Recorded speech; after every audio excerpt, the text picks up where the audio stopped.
Sorry. That's okay.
Hello everybody, welcome to Montezuma where it's 82 degrees and sunny.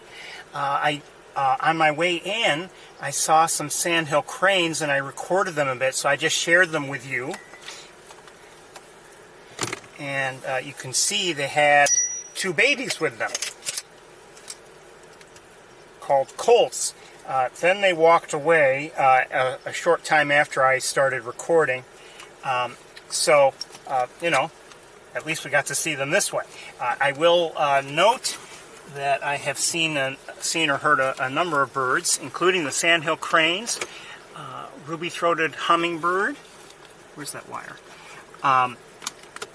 House sparrow, I believe American robin, gray catbird, and osprey. What else? And, purple martin. That's about it. Just heard a red-winged blackbird. And we'll go and look and see if the sandhill cranes are still there by any chance. I don't know. The viewing, I even got out to take still photos.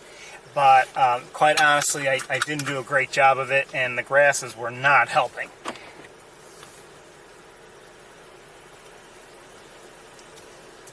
For some reason, I just couldn't really lock on as I had wanted to. But let's go take a look. Again, welcome everybody. Hope you've had a good week.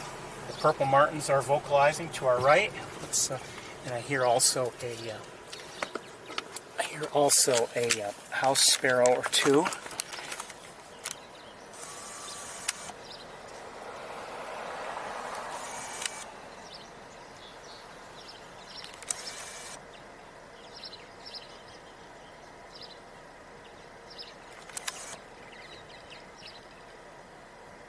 These are purple martins. And let's continue.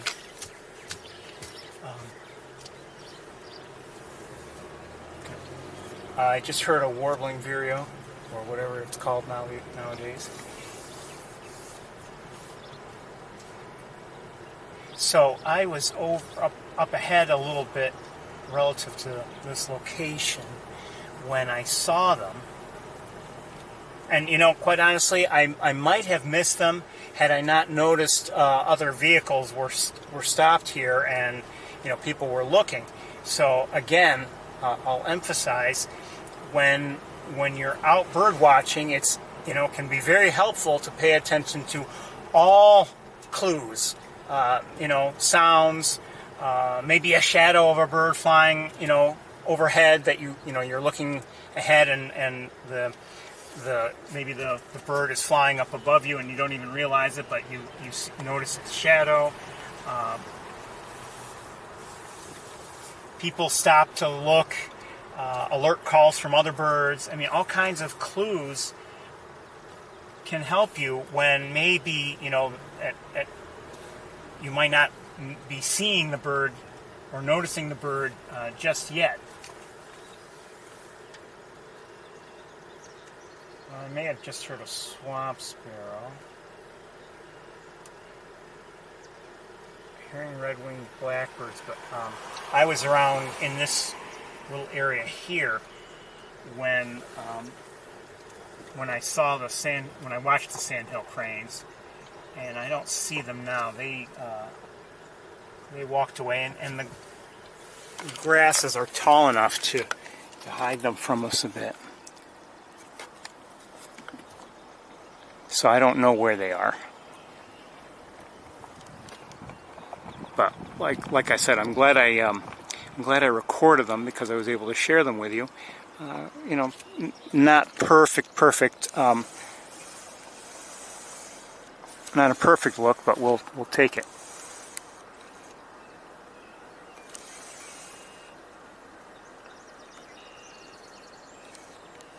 Just heard a song sparrow. I tried to record the ruby-throated hummingbird when I saw it, but I wasn't really ready, and I didn't have a camera ready for it. So by the time I got the camera and everything was gone.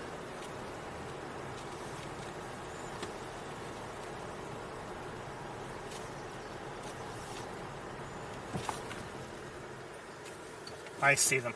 Hold on.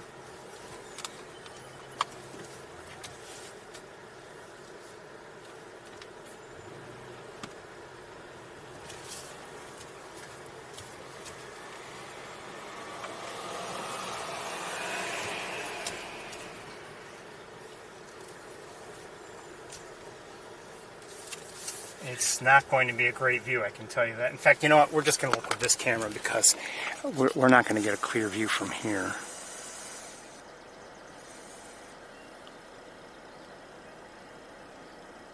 Two adults, two young. But those grasses are really in the way, so we're going to move on. Good to see them. Very good to see them. We'll keep. I don't think our view is going to clear. No.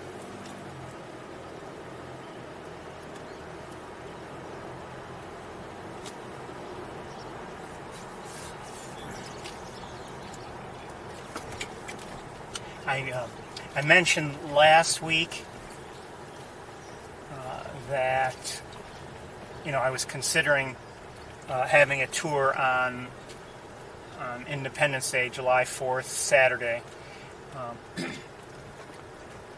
Nothing has changed my mind on that. So, and that, of course, as always, every week, it's weather permitting and my schedule permitting. So,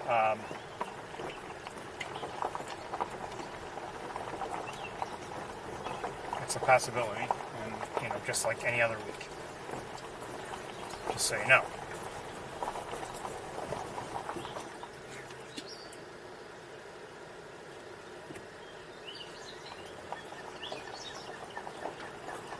I think was that a cardinal?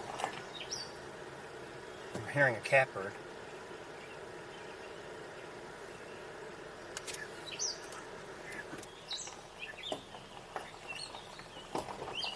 Oh, I see something yellow over there. Oh, missed it. It flew away. Actually, I think I'm hearing a robin. Yes, I'm hearing a robin. And the robin sounds agitated, so... Why? I did go inside the visitor center, but I didn't really talk with anybody for a couple reasons. One, I was in a hurry, but mainly they were busy talking to other people.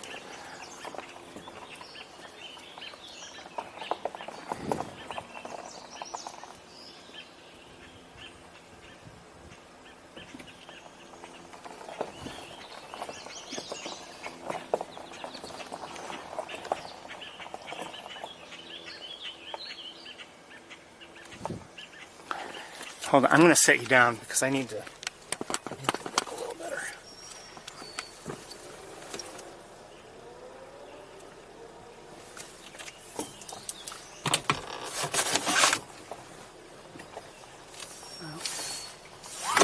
If there's anyone around, I'm not seeing it. If I were out on foot, maybe I could, but I don't know if there's something bothering the robins or not. It's hot. 82 degrees, but it feels warmer than that. Last week was just perfect. It's just, except for like 1 or 2 minutes where, okay, it felt warm in the car because of the sunshine coming in. I am hearing a northern cardinal, and I think a yellow warbler. It was just wonderful last week weather-wise. I might be hearing an eastern wood pewee.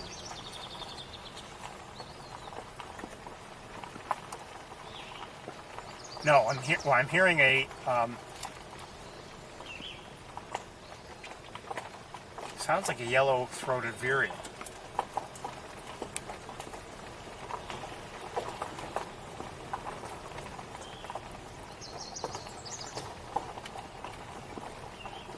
And a yellow warbler.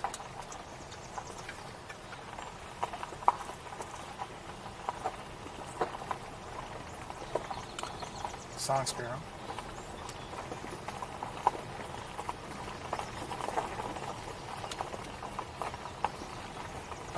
Common yellowthroat.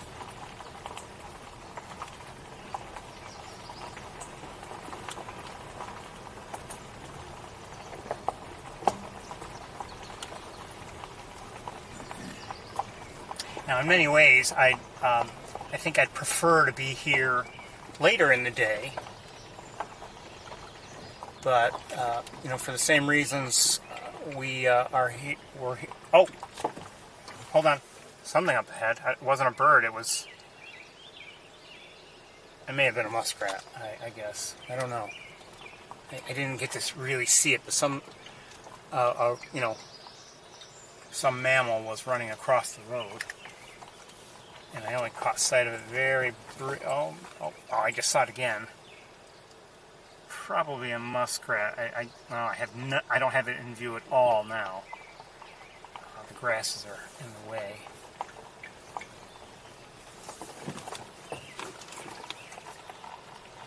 Anyway, I really enjoy being here later in the day, and I've come to enjoy it more and more.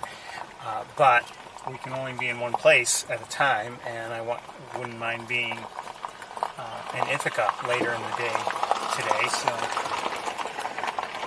So that's that.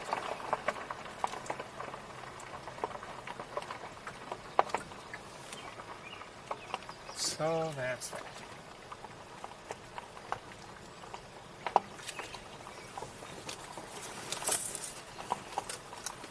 Hold on a second, I gotta deal with something.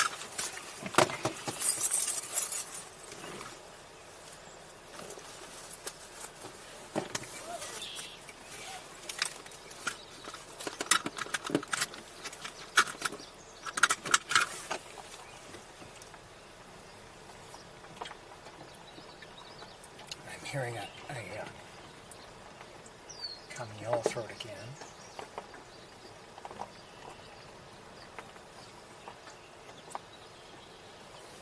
Driving through slowly because, especially because of the channel on our left, sometimes we can see some of the wading birds there. If we're lucky, and if one's kind of sort of out in the open, and if I'm paying attention. So I'm paying attention.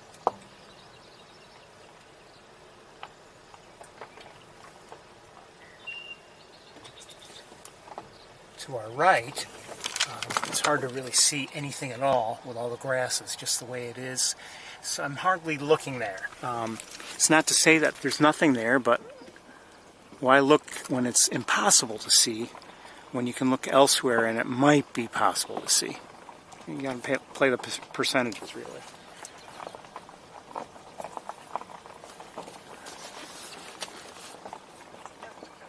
That was a frog.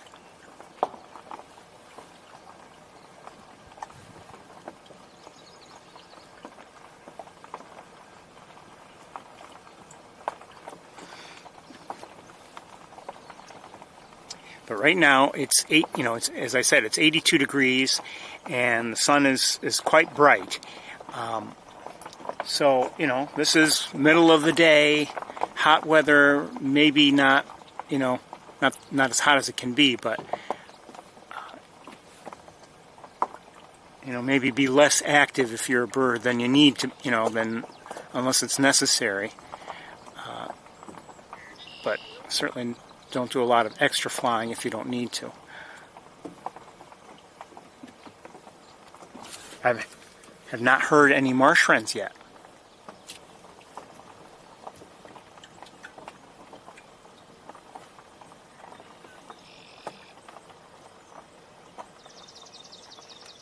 That was a swamp sparrow.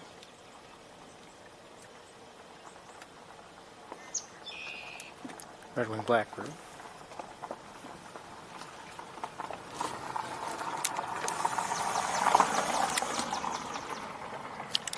Swamp sparrow again.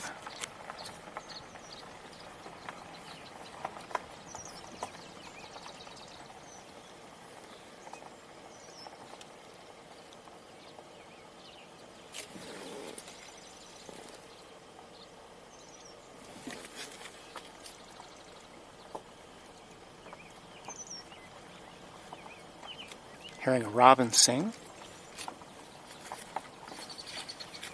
Some vehicles ahead are kind of stopped. There might, on the right hand side of the road, I wonder if there's something there to look at.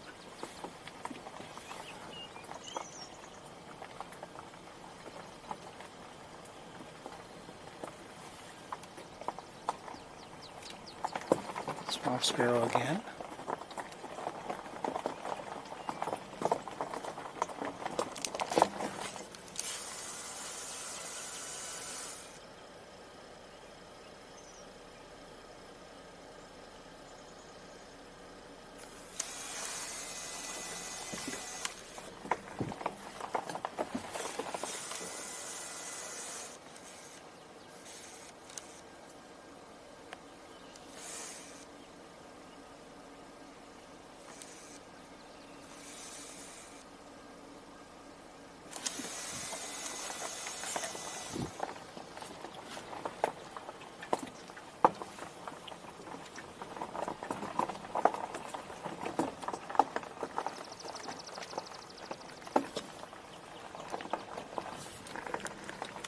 Well, that vehicle has been there, hasn't budged in a bit. I don't know what they might be seeing, if there is.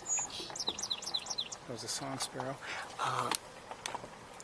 If there's anybody there, I don't see it.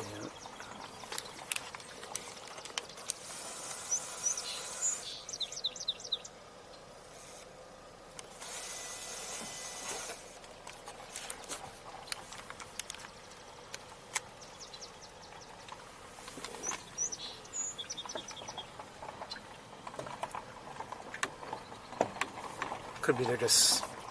Oh, wait a minute.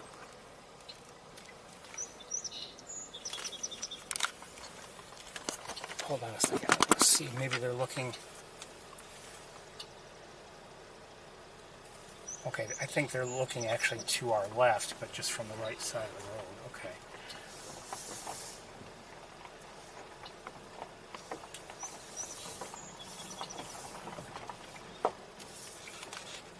I'm going to look more carefully with binoculars now myself.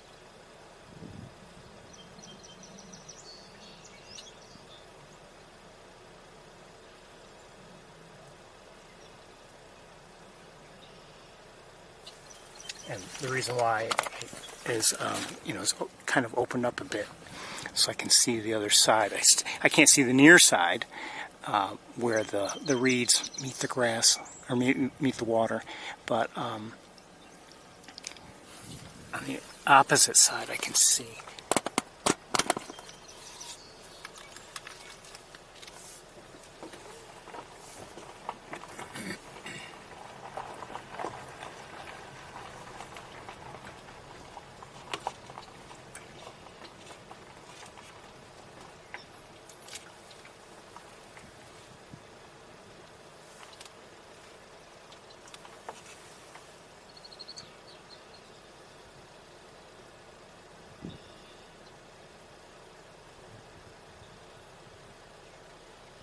I get the feeling that they're not from that other vehicle. I don't think they're seeing anything in particular. I think they're just kind of sitting there.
Not much going on.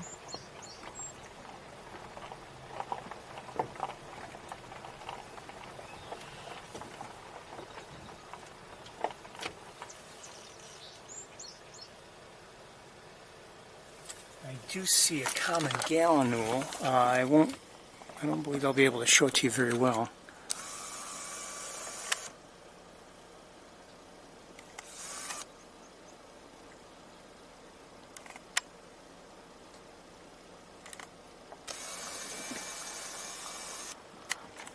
But it's quiet there. I mean, it's just feeding, and not making any sounds at all. Not that we can hear anyway.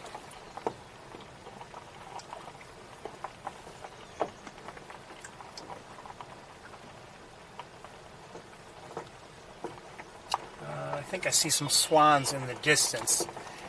We'll have a look at them if we can. But they're on the other. They're on our left, and fairways out there.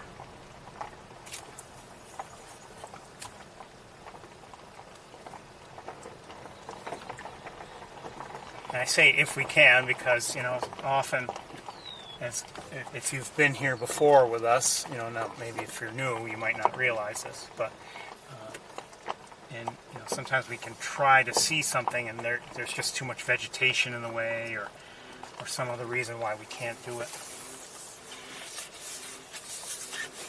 Let's stop right here.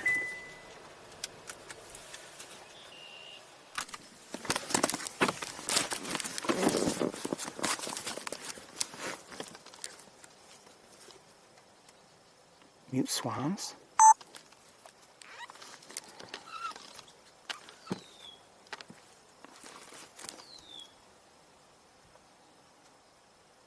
I see just adults. I don't see any cygnets with them.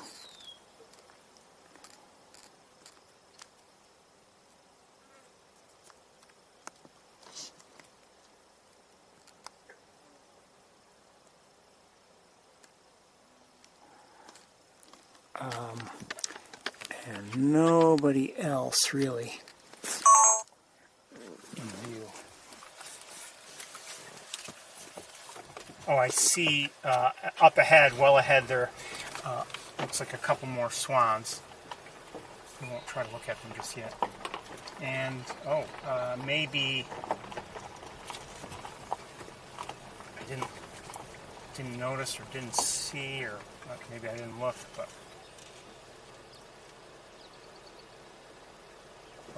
even further behind those two swans we did look at is what I believe another swan.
Oh, just heard a marsh wren.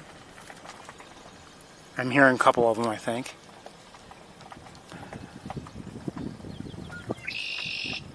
They sound like they're on the other side of the road, but not that we ever get to see them anyway.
Sorry.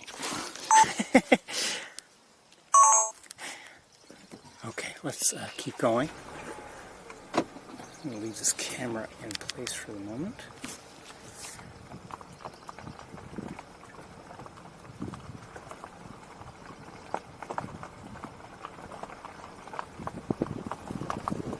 You know what? I'll change my mind.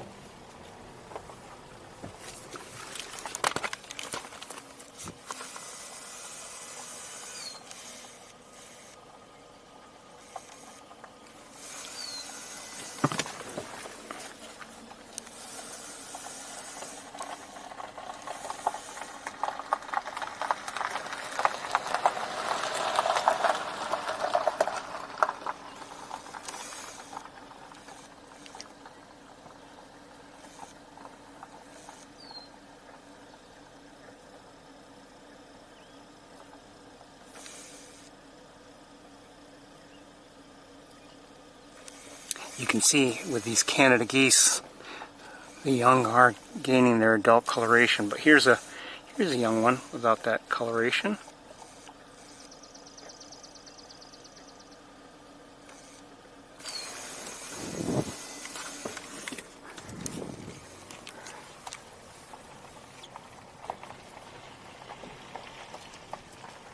And we have a few more, including some that are splashing around over here.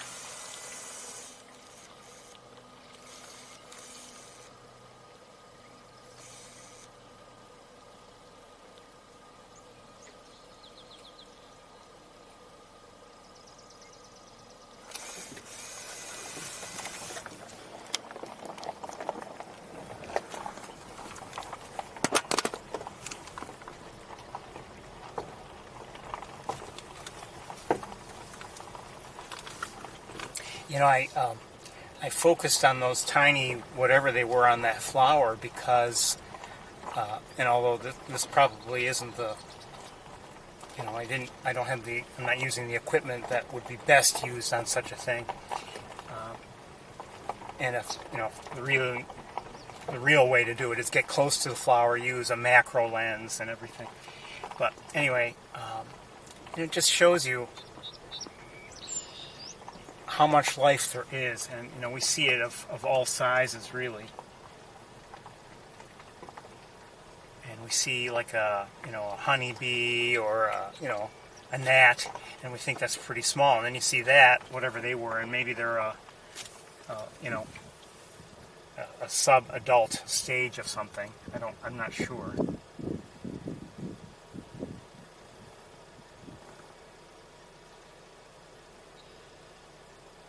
But it was nice, interesting to see them anyway. Just take a quick look.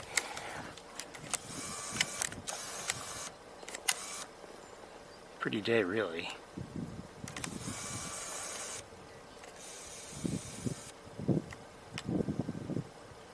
That looks like a black tern out there. And I just heard a common yellowthroat. There is a swan here, but it's tough to see. So, and you know, we do have a fair amount of heat shimmer to contend with, so we're going to keep moving on. And before I get too far along, there's another one here.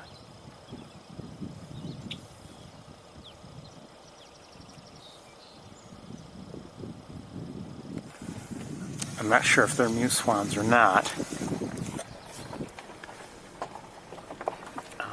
The mute species is the you know, the only species we've been seeing here of late.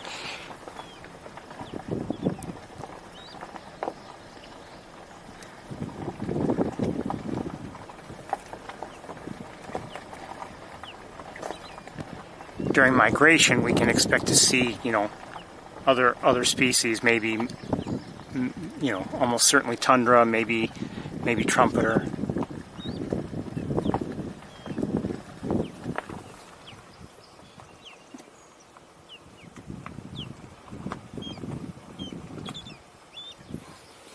Oh, up above, I thought I heard something.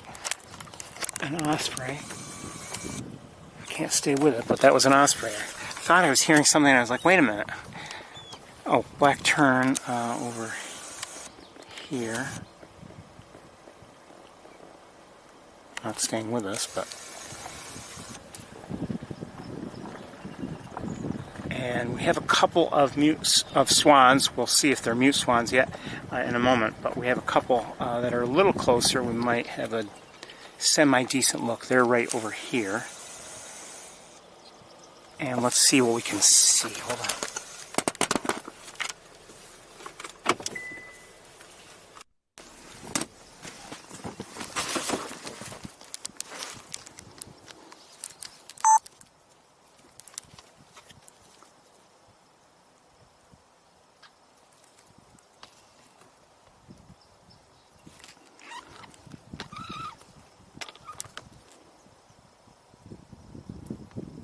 And they are mute swans. I may have just heard a pied-billed grebe, I'm not sure.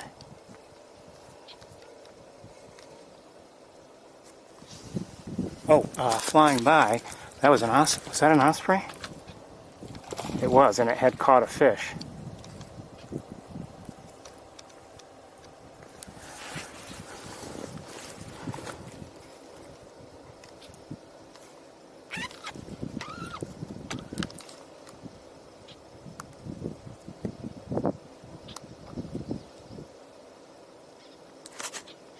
Here, black tern.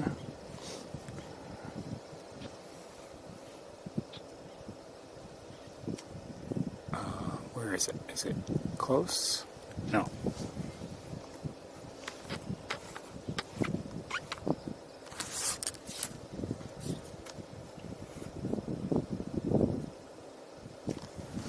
So again, these are mute swans.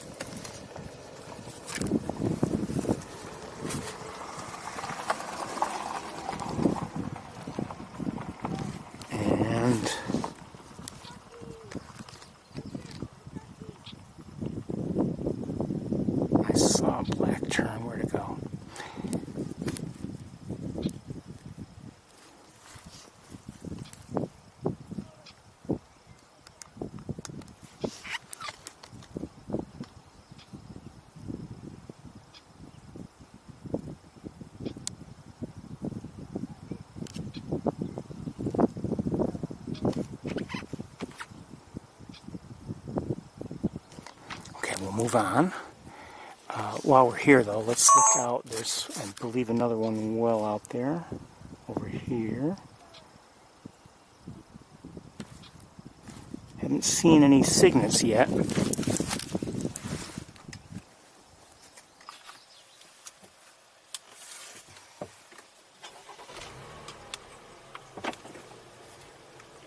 were seeing them before, weeks ago, but we haven't seen any in a bit. Oh, behind us.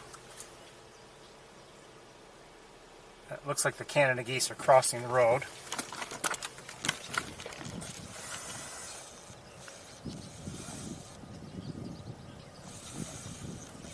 I'm not going to get it. Okay. I was hoping to use my mirror.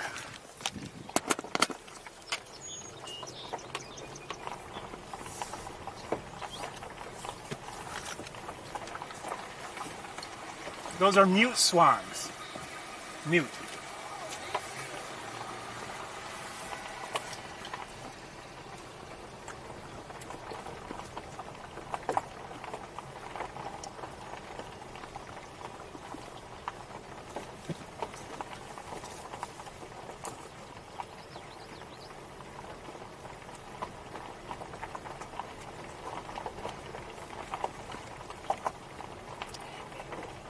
I just told the people we passed that those are mute swans, and I thought it might be a good idea to tell them. I didn't see any binoculars, although I may have missed them, and someone was taking photos with her phone, and that's fine, but it just, to me, it said, well, maybe they're not bird watchers necessarily. And they might appreciate knowing what they're looking at.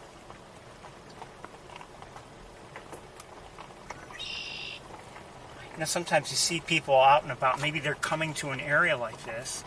They've heard that it's great for seeing lots of birds, maybe the eagles, whatever. And maybe they encounter things like the mute swan or great blue heron. And as I've mentioned before, like with a great blue heron, if you're not used to seeing such a bird, I mean, this is a very striking bird. It's large. It has a somewhat prehistoric look. All that, and so if you're not used to seeing it, you might be looking at it. You might not even know the species, and you might be like, "Wow, look at that! Look what I'm seeing." And it's nice if someone maybe tells you, assuming they're not intruding or making too much noise or anything. It's nice if someone tells you, by the way, that's a great blue heron.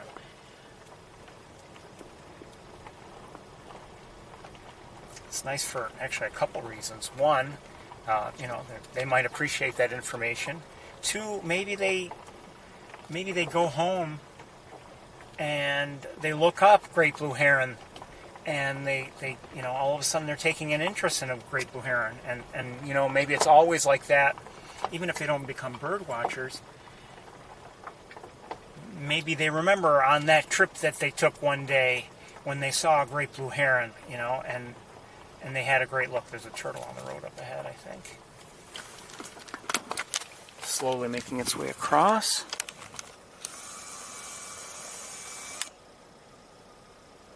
How'd that get so dark?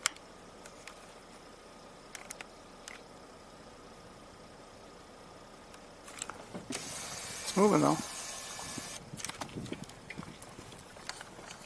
It's almost all the way across now.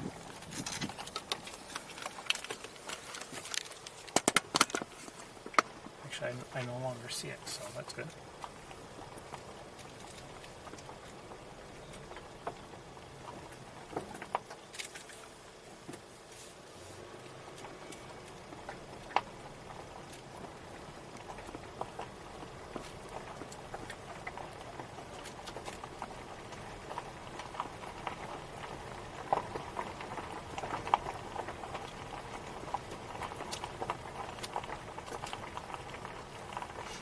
If someone is from a large city and they pretty much stay in that large city, there's a good chance that they never see or very rarely see something like a great blue heron.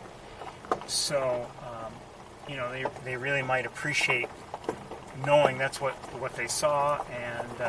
And again, like I said, maybe when they get home, they look it up, or maybe they look it up on, you know, this day and age with smartphones. Maybe they look it up immediately.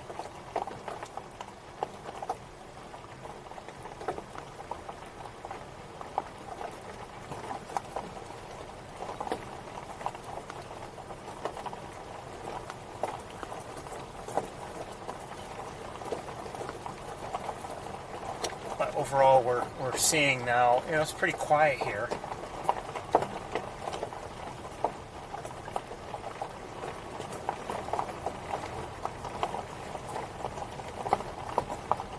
So getting through, we're making good time, but for all the wrong reasons.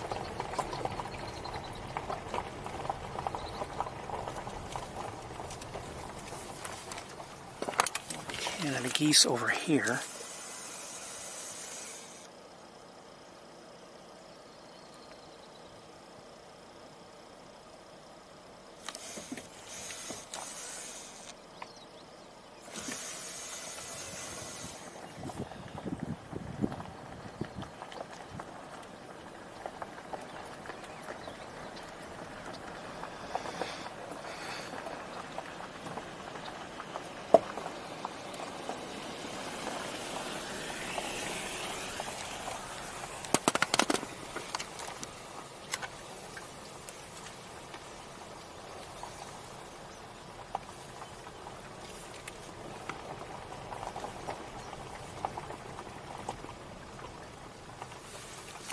Those same Canada geese were a little closer now. The angle's a little different.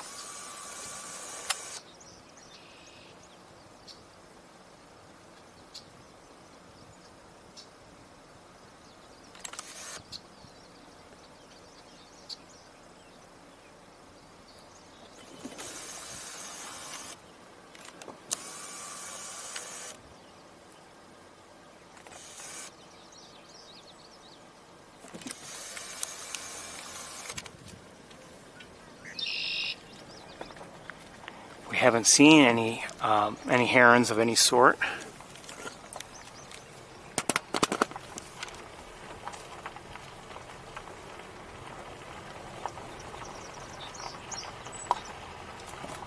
Oh, I see one now. Not in the water.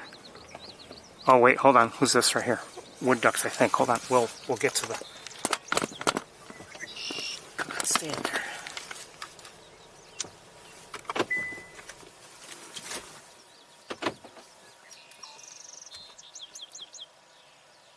Wood ducks.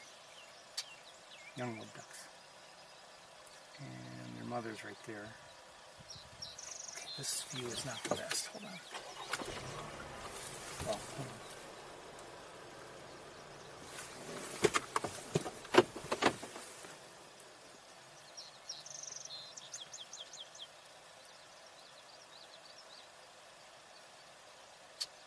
It's red-winged blackbird, of course. And I just heard a common yellowthroat over here. Let's try to look again at the wood ducks.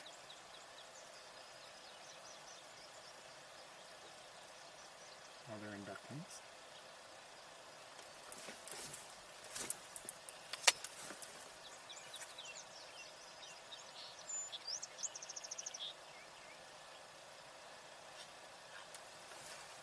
And the great blue heron might be coming our way. Not quite far enough. Hold on.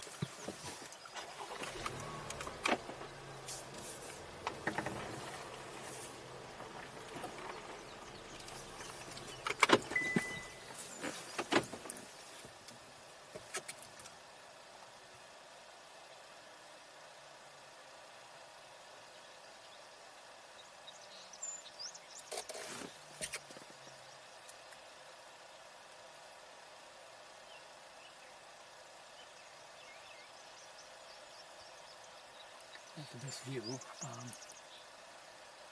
we're going to move on. Oh. I'm sorry. I don't know if I ever showed you anything. Here are the wood ducks. And you probably didn't see them, the red-winged blackbird. I'm sorry. Didn't realize I was on the wrong camera. Some of the Canada geese have come into view now. You can hear some of the soft vocalizations of the young. Is that a redhead? I know it is, but I mean, I didn't expect to see that. Hold on. That's unexpected.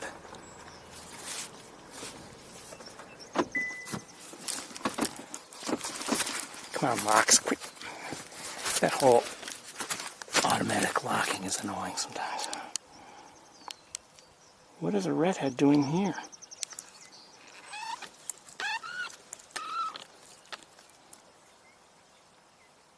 Hope it's okay.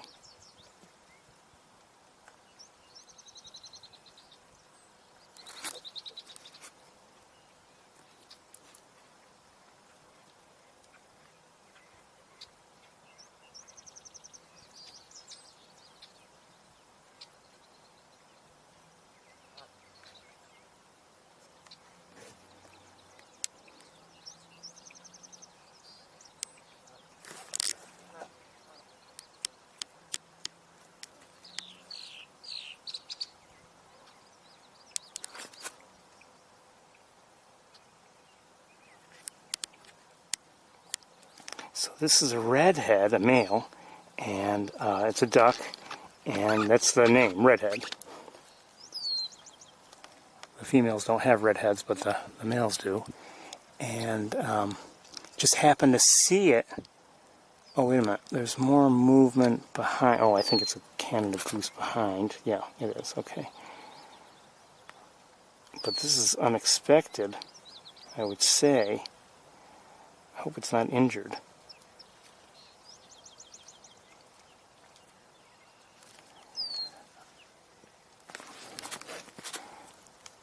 Canada geese are here. The wood ducks are, I don't know where.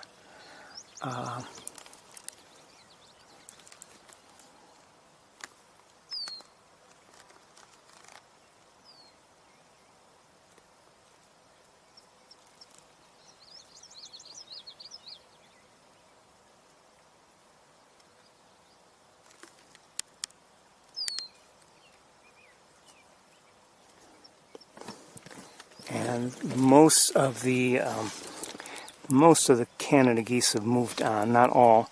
And back to the redhead, we still have a couple around the redhead. And as for the great blue heron, it might be a little closer. Hold on.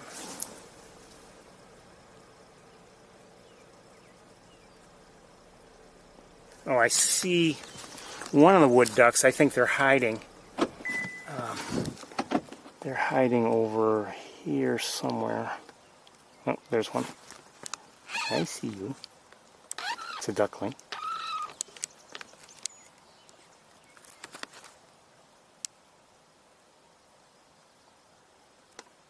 I'm guessing the others are nearby. Yeah, they're there. And the great blue heron is, oh, it just caught something, I think.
Oh, hold on.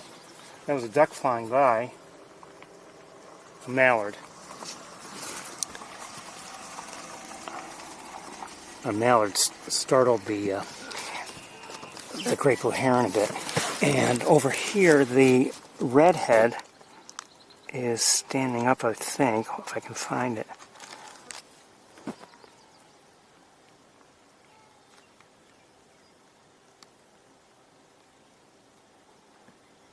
And the mallard, I can't see the mallard, but the mallard is nearby, and it looked like it had landed.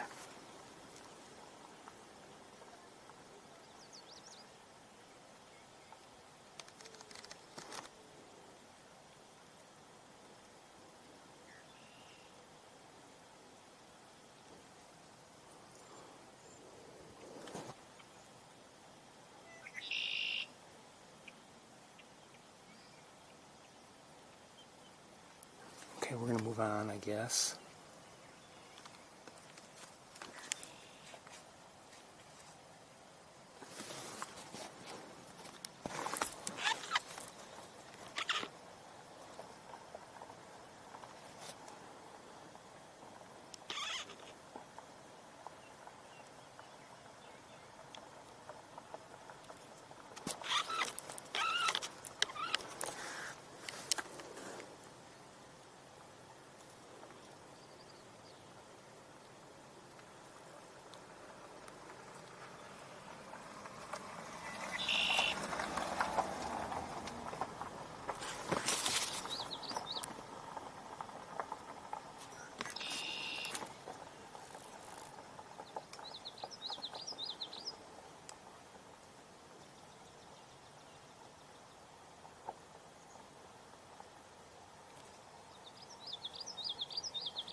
Okay, we're going to move on.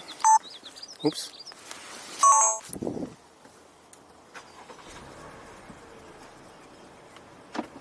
Just saw another great blue heron in flight, well to our right.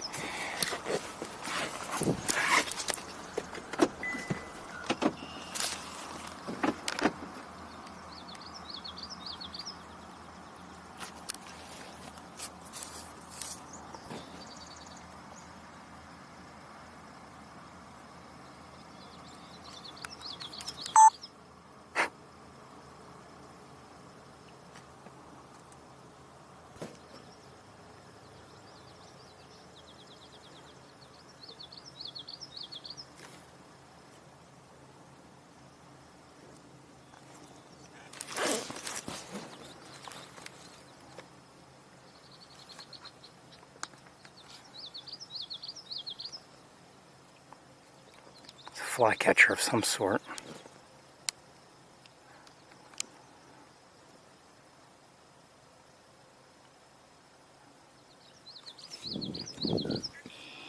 Just went right to the water, got something I think, and then went back up to a different perch.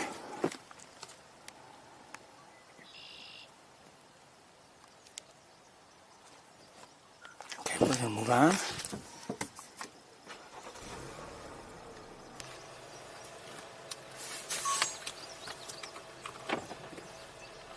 Common yellow throat.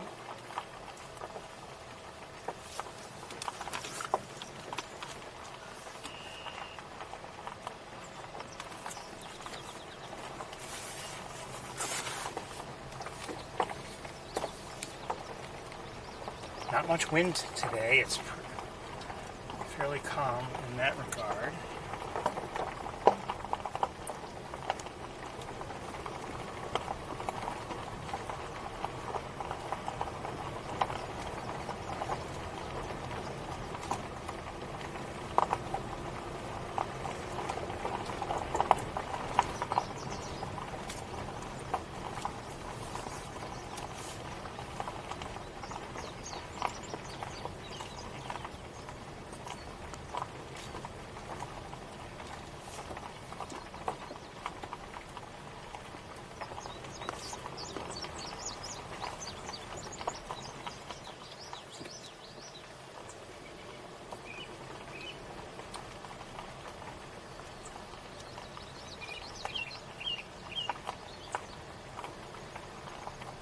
Hearing a marsh wren and a robin.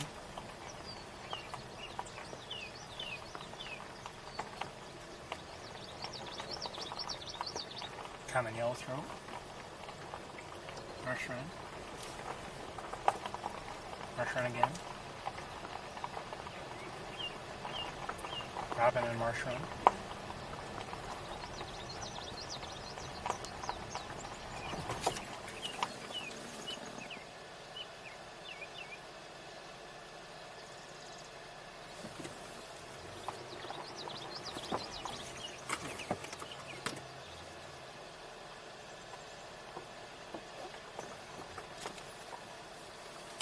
Never mind.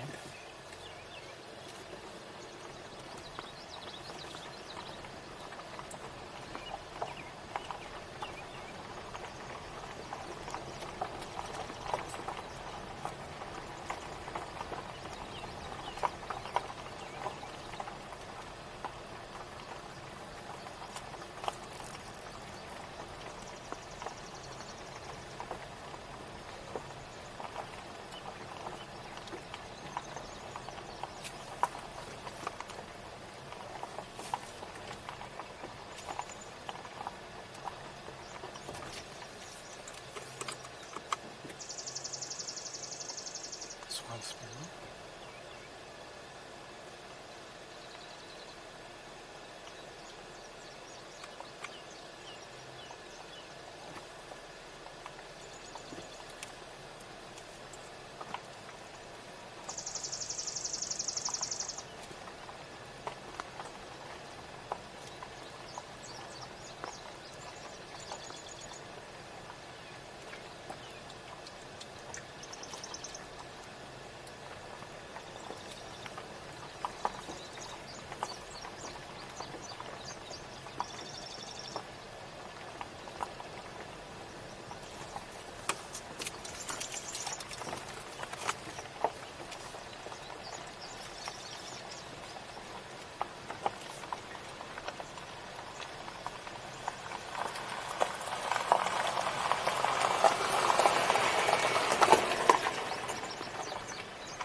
Just saw a swallow of some sort flying right over us, but I don't know what it was. I don't believe it was a tree swallow.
Showing you, but lots of tall grasses. This is what I'm trying to look through as I drive by,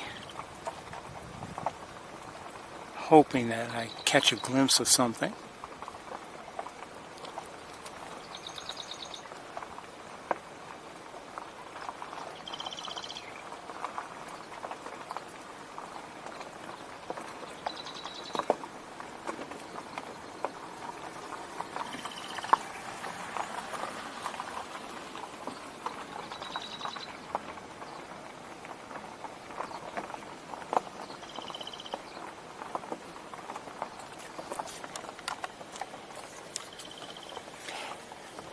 It's possible I can drive right by and not see something, but I'm looking for basic shapes that, are, at least worth looking at a second time if I happen to catch a glimpse of something, and looking for a general shape of a bird, and if I see it, if it catches my eye, even if it's just a shadow or something, then maybe I take a second look.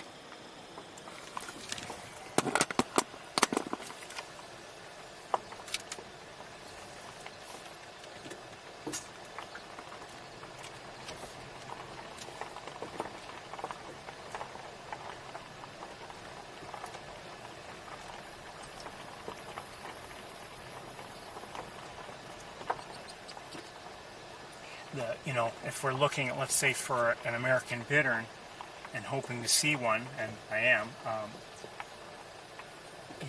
it can blend in very well with the reeds, especially if you're just looking and you're not moving. But sometimes, actually, I think a little bit of movement can help. And I say that because if you first catch a glimpse of one, even if you don't realize it, it looks a certain way, maybe it blends right in with the reeds around it.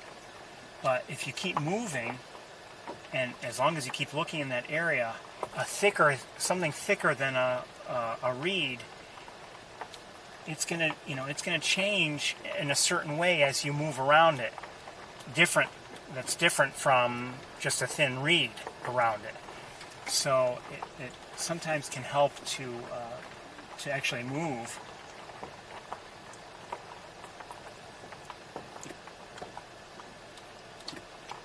And you might catch a glimpse of something that you might have, if you're looking right at it, you might just miss, just because it is so well camouflaged.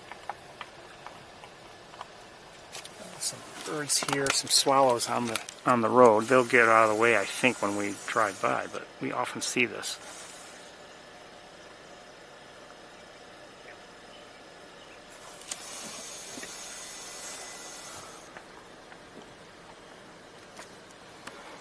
See? And there's still one there. And it's gone too now. We see that. Surprisingly, you'll see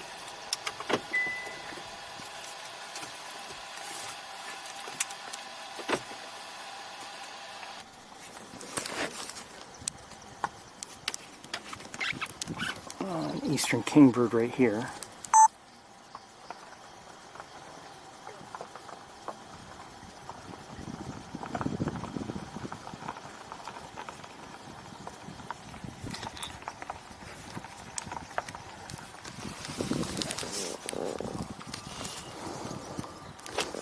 Oops, didn't want to do that. Hold on.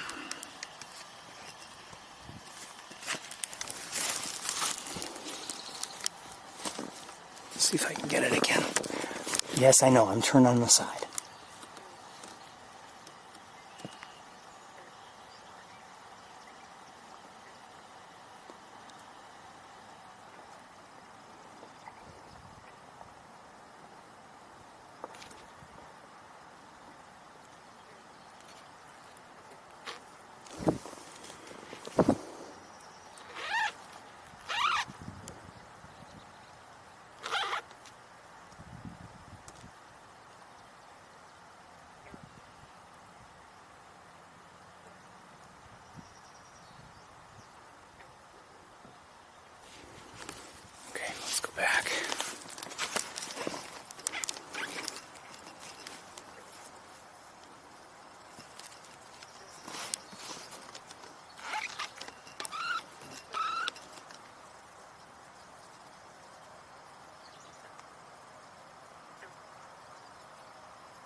So I start to move across the road here to avoid the swallows that are on the road, and they move further out into the road.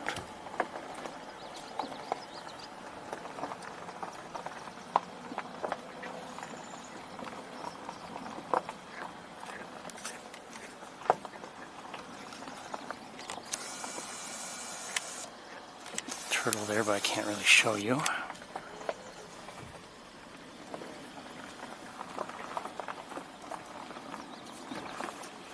I don't know why the swallows do this, but they like to go on the road, and okay, they both took off.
Right, at least from here, I'm not seeing anything on the water.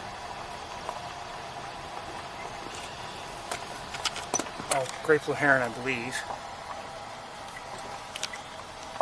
Oh, maybe, well, maybe. Yes, I believe so, right here.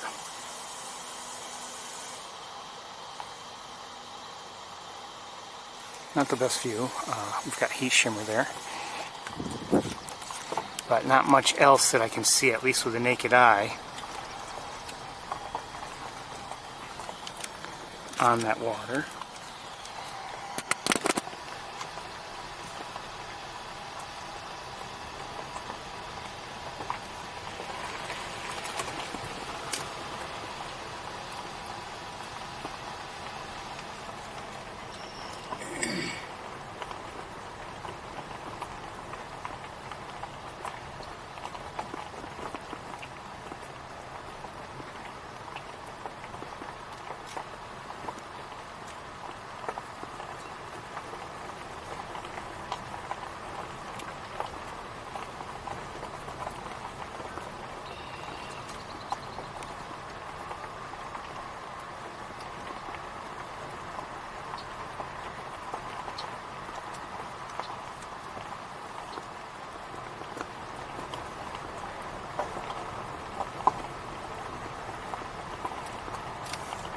Say, whenever that breeze comes through, it feels good.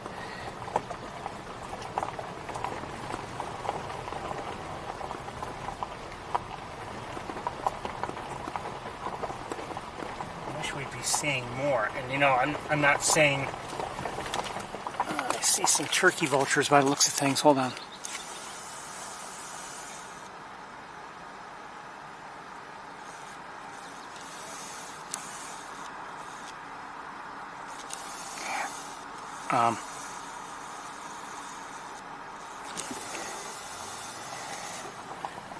I don't know if we'd be seeing much more later in the day or not. It's been relatively quiet here, and along Wildlife Drive. Maybe all season, really. We've seen some nice things, but in terms of numbers of birds, we haven't seen a lot. And as I was mentioning last week, a lot of that may have to do with the water levels. And I'm not saying I want them to drain the pool, but we have noticed, at least I have, that when they do, in those years when they do drain the pool, the main pool, you know, at first it maybe makes almost no difference, but as the water levels drop and it becomes better, you know, for instance, the various heron species to fish, and also maybe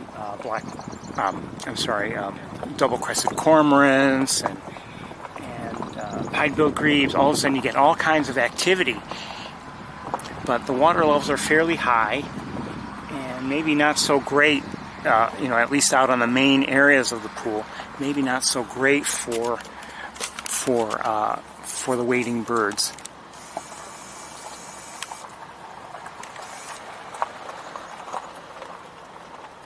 Certainly nothing, you know, nothing special, and so we're just not seeing that kind of activity. The biggest surprise today was that redhead. At least I believe. Something is here. It could be just a small bird, but something's disturbing the grasses in a somewhat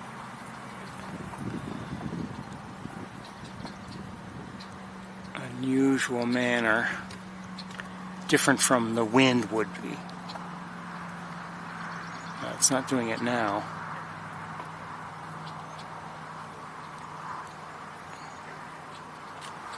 It could have been a red-winged blackbird, for instance. It might have been something larger. I'm not seeing it doing it now, though. Let me set you down.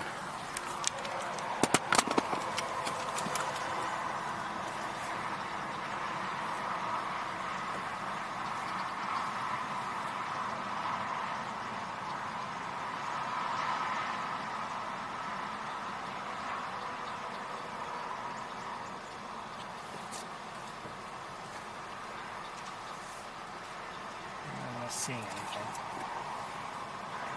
Oh, there I am again.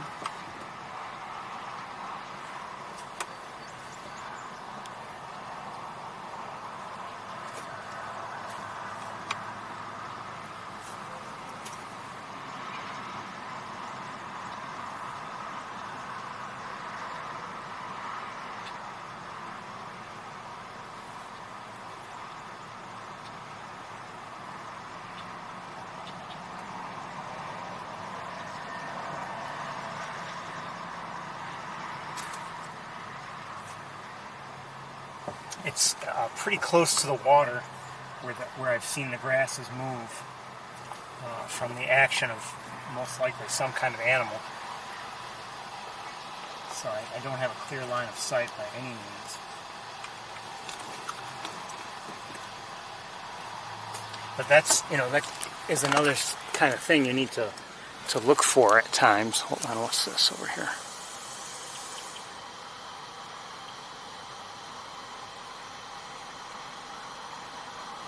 Red-winged blackbird, I think.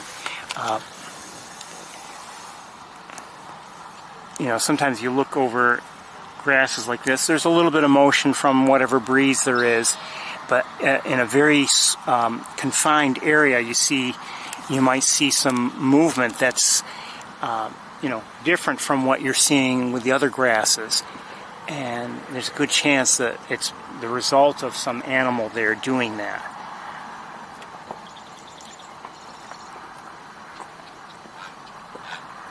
Doesn't mean it's a large animal. It could be a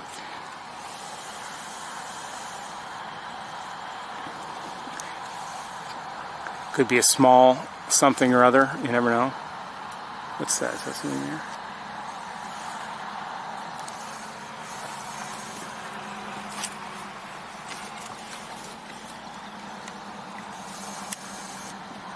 Okay, we have a great blue heron there, partially obscured by grasses. Let's keep moving.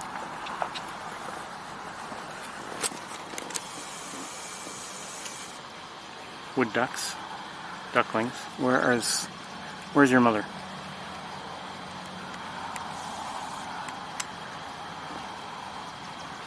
Go find your mother.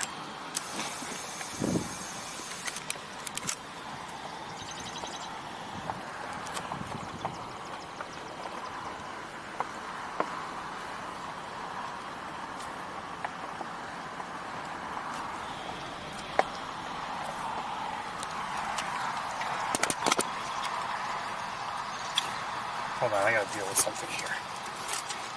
Stuff is overheating.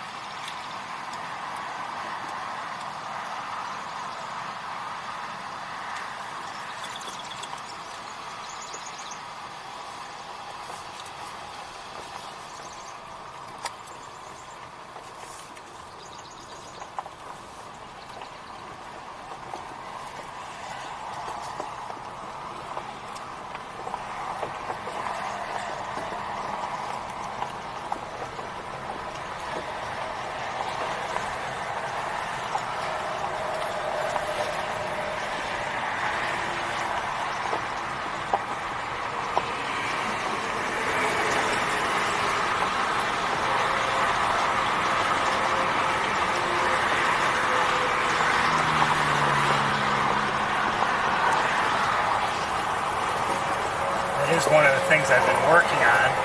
Haven't found a solution yet, but I need to, hoping to make it so that things operate, at lower temperatures. We've got things overheating at times, and I've been working on it, whether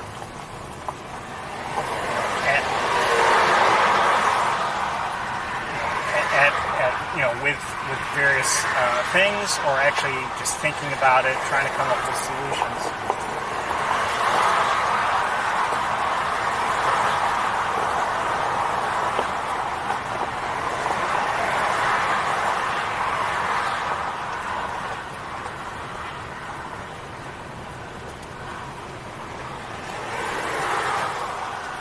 And I keep coming up with ideas, and then give them further consideration and realize, oh no, that won't work because of this reason or that reason. And then sometimes I do actually, put in practice, or try to put in practice my thinking, and it just doesn't work.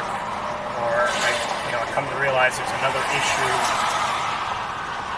that it would cause.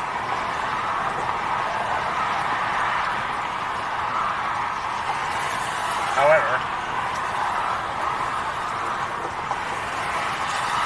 I'm not giving up.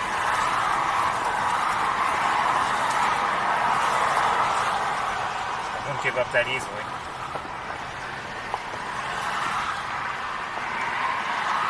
Another wood duckling.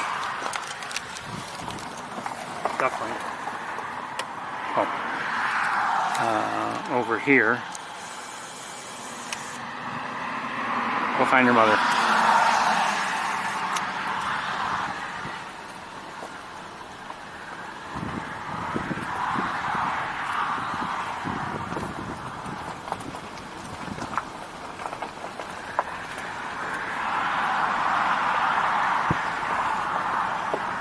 Quite honestly, if you, not that I'm an expert on wood ducks, but when you see a mother and her ducklings, the ducklings are able to find, to feed themselves.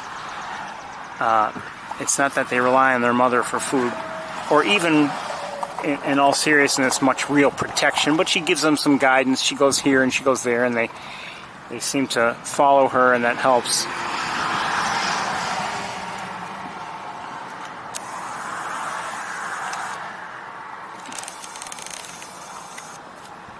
But it's not really as if, she can fend off, something, like an eagle or something. Oh, we have a great egret. I don't know if I can show you the egret or not, but I just caught a glimpse of it right over, that'll do, right over here.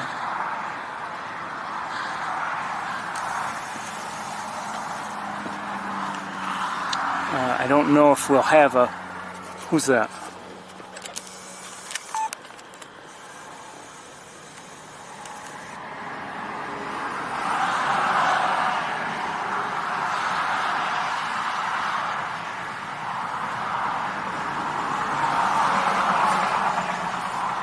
That's a black-crowned night heron.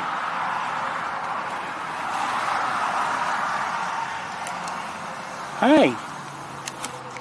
It's flying in the opposite direction, but that was a black-crowned night heron. So now we've seen 3 different heron species.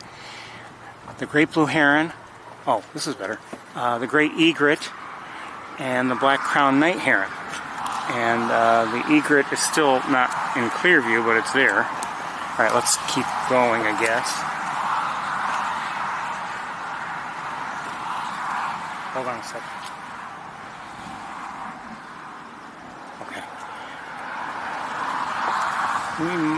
Well, we're not going to get the, I don't believe we're going to get the great egret in clear view.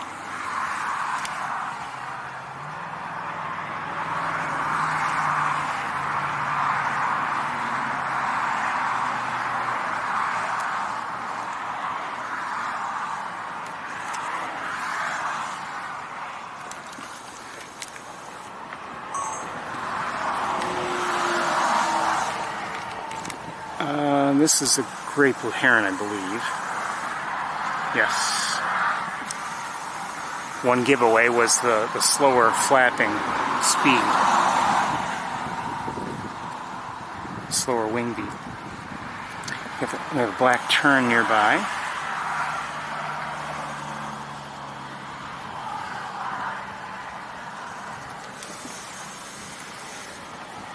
Oh, hold on.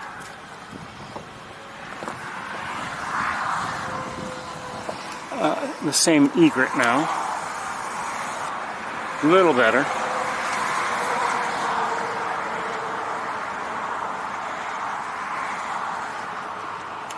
Okay, that was a great egret. Very similar in size to the great blue heron. A little bit smaller.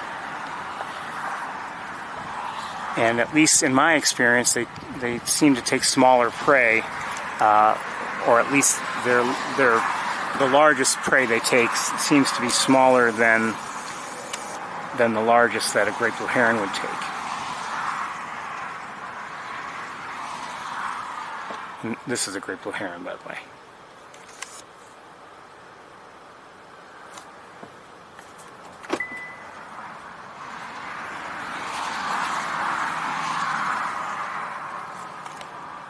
And there may be another one up ahead.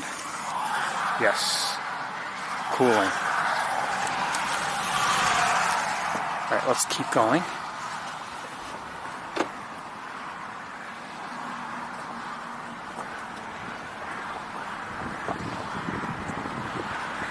Wouldn't mind a nice look at a black-crowned night heron. We've seen them on a few occasions now, but we haven't had an honest-to-goodness close look. Okay, there are a couple black terns nearby.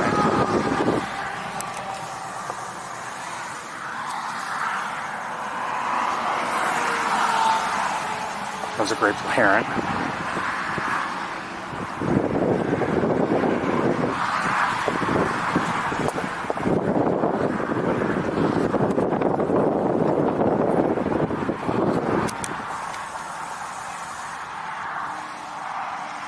Another one just flew in.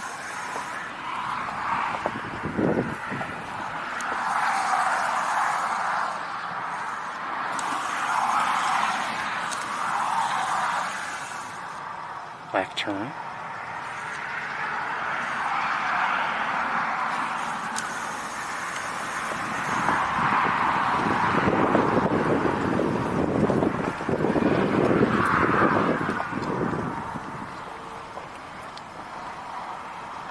I'm going to set you down.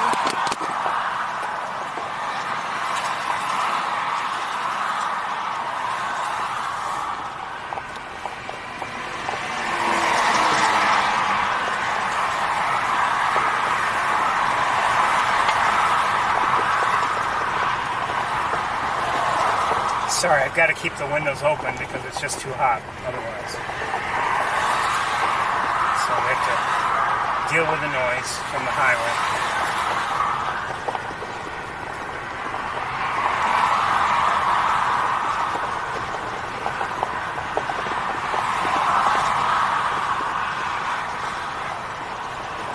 You know, I've mentioned this sort of thing before, but it's neat to be here with you late in the day, and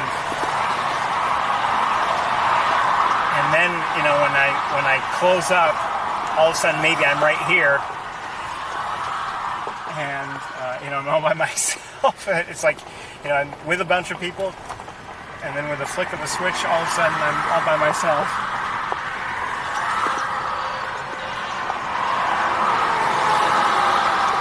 Some Canada geese over here.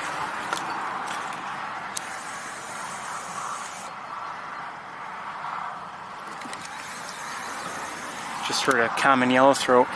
By the way, the geese that well, there are more over there too.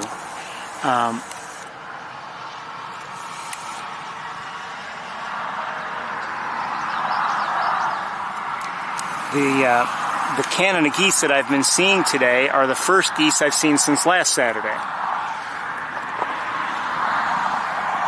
I mentioned that, you know, they're molting, so in my just in my view from home and my daily travels, I'm not seeing any Canada geese.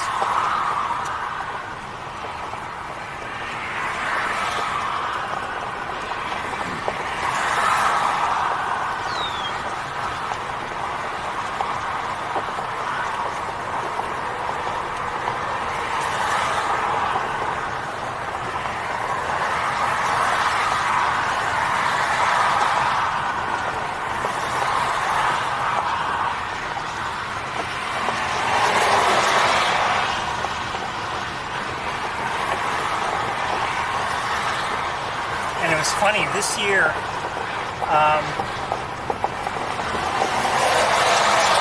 least the way it seemed to me, you know, there was a very quick transition from my area having fair numbers of geese, good numbers, to having none. All of a sudden, it's like the numbers really dropped.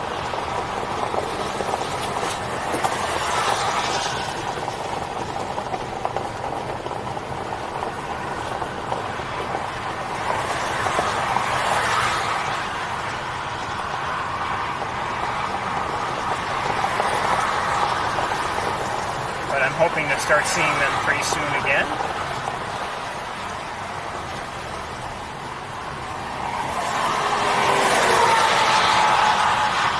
It'll be probably at least another couple weeks, I would guess, before I start seeing any.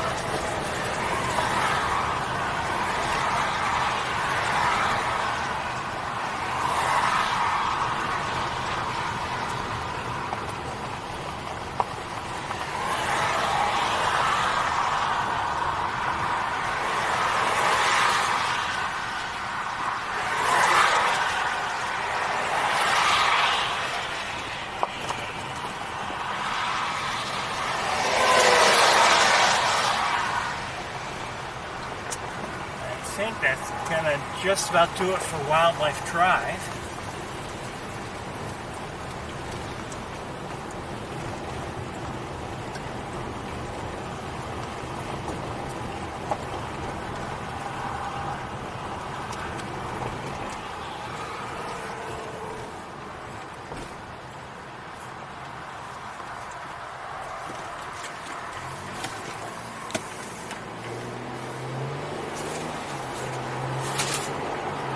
Not our busiest visit, but really not that bad overall.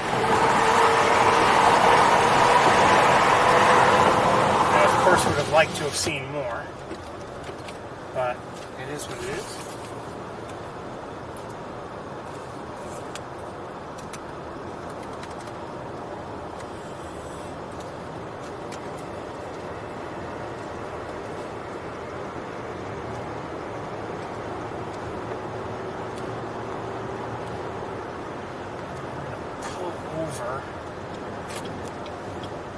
Not just to let this vehicle pass me, but I want to take a quick look out on the Maze Point Pool from here. It's getting tougher to do that from here just because the grasses are taller.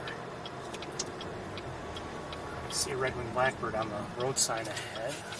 Let me look around with binoculars from here.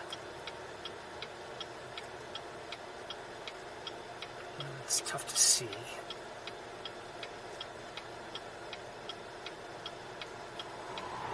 Looks like there are some Canada geese on the water. We're going to keep moving on.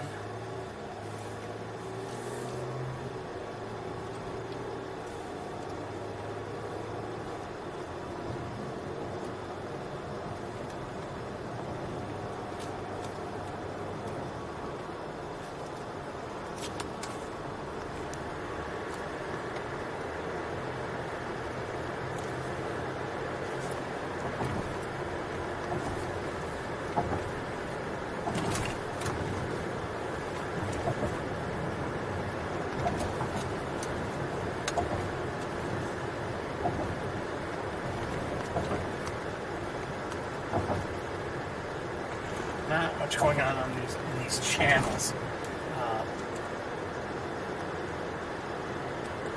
I think being here late in the day does give us an advantage there.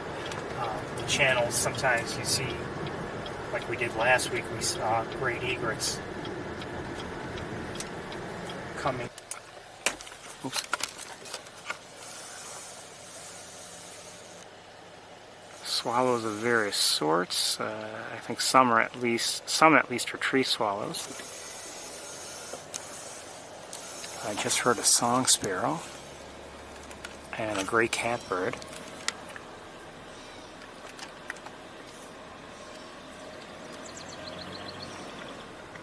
And that sounded like a house wren, or whatever they're called these days.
Just driving slowly by this grassy area because we had been hearing, in recent weeks, bobolinks, but I haven't heard one yet, but today.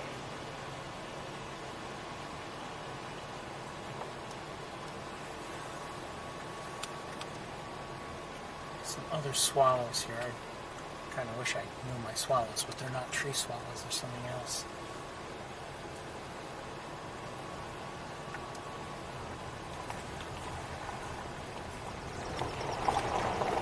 Swamp sparrow.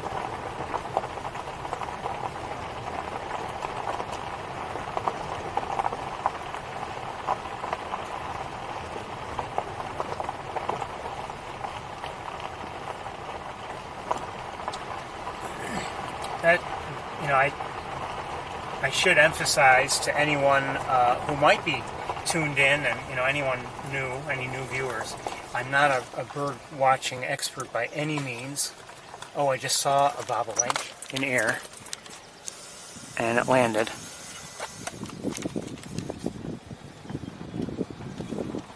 I do my best to identify birds, but there are many that I simply don't know.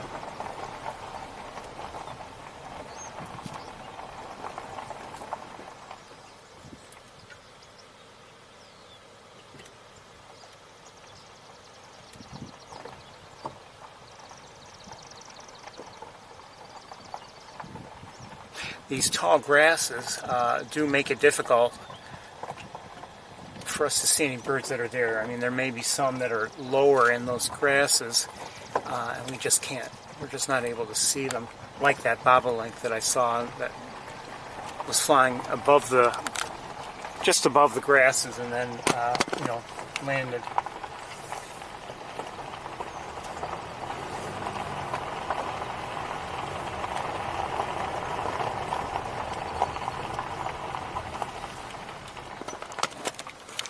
As you can see, it's a very pretty day.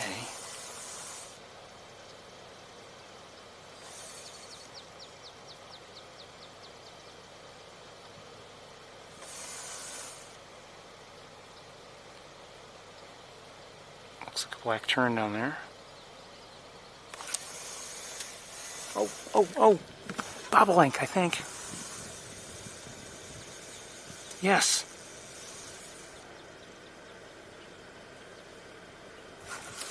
Okay.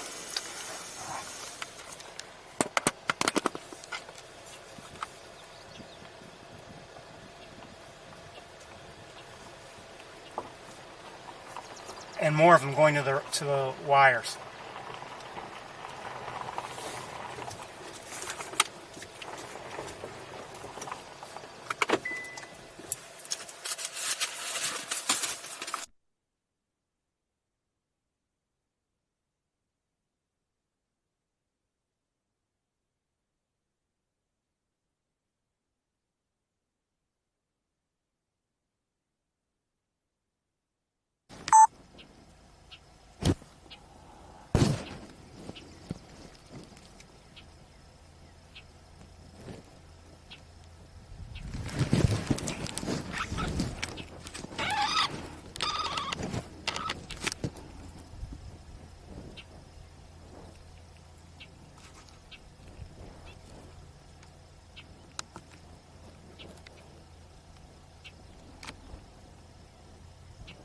They're males. This is something else. Looks like a swallow of some sort.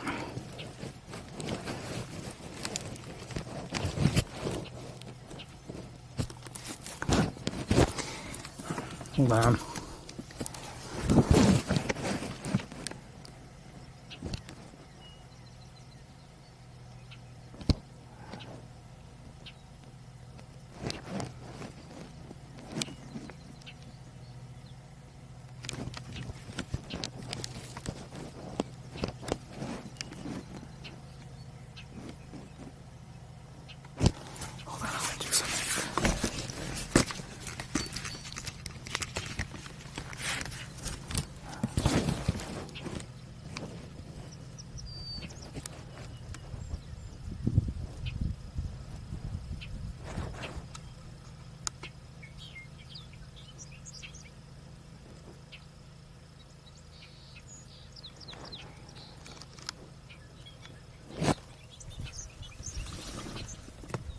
Okay, a different one was singing. You may have heard that complex vocalization. Oh, this one took off, but let's see if we can maybe get a look at a different one. Hold on. It might be a better view, might not be, I don't know. And did I just see a female? Maybe. Oh, well, it doesn't matter. Right. Shut up. Now it starts beeping. I mean, you know, it's just annoying. So poorly done.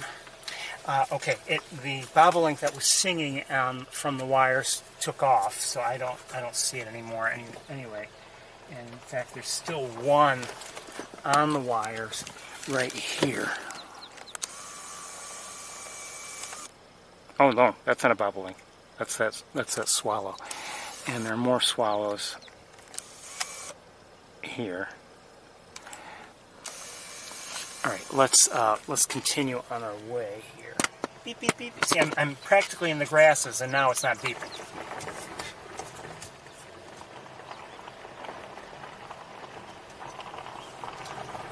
It's never had any consistency whatsoever.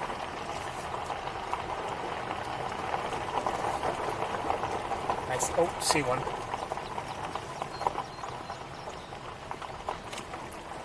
I thought I saw it come in for a landing, but I'm not sure where. I'm apparently too low for us to see. All right, let's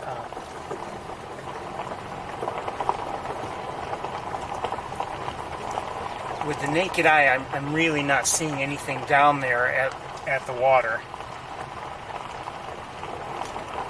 And I'm going to take a quick look with binoculars. Well, there are black terns, not many, but there are, and that's about it. We're going to keep going, I think.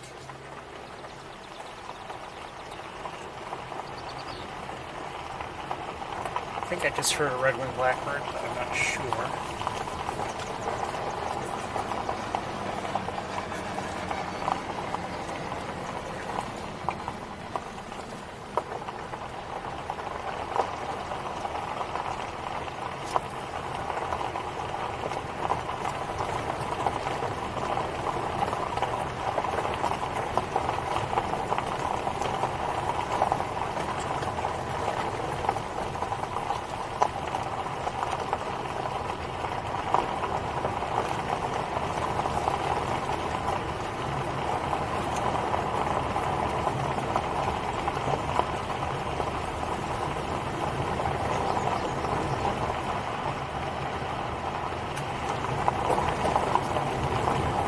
Probably should have looked over the marsh a little bit more carefully than I just did.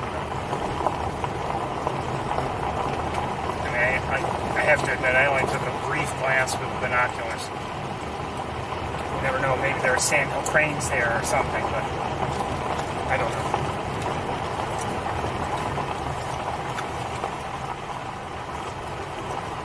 And there might be some, with their young.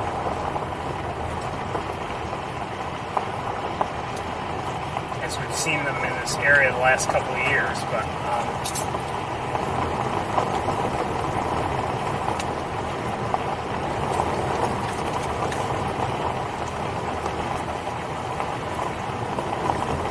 we have other places to go, other things to see.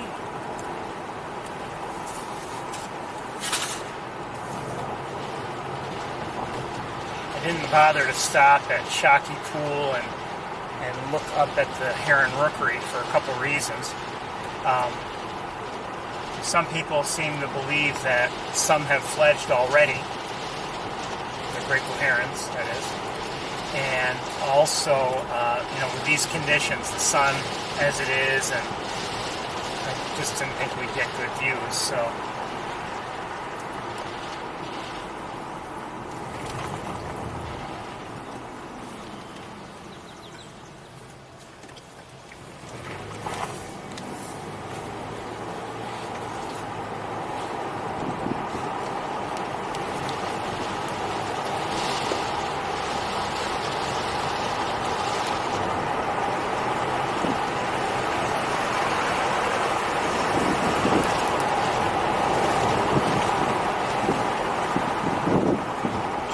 Northern cardinal.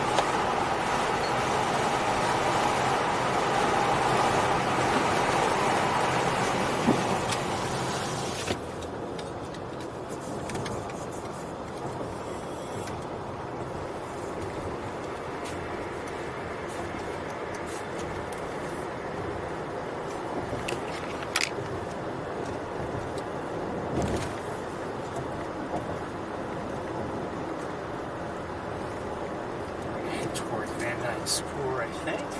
Whoa. There's a robin. It looked like it was going to fly right out in front of us, but it veered away. But I think we would have stopped in time.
have to say it was, a pretty quiet week for me. There were at least a couple days when I did not see any red-tailed hawk activity myself. And what little activity I have seen has been brief. I did see 2 hawks yesterday. One was in a tree and the other was flying around a bit.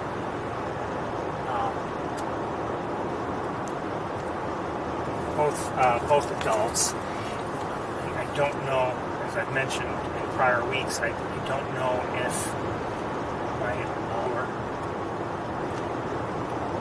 as I have mentioned, their nests that of which I knew this year was gone when I checked on it. So I don't know if they nested elsewhere or if they had started to nest there and then afterwards something happened and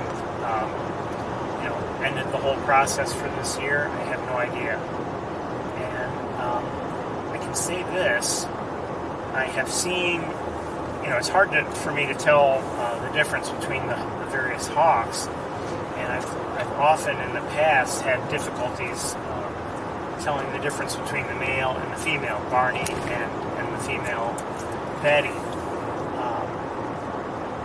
But I believe I have seen Barney, and I've seen another hawk who does have a red tail, but also has light-colored eyes, which would be an indicator for a relatively young age.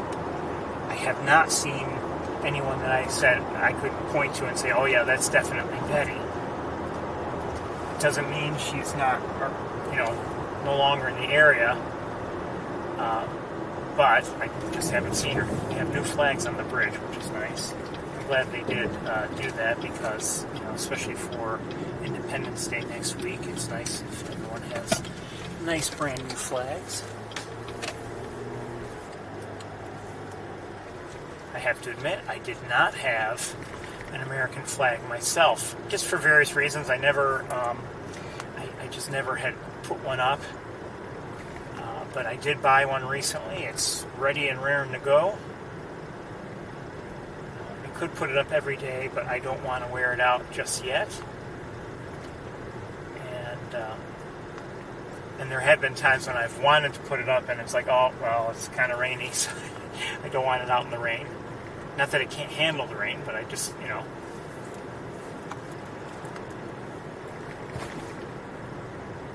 hoping that next Saturday, I'm hoping the weather will be good so I can have the flag up all day.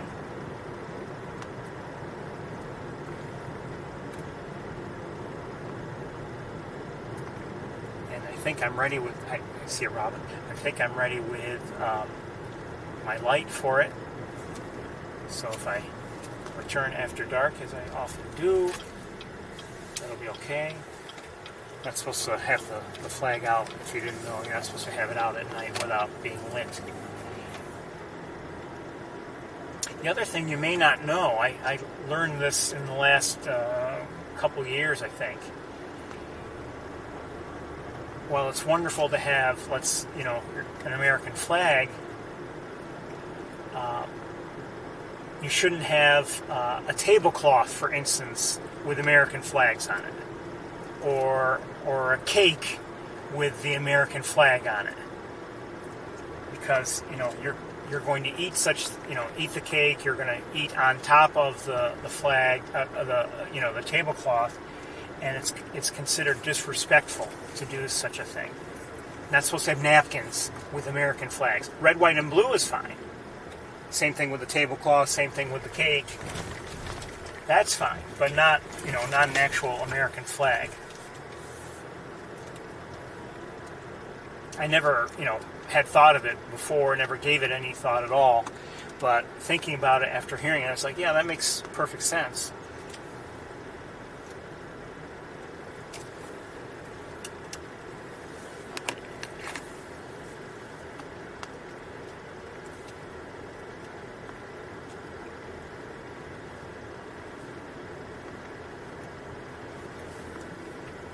I'm seeing house sparrows.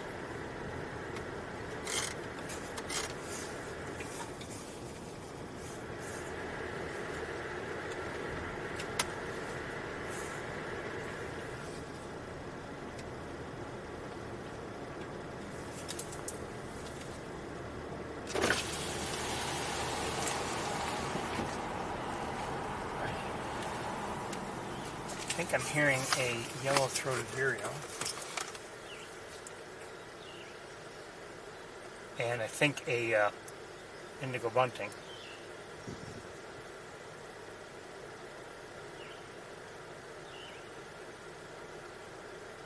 Merlin agrees on the vireo, yellow-throated vireo.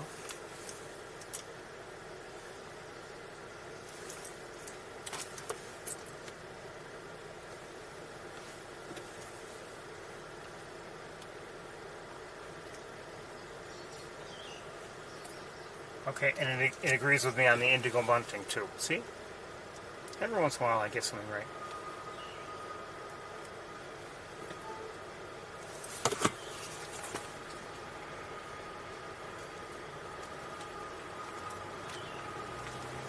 The indigo, the yellow-throated vireo, you're and it sounds a little bit hoarse, and it's not as frequent a song as you might hear from a red-eyed vireo. As for the blue-headed vireo, I don't know what it sounds like, to be honest with you. I can't remember.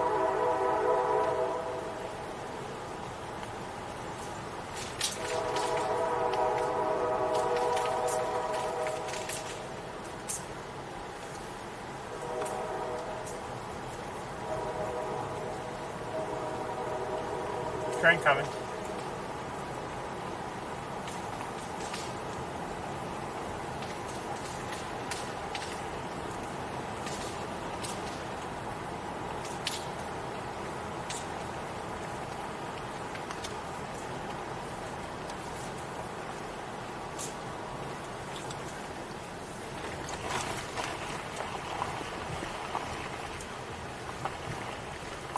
A little bit of mud, a couple spots that look like they have some standing water.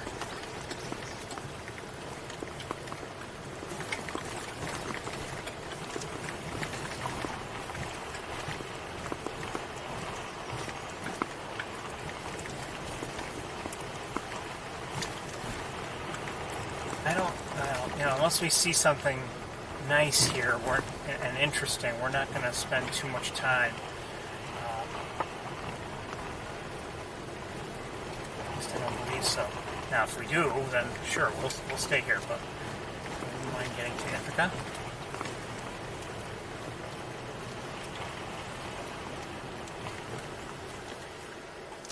Well, that's not on the road.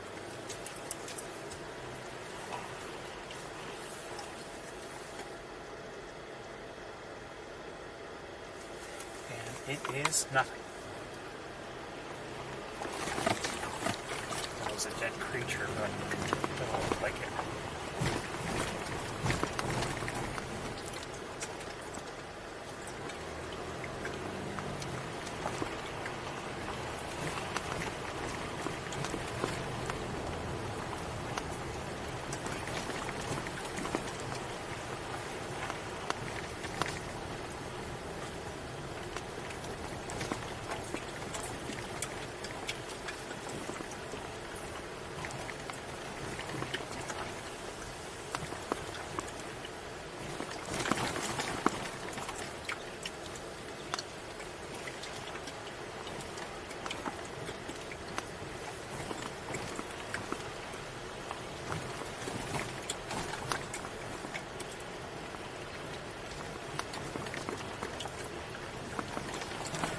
Too many. Maybe if I do this.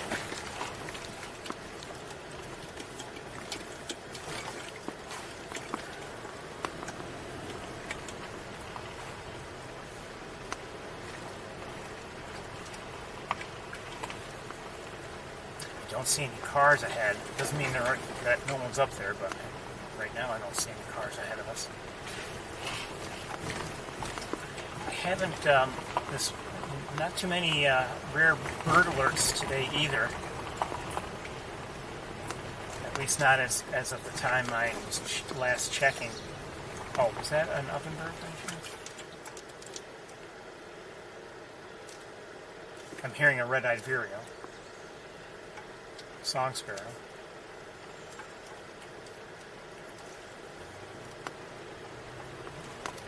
The ovenbird doesn't generally vocalize, you know, with a high level of repetition. At least in my experience, it seems like we vocalize and then they wait a while before doing so again.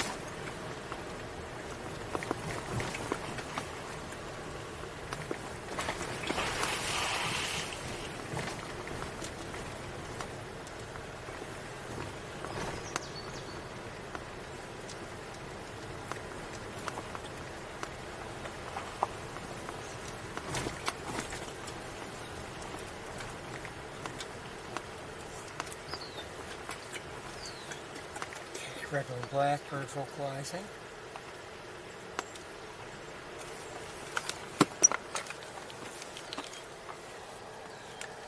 Lots of tall grasses. Just right here.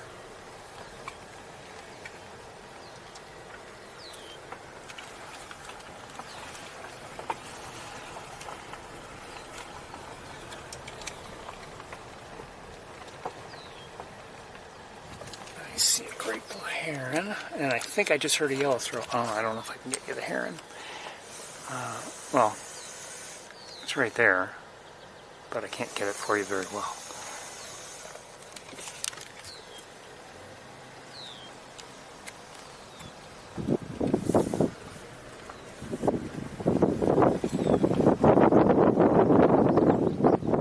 I just heard a common yellowthroat.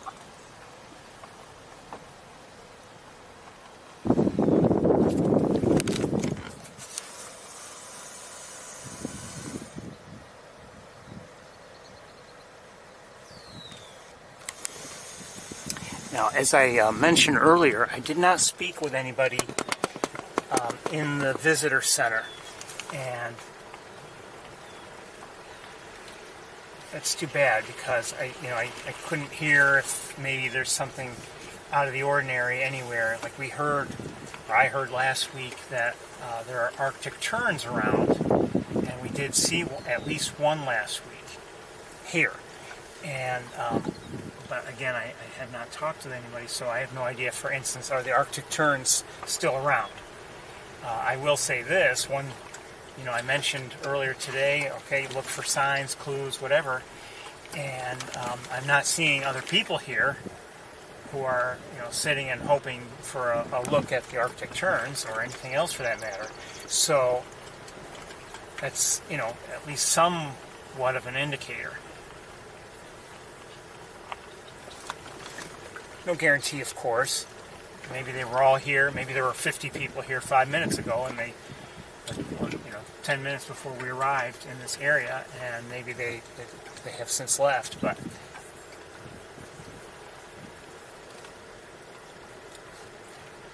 and sometimes,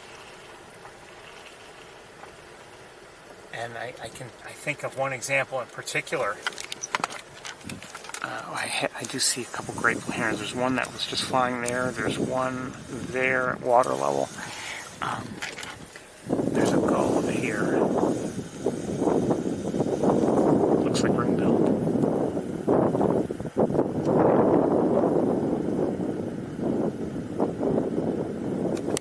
And I did see there's another gull. I'm not sure if that looks like an osprey. Yes, an osprey. As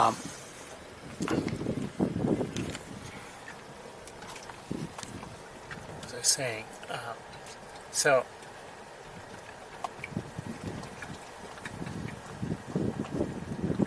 anyway,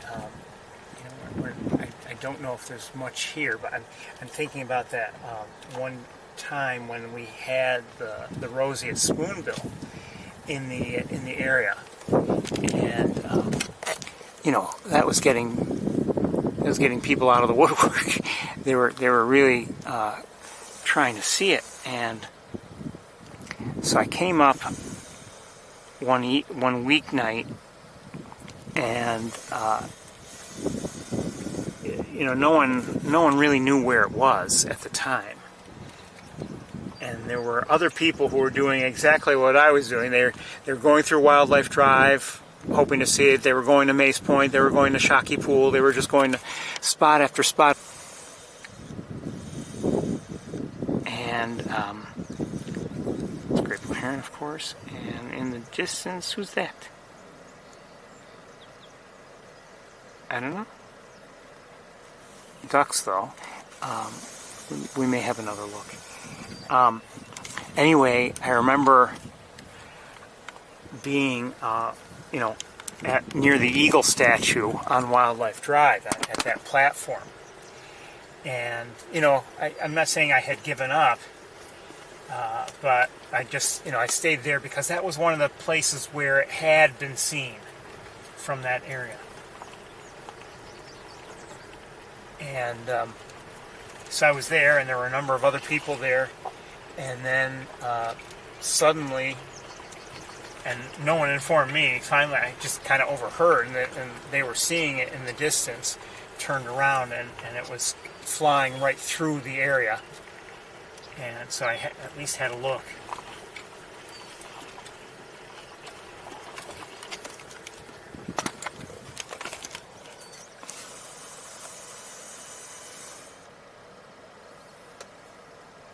These are mallards, and behind them pied-billed grebes.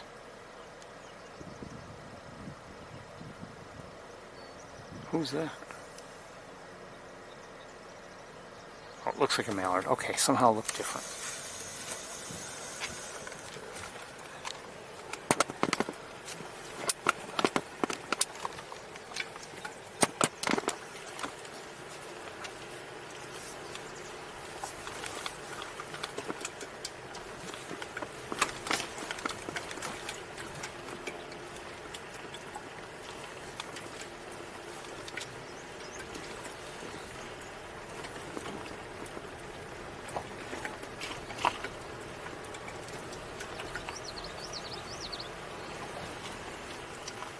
Common yellow throats.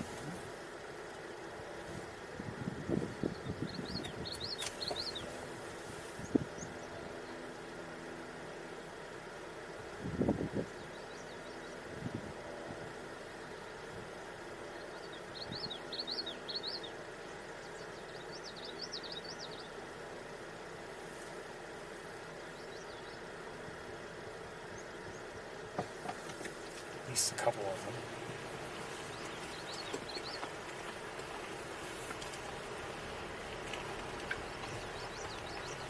I've not had a real look at one this year. I've heard them, and I think I've had a glimpse or two, but I've not had a real, an honest-to-goodness look. Or even a decent, quick look.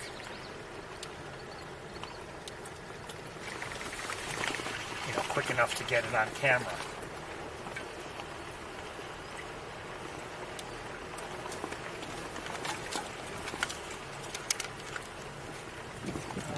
Someone is up ahead on the road, and they just took off. I think they were ducks.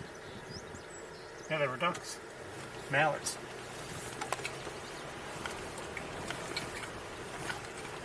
They took off, went to our left, and now looks like they're heading towards the, well, they're still flying above the water. Hearing a gull. Oh, there's a puddle in the water. They were in the puddle.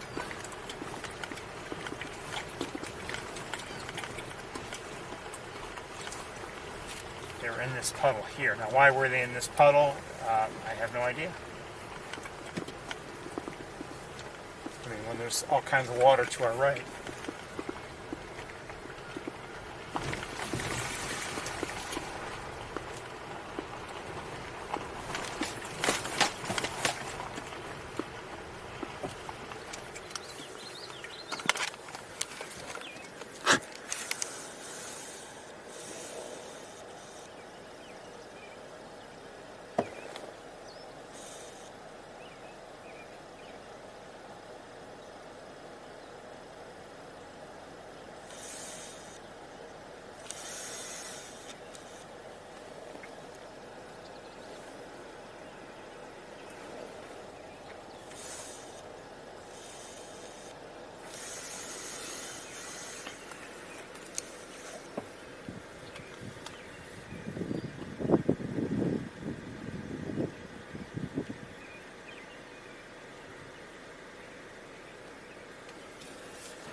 They looked better last week. There seemed to be more of them this week, but they looked better last week.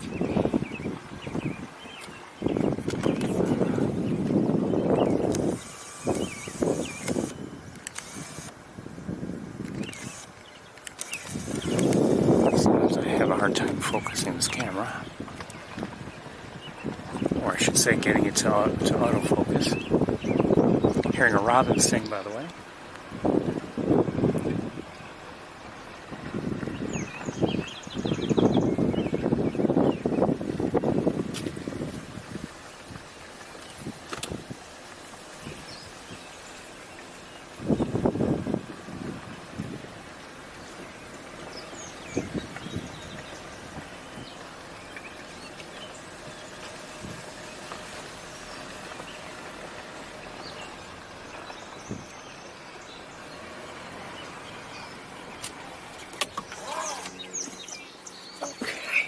Through the windshield, or through the sunroof, I should say.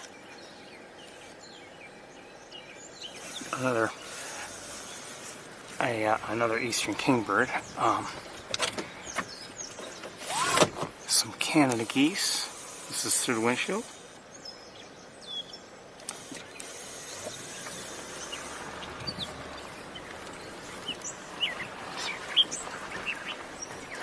I'm hearing a gray catbird. Hold on.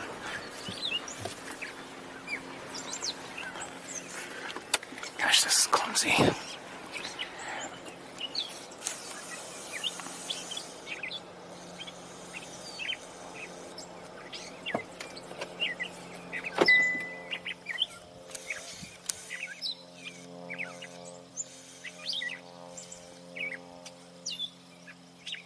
That's a pied-billed grebe there, by the way, and another one right there. Maybe a bit, a couple babies.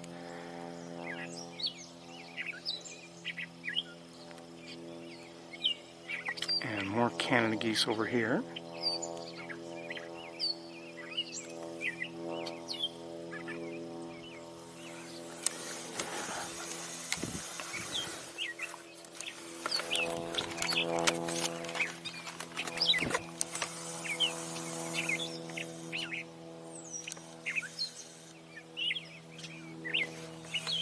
I believe, if I'm not mistaken, they're Canada goose feathers.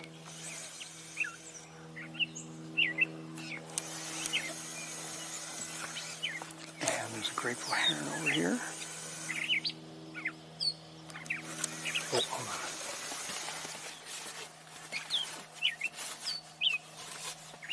Alright, let's continue here.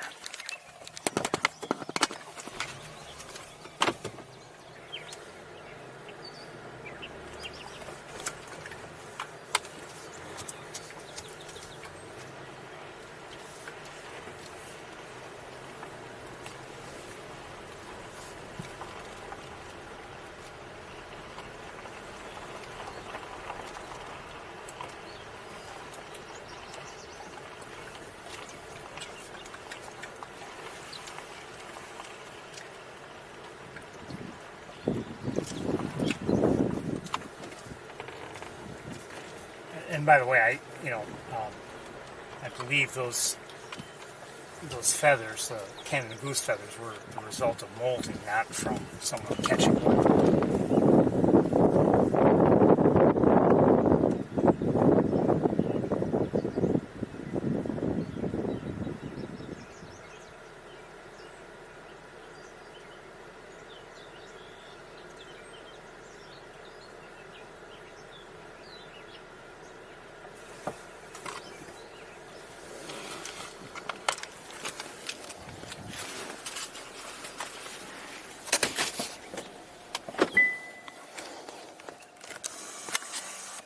I don't think we're going to stay here much longer today.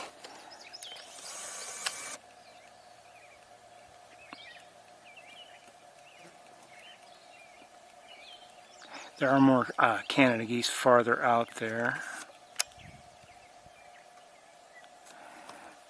Conditions are tough in terms of seeing things just because of the sunshine.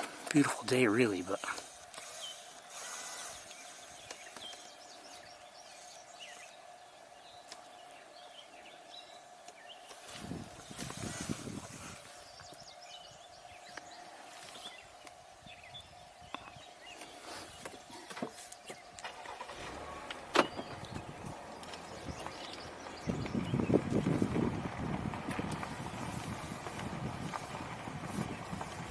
haven't seen an eagle yet today. I have a good feeling we won't see one at all together. I did see one this morning myself, but that doesn't count for the tour.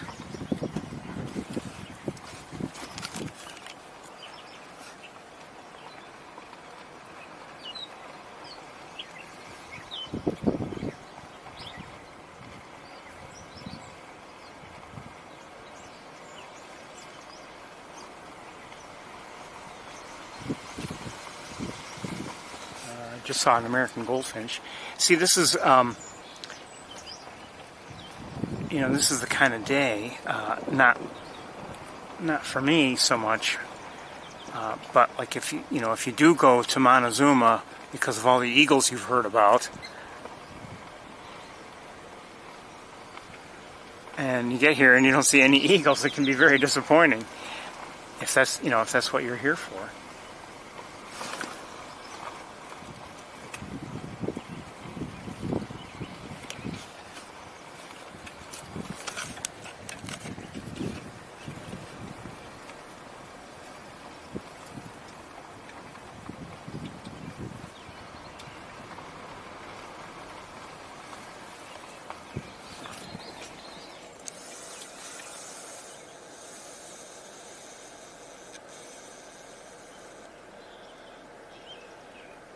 That looks like a probably a Caspian tern. Very, in terms of overall color pattern and everything, similar to the Arctic tern we saw last week, but the tail was different, and I would say it seemed like its flying style was a little different too. The Arctic tern, I don't believe I had ever seen one before last week, but the Arctic tern, to me, in terms of its flying and at least how we saw it acting, it seemed a lot like the black tern, flying a deliberate undulating, you could say, flight above the water, and occasionally going down to the water level for, probably an insect or something.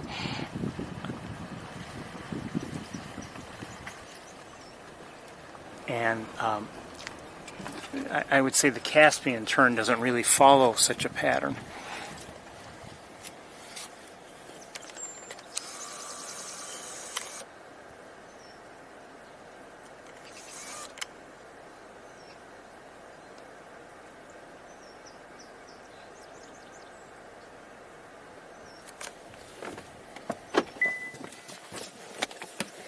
These wires get caught on everything. We've got a couple turns out here.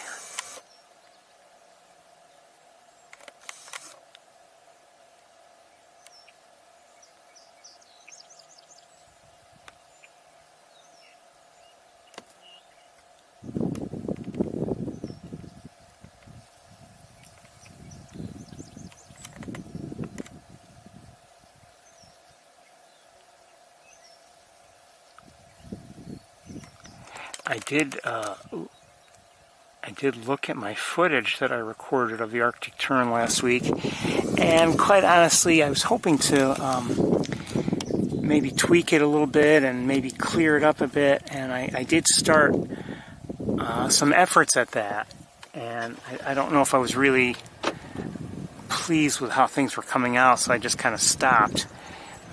The bottom line is it wasn't very, very close, and we wouldn't have had, a very good look. We had a decent enough look, but it wasn't as sharp as I would like it, just given the distances involved.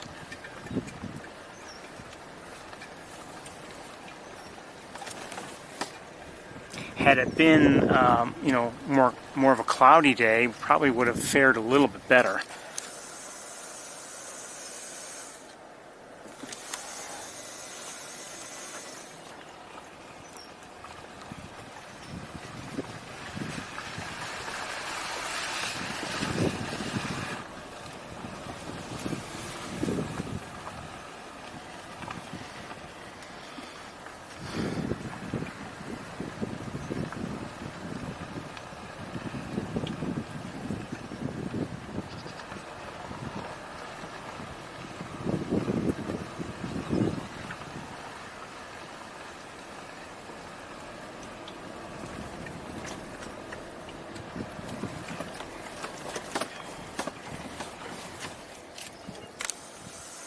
tern just went to the water.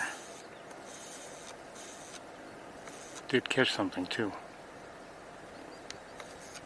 And it ate it.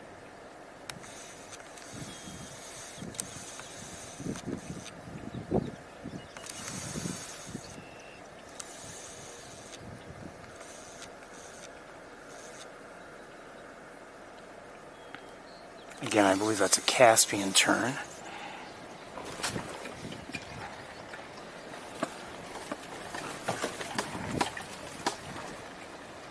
Hope they go over this road and smooth it out at one point or another this year.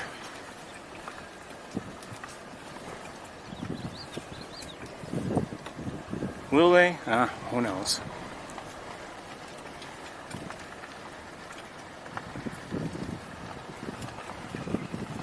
Alright, let me just stop here for a second. I'm going to look with binoculars a bit.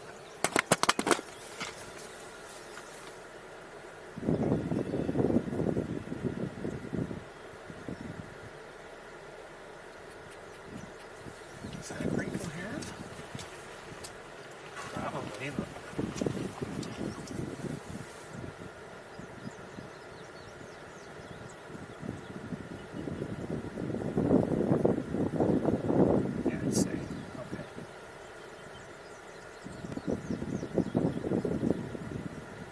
do see a gallinule, common gallinule.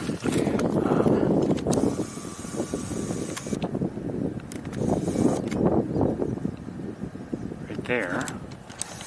But we haven't seen a lot of those today, just 2 so far by my count. And, you know, we were hearing them last week a little bit. Haven't heard one yet today.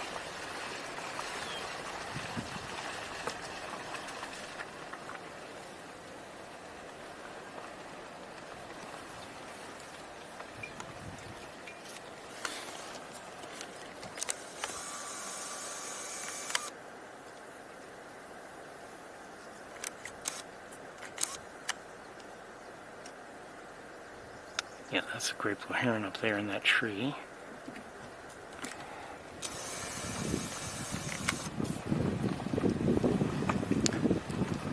So a number of great blue herons here today. Haven't seen any great egrets here. We've only seen the one that we saw at the main pool, you know, from Wildlife Drive.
These are wood ducks. Hello.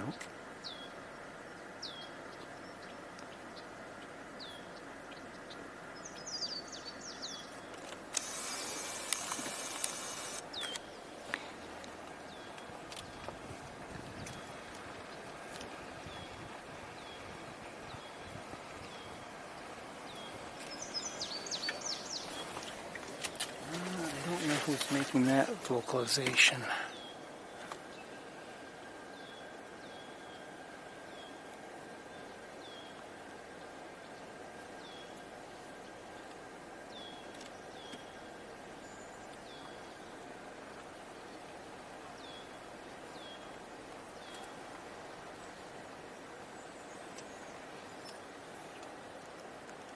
Okay, now it stops.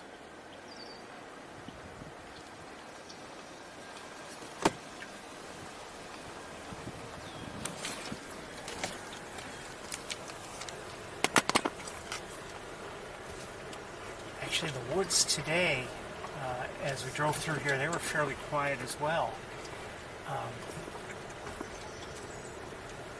Last night I was getting ready for today.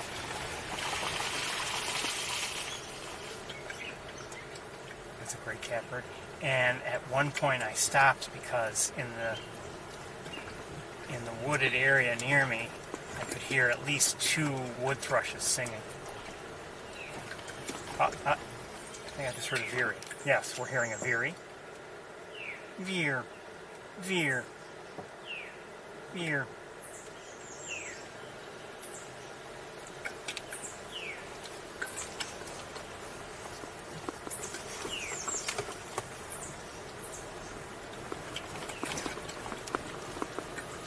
I think I may have heard a tufted titmouse also, I'm not sure.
Maybe we should take a break, and I'll drive back to Ithaca, and we'll go from there.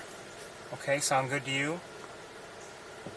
I think I'm going to get there probably and get ready probably by about 6, maybe a little bit earlier than that. Probably a little earlier than that. Oh, I'm sorry. Yeah, probably. Yeah, about 5:45. Okay. Let's see if you got the message. Maybe a little sooner, depending on how things go.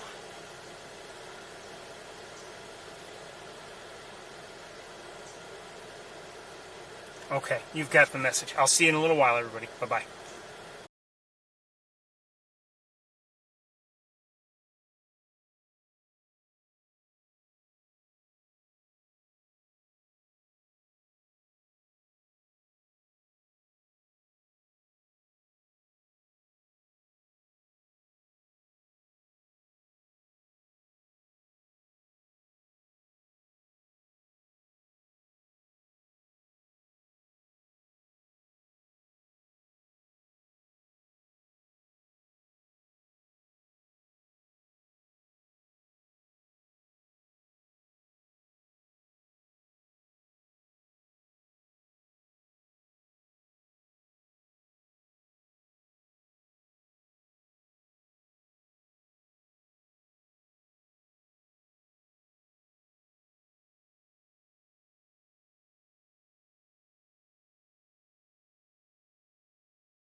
Okay, you should have audio now. Sorry, something got switched. Thank you for telling me that.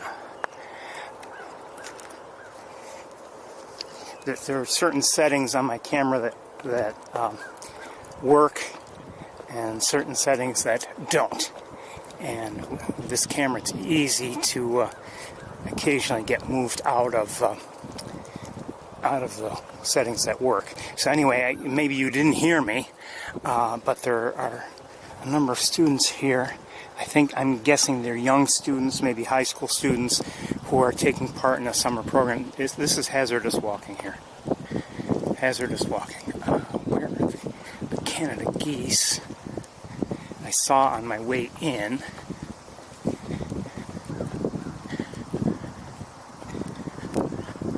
So what have I seen or heard? Again, I'm not sure what you heard and what you didn't. I have seen Canada geese. I've been hearing, and I'm still hearing, an American crow. I've seen a robin or two, a mourning dove or two. Just saw another robin. Here are some of the geese. Hello.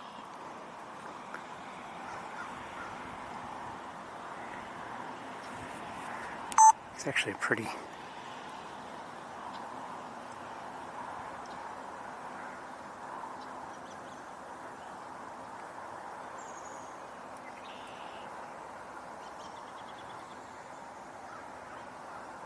And more over here, and there were more of them. We just can't see everybody. Like here's another one over here. We can't see them all, and I'm not going to go over there. All right, let's head towards the pond. And like I said, there's a fairly large grouping that arrived in a couple of vans from the campus, or at least I should say the vans have, Cornell labeling on them.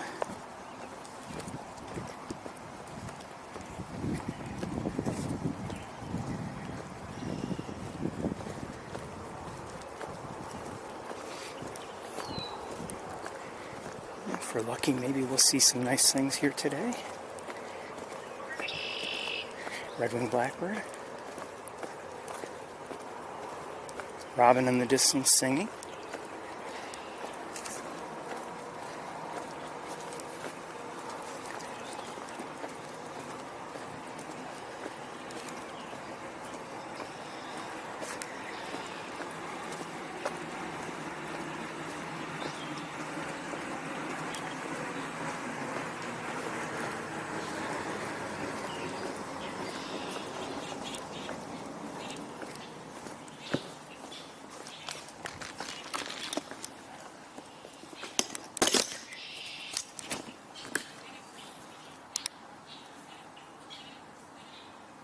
Grackles, I think. Common grackles.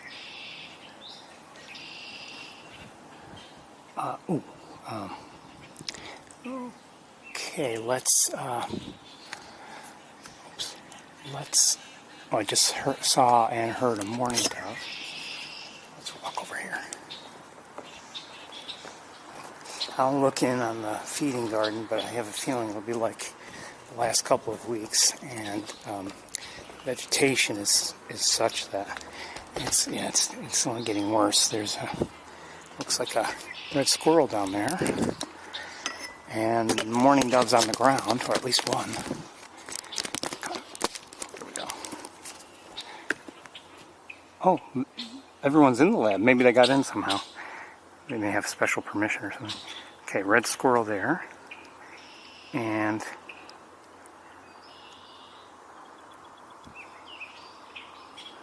okay.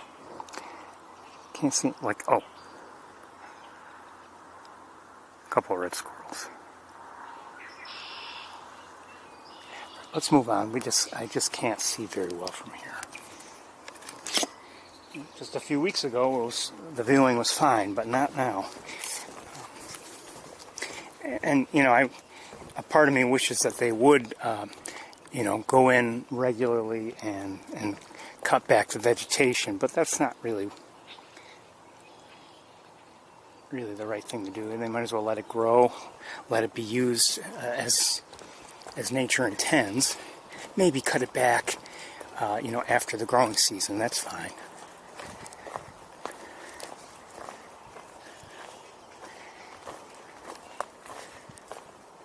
But let the birds make use of it,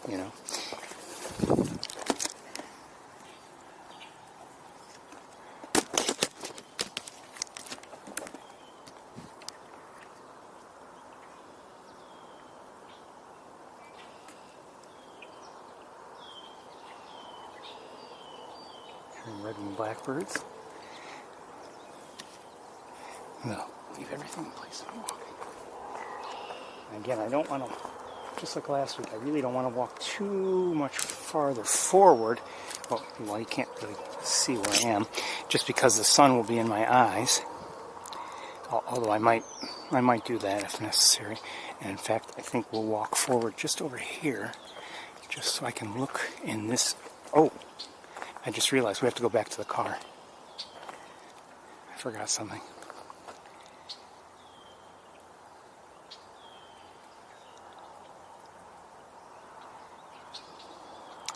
I forgot my binoculars.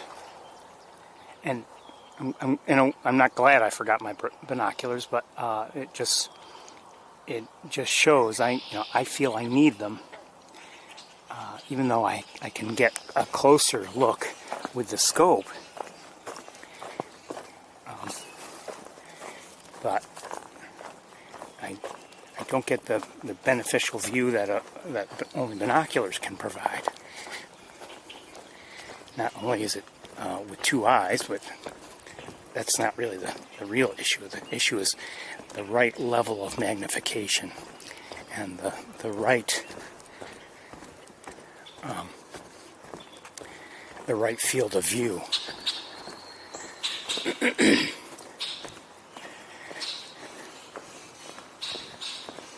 Sorry about this. I went to reach for my binoculars and they were not there.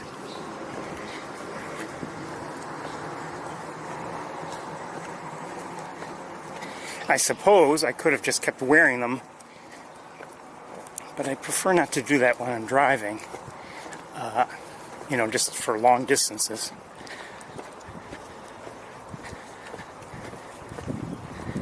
After a while, things can get heavy on the neck, and also just annoying between that and seat belts and stuff like that.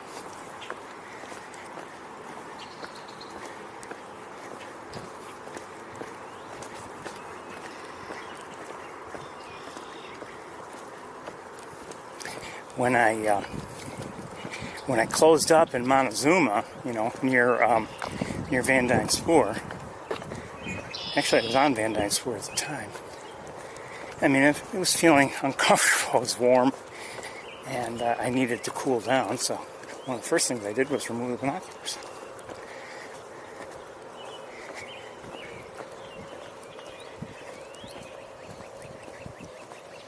Okay, I just heard a northern cardinal.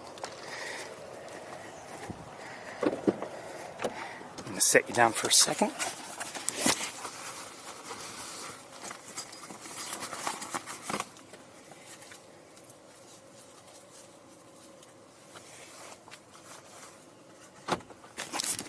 Okay. Sorry about that.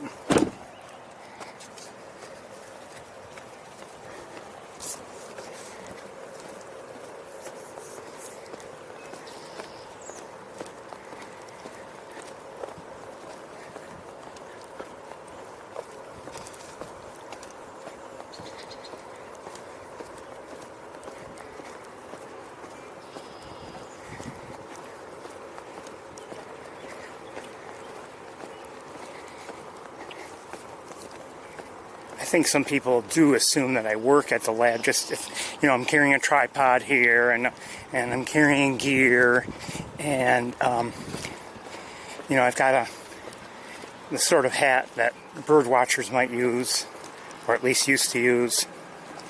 So all these things, they make me look like I know what I'm doing. I assure you I don't.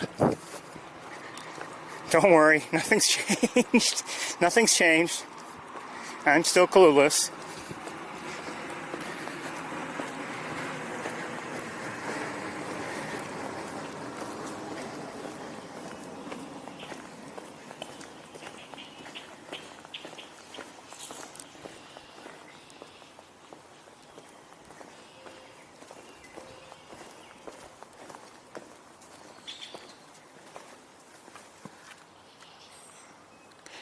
I don't know if I can show you, but there is at I'm not sure, maybe red-winged blackbirds at the feeders, I think.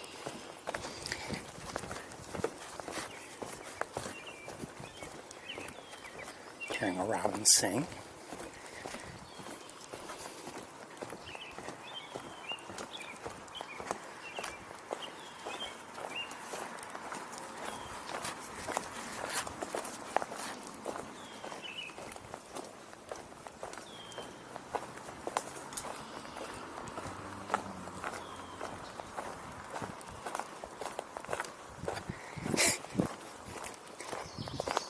Okay, that we just heard a common yellowthroat.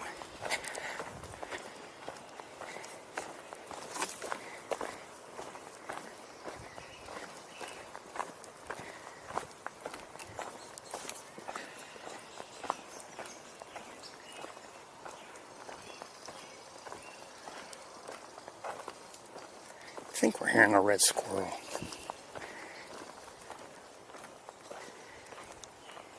Lush and green.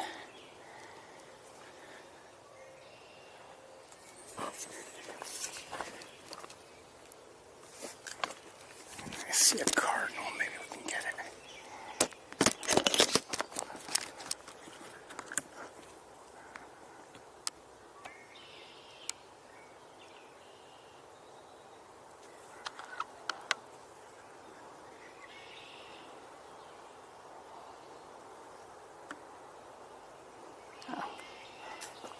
It's still in my view, but now, well, not really now.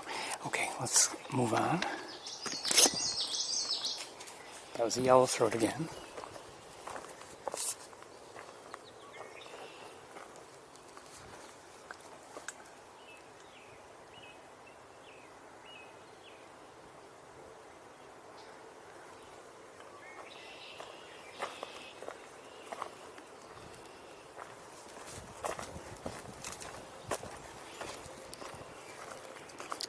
We've been hearing yellowthroats for a few weeks now, and we just, you know, they tend to stay in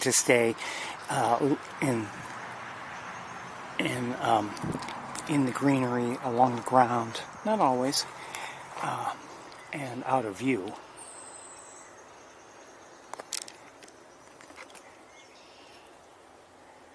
So we have yet to have a look at one. Oh, who is that? Probably a robin. Hold on. Where'd it go?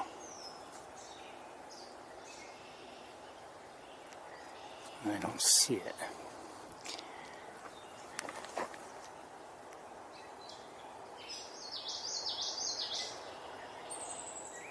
No, I think it's a gray catbird. It flew through. It's not close to us. And speaking of catbirds, I'm hearing a different one. And that was a swamp sparrow. But the complex series of vocalizations, that's the gray catbird.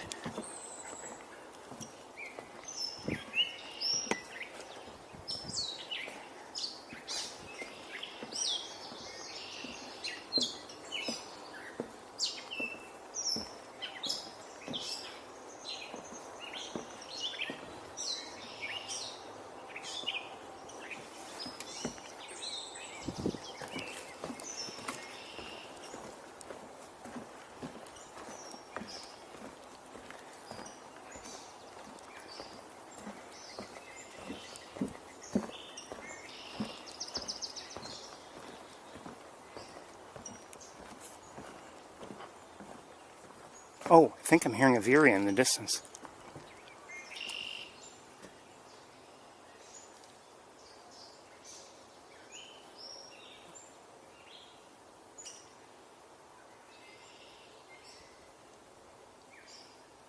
Maybe not.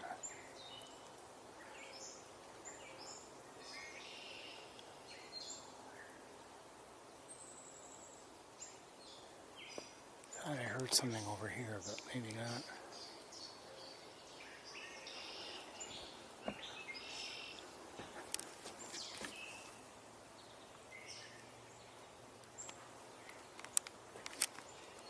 I think I heard an American goldfinch.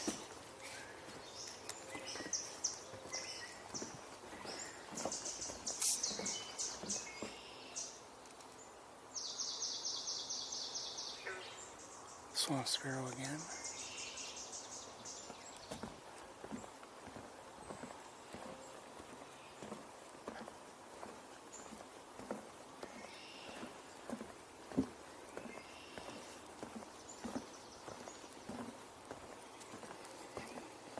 It's definitely humid, or it feels humid right now here.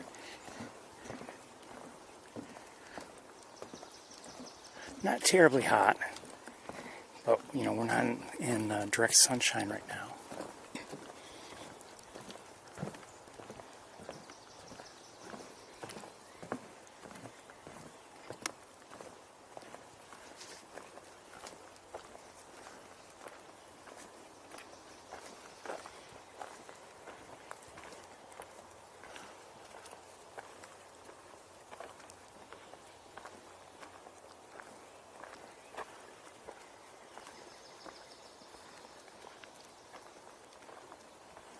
Yes, I think I am hearing a veery. Yes, not close. That away.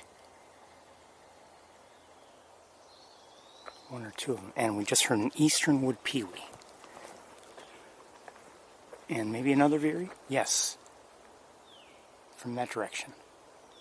Veer. Veer.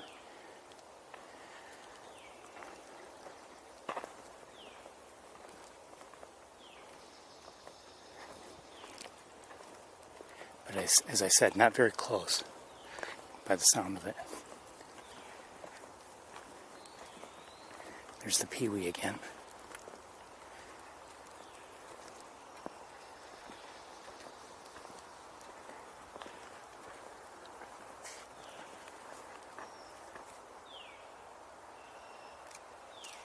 And that's an alert call from the veery.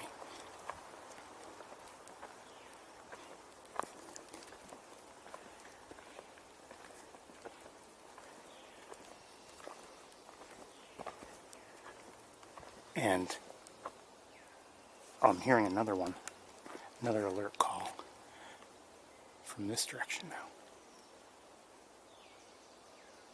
Deer.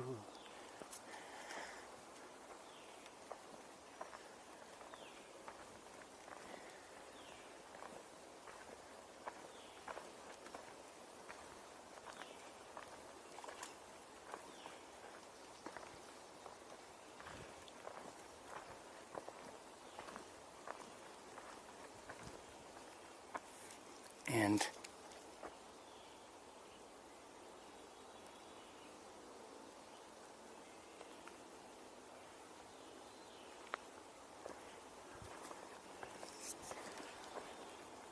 up ahead I hear one singing.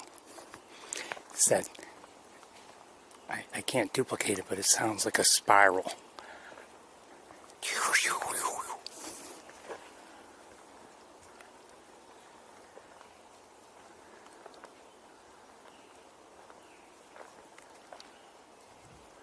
So we've heard at least 3 veeries to this point.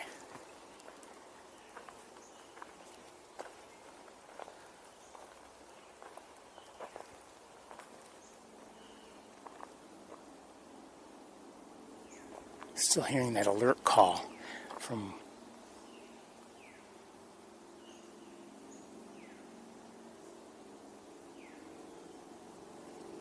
let's go ahead. Oh, I may see one. Hold on. No, I doubt it. Something though. Nope, something else. Looks like a downy woodpecker. I thought I may have seen a second.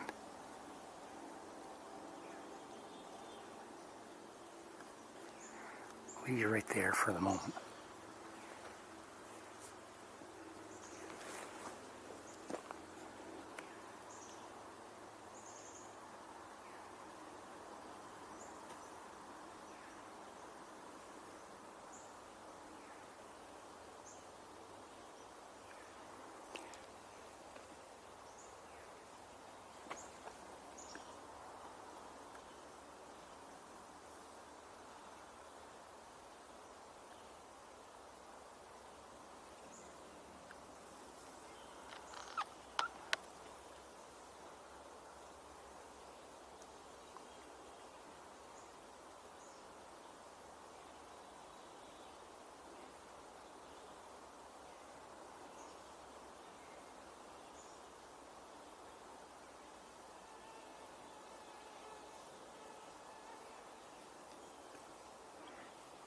I would say mother and baby, or I should say fledgling, if I'm not mistaken.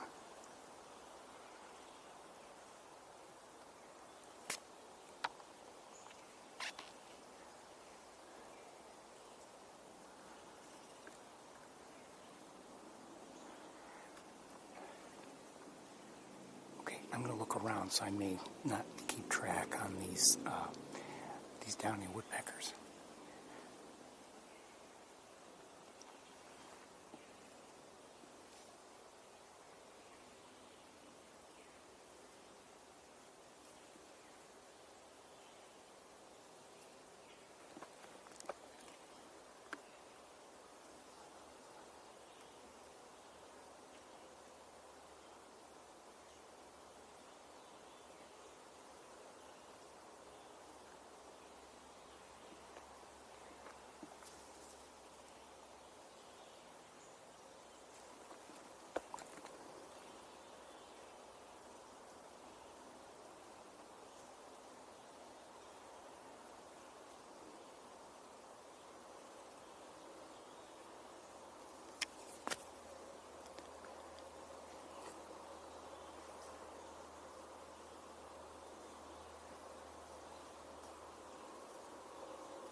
Hearing a veery sounds like it might be a little closer now, but we're looking at a downy woodpecker, and we've seen, for the downies, we've seen an adult female and a juvenile.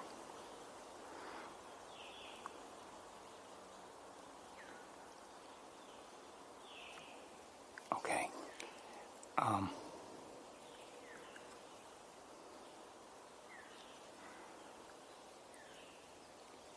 I don't want to disturb the woodpeckers. Maybe we won't, but I'm wondering about the veeries.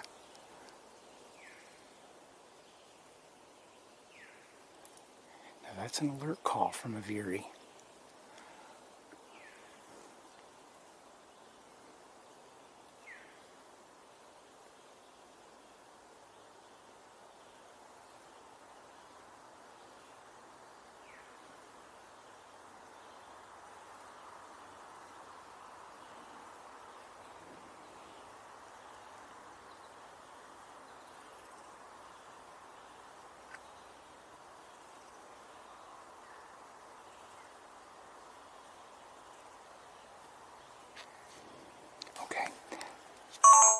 forward.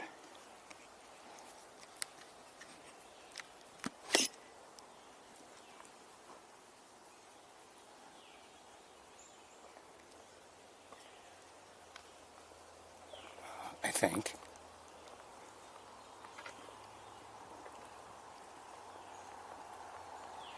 I see the downies are on a tree over here.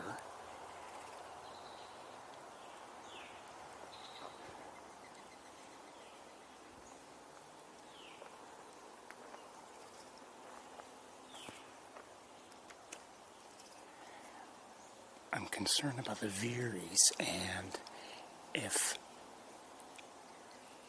what the reason for that those alert calls is.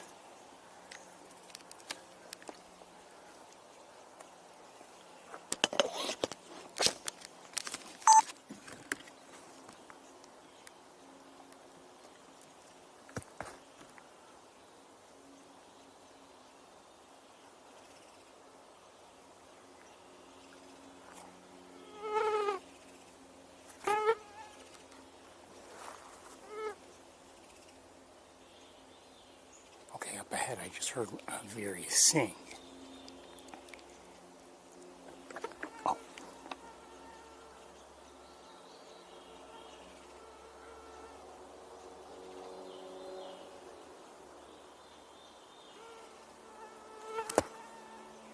Okay, the mosquitoes have found me. Big time.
Something's making noise near me.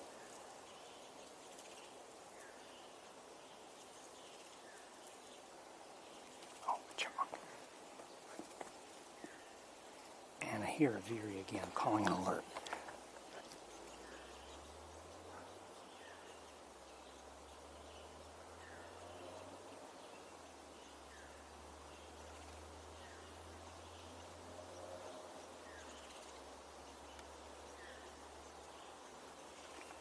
This is the adult. And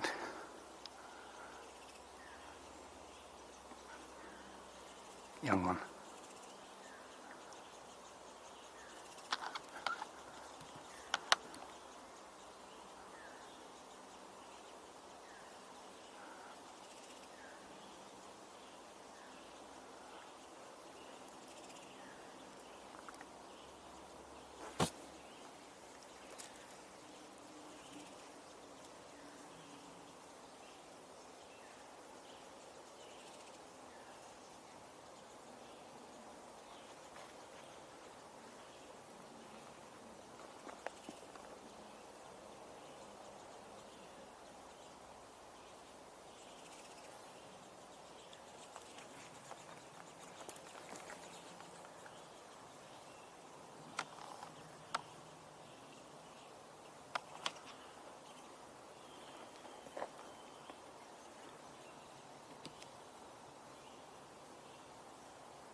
else is vocalizing nearby?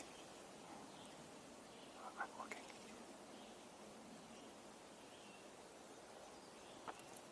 It sounds like a vireo.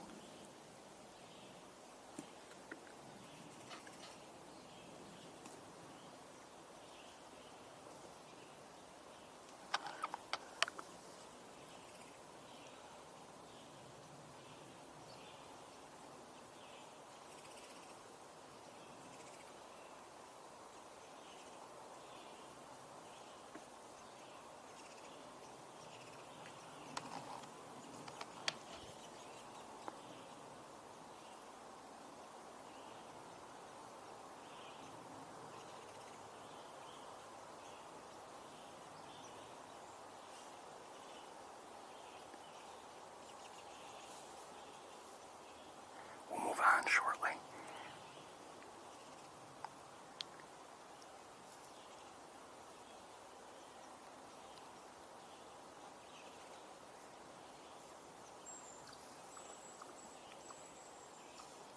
We're hearing a chipmunk. Okay, let's move on. It was nice to see.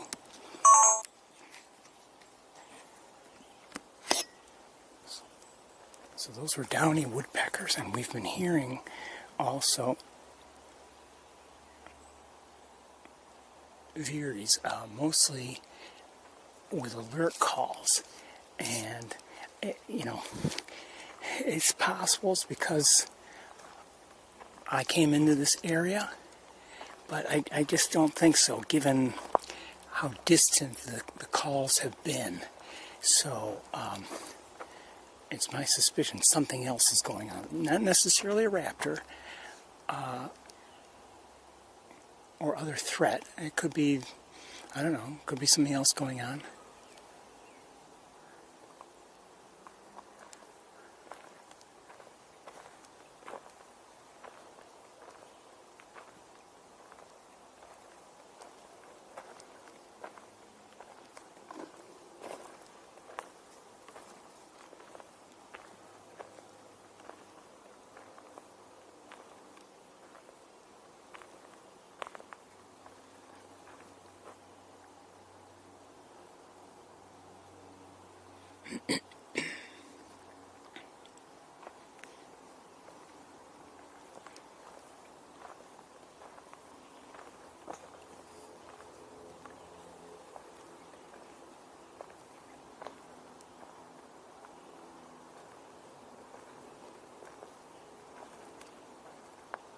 I am hearing a red-eyed vireo in the distance. Not close.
Hearing an eastern wood pewee in the distance.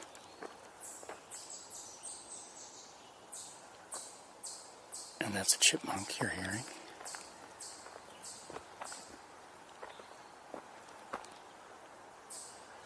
Alright, let's turn around.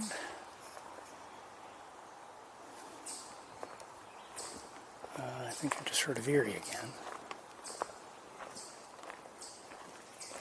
Yes, veery again.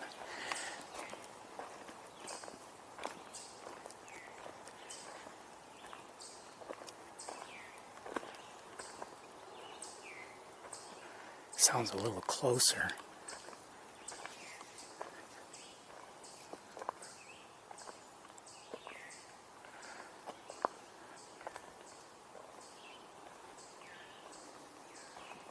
Maybe two.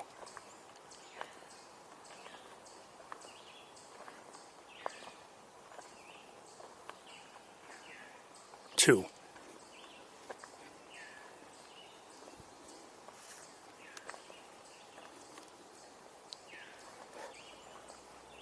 I'd love a good look at them.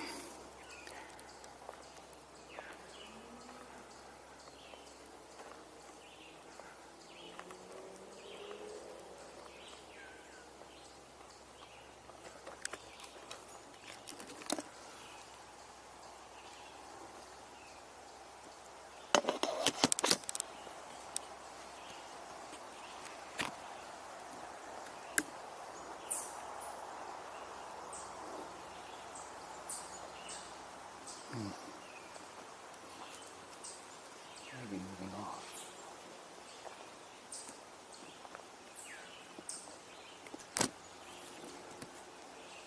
Alright, let me look at that. Oh.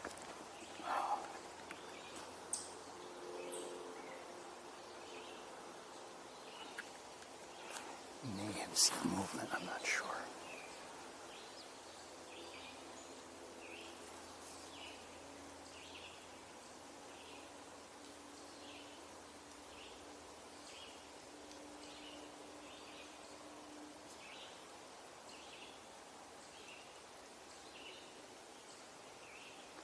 Need them to vocalize if I'm going to find them. Unless there's, I might, there's always a chance I'll get a lucky, just a lucky sighting.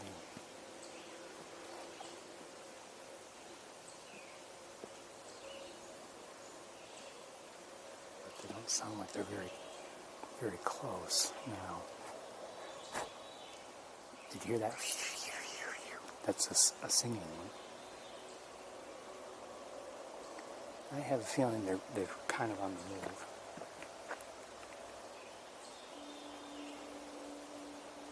Okay, we're going to move on.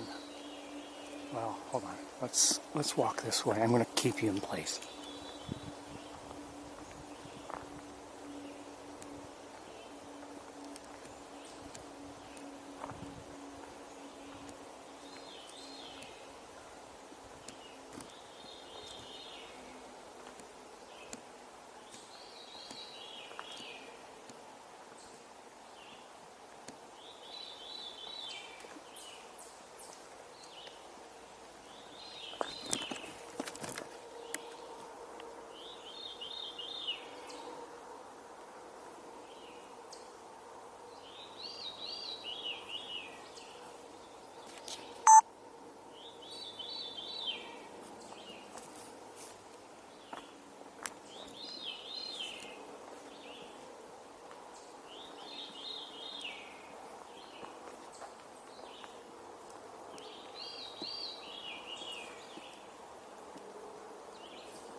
I don't see it. You can hear it sing, but I don't see it. I think there are two of them.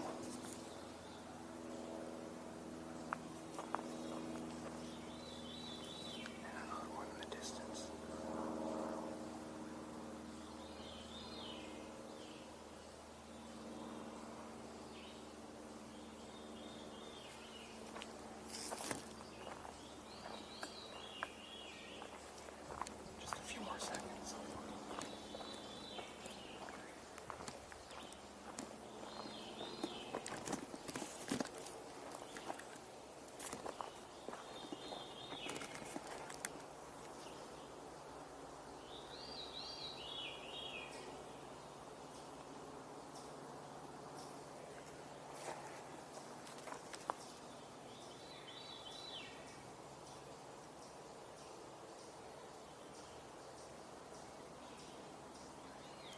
Sorry, I just don't see it.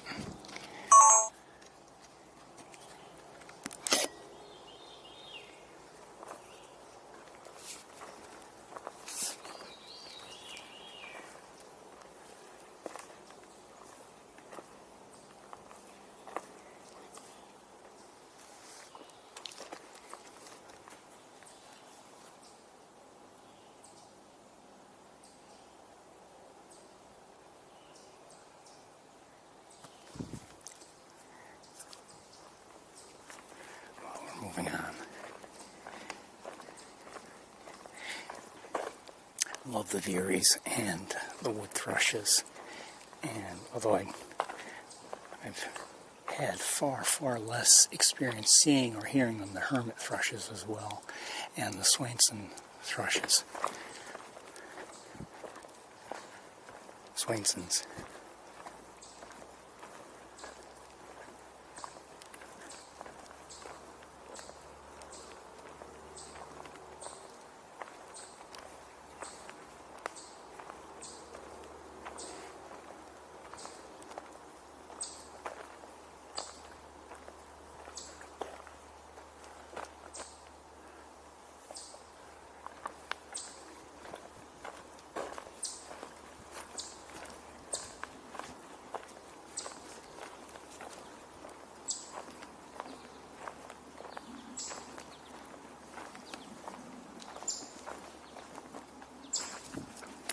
Hearing chipmunks. And I think I might be hearing an American goldfinch in the distance.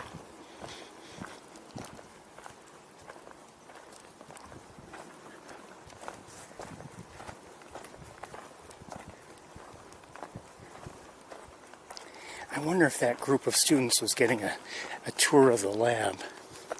I bet they were. You know, a full tour, not just the visitor center.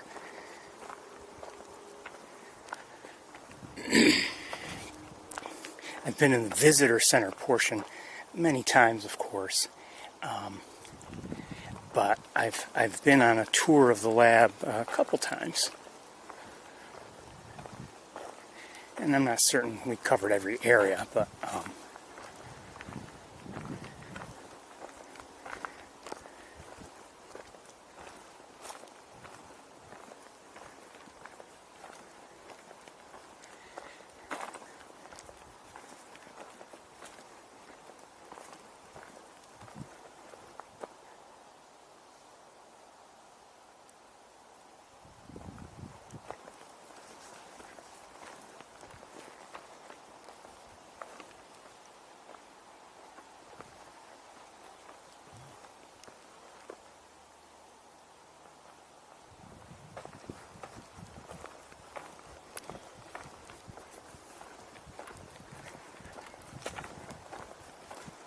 still humid, but here in the woods, it's a little cooler. Certainly not uncomfortable. I'm warm.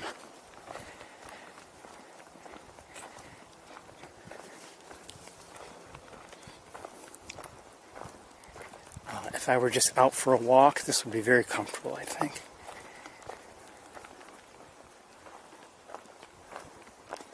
So we saw those downy woodpeckers. We have not seen or heard any others.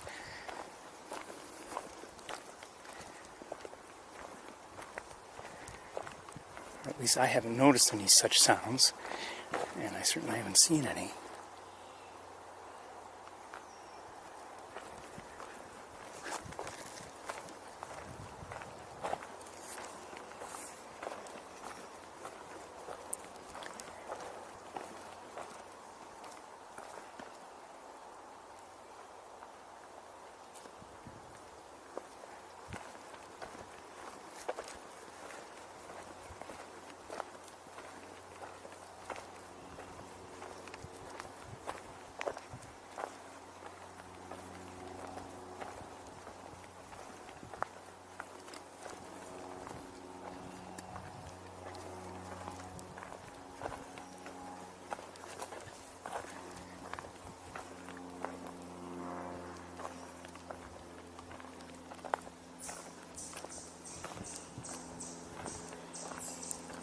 chipmunk up ahead.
I think I want Merlin to listen. We're hearing a bunch of chipmunks, but, oh, come on. I can't. Stupid touchscreen.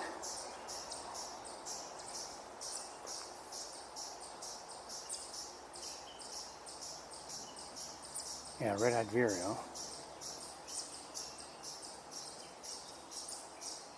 Okay. Nothing else, though.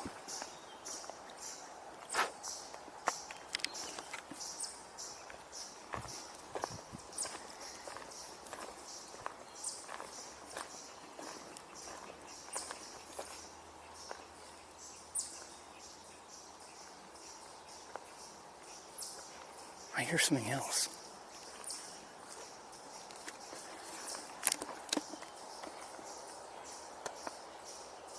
I think.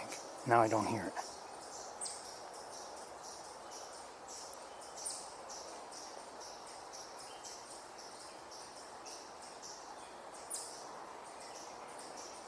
Oh, come on.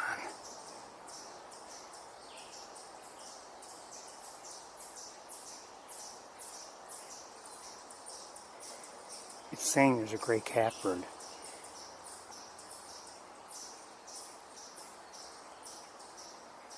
It's possible, given that vocalization I heard. But this isn't gray catbird territory right here.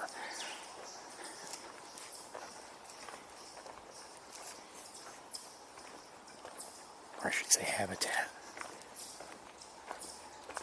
Well, maybe it is.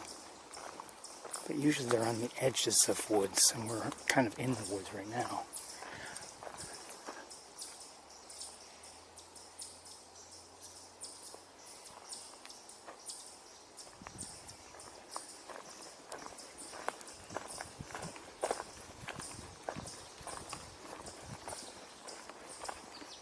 I hear an American goldfinch.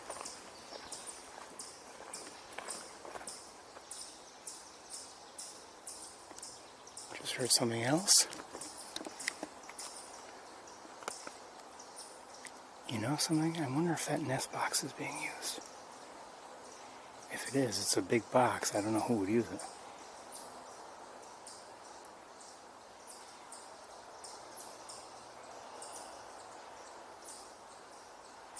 But I heard something else. I'm not sure what it was. It sounded woodpecker-like, but...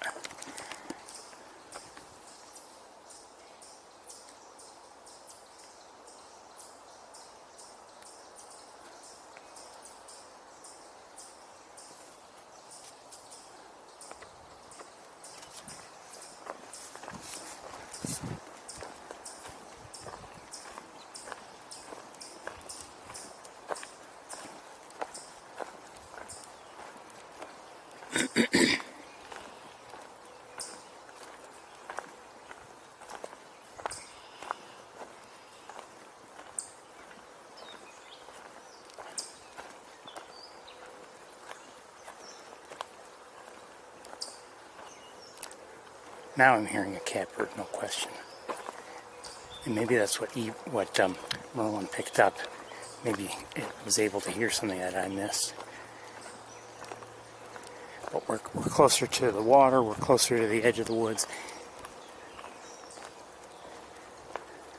But we might have been within the vocal range of the catbird at the time.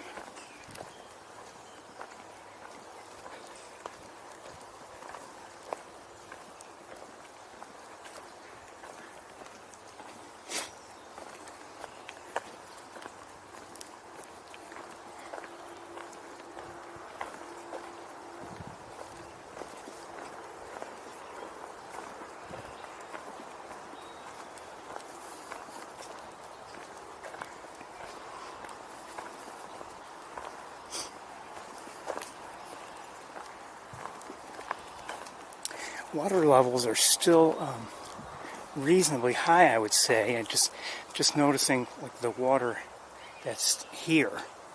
You know, things had dried up a bit. This might be kind of dried out, but it's not, obviously.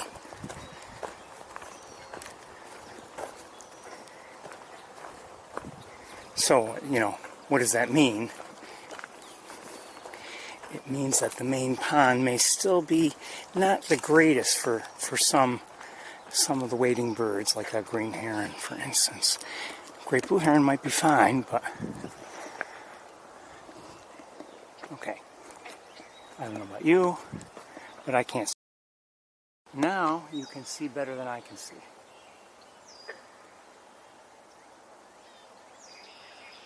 Down periscope. All right, let's. I think we'll continue on.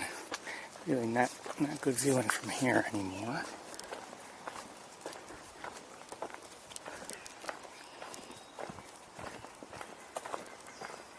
I just heard a white-breasted nuthatch with a nasally sounding call.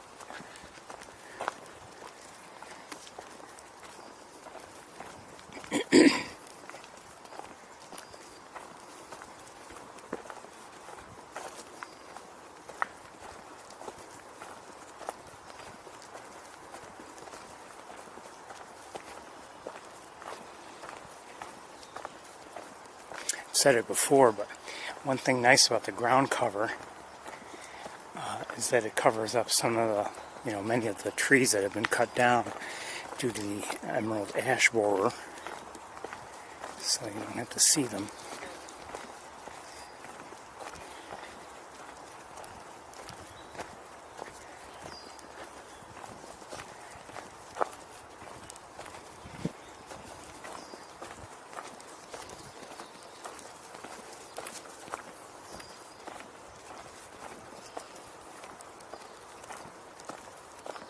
Potato chip.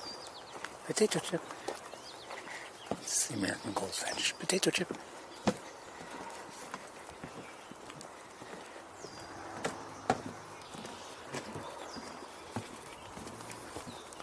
Ooh, I think I just saw a gray catbird fly through here.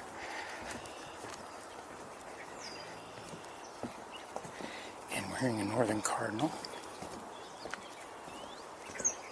And just saw and we're hearing maybe a different one, but we have an eastern kingbird here. One second, and I think we're hearing a different one, but here's one,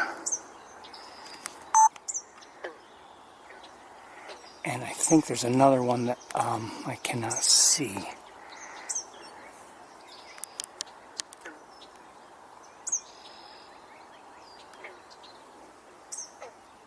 You hear that? Pew, pew, pew, pew. Oh, wait a minute. No, I don't see it. Let me move here a little bit, maybe. No, I still don't see it. And the one that we could see is now kind of not in such good view anymore, right here. But I think there's a second one somewhere.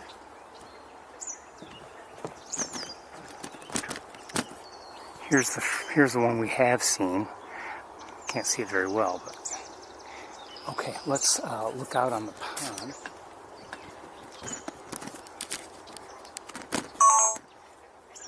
One second.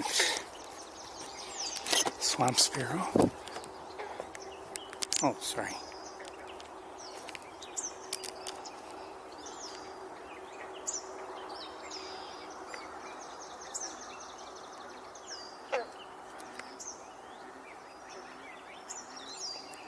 And I see a great blue heron.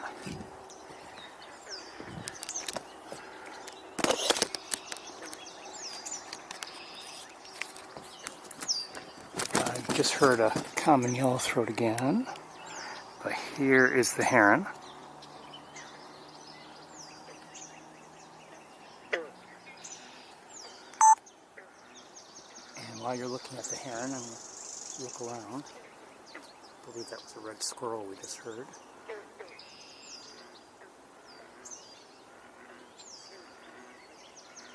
And I believe I see... Oh no, that's a red-winged blackbird. I thought it was possibly a... I thought it might have been a belted kingfisher, but it's not.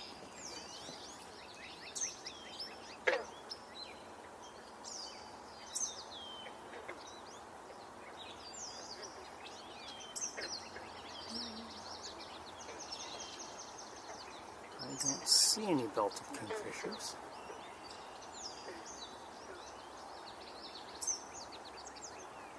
I think I see a tree swallow. Not sure if I'd be able to get it for you.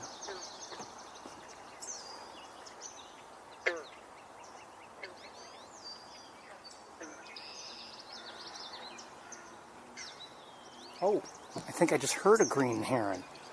If I'm not mistaken, I might have.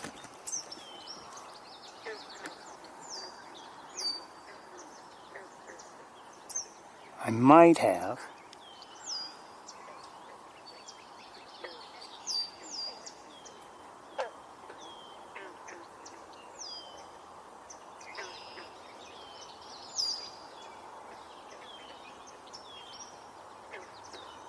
Well, let me get you back on the great blue,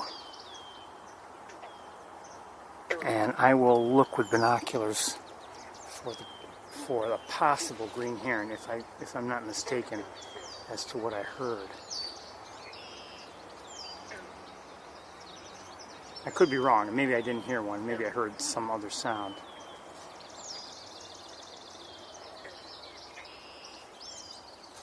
A lot of vocalizations from the red-winged blackbirds all of a sudden. I wonder if something's up.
I think we're going to move along.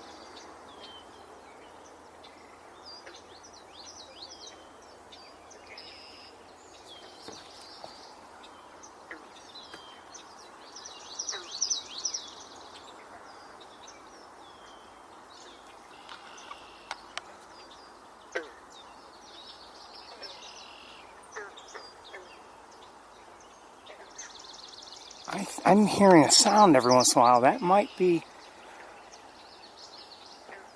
I've heard it 3 times now. The sound that I think might be a vocalization from green heron. And there's a common yellowthroat nearby. two of them, actually. And did I just see one? Yeah, I think so.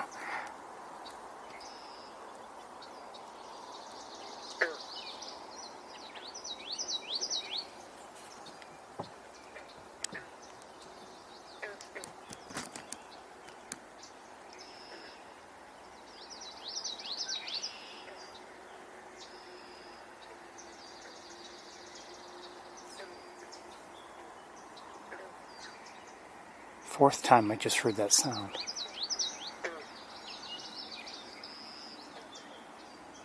Could be something else.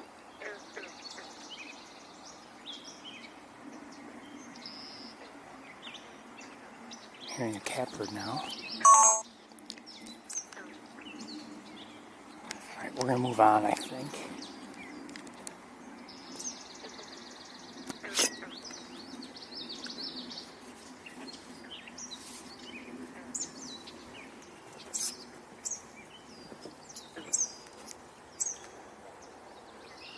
It's a kingbird.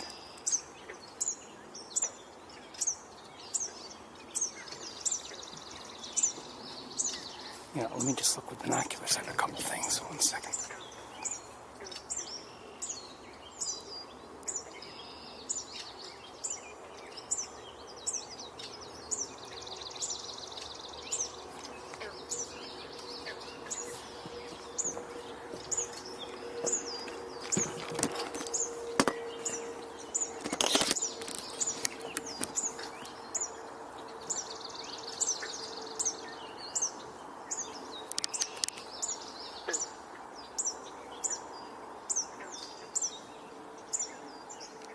Eastern kingbird again. Seeing it vocalize. Okay, let's move on.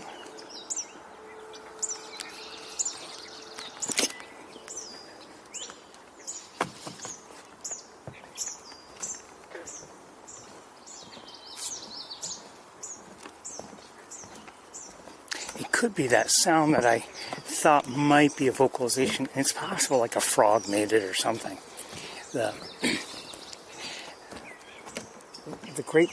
The green heron sometimes sound like cow. That's my best approximation.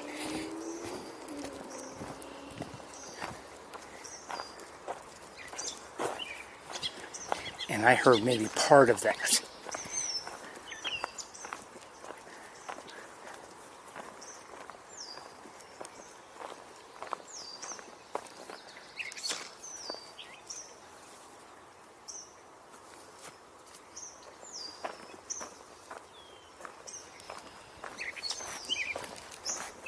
A great catbird you're hearing nearby. Hello, catbird. Wherever you are.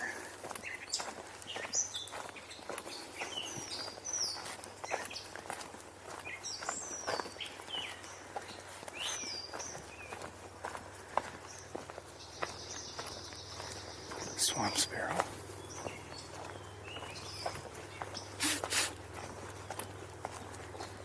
Red-winged blackbird.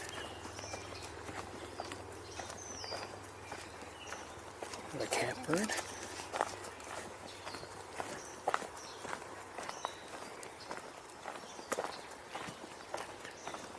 American robin.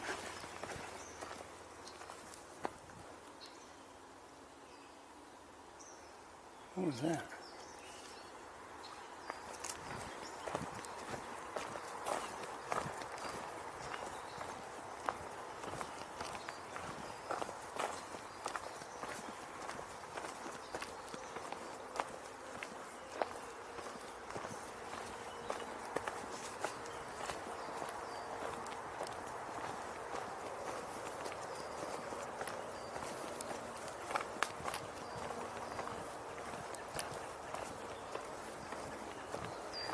Hearing a robin again. Tut, tut, tut, tut, tut, tut.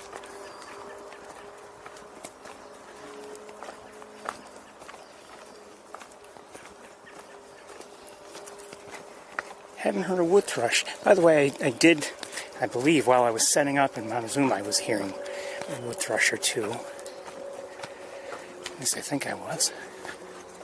Forgot to mention them.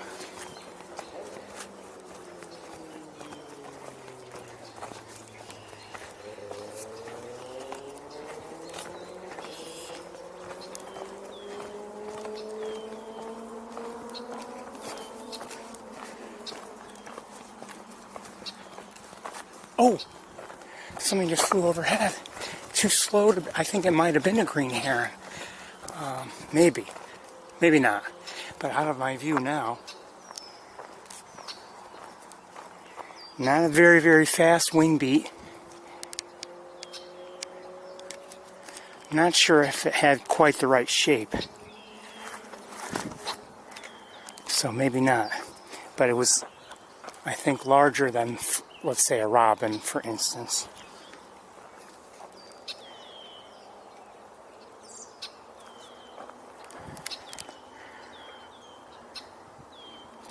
Hearing a fair amount of vocalization from the red-winged blackbirds, although I don't know if that means,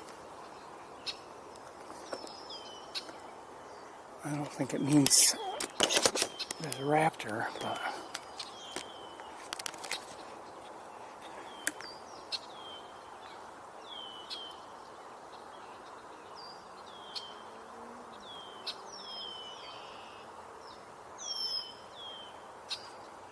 let me look around with binoculars a bit.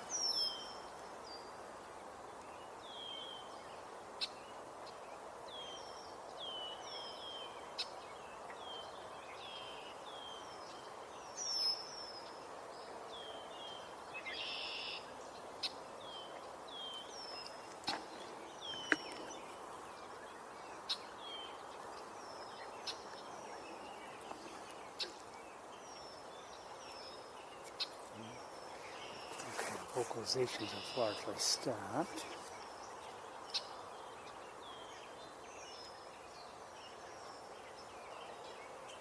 Now I see a green heron. Just saw one. No question about it. It was flying through here and out of view, I believe. And I just heard one. I'm not imagining things.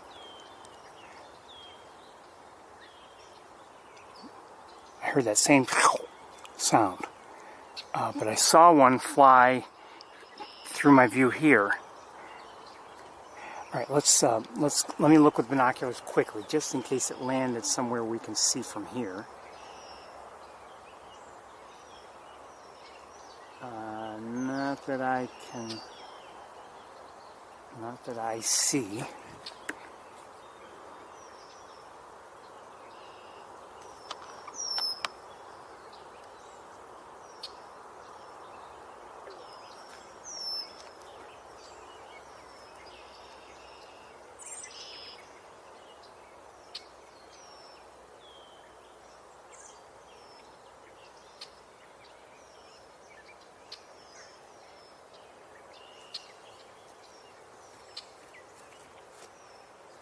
Okay, let's get going, and we might even come. Oh, hold on. Who's doing that?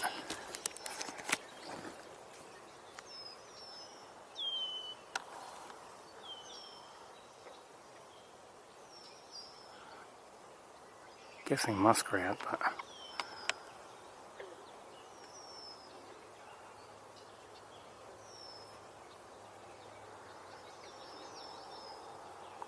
Either that or the plants have really advanced here.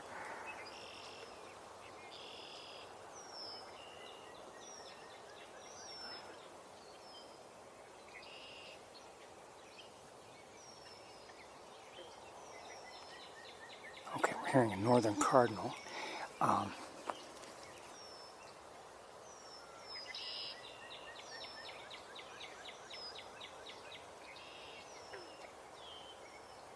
Okay, let's get going here. What time is it?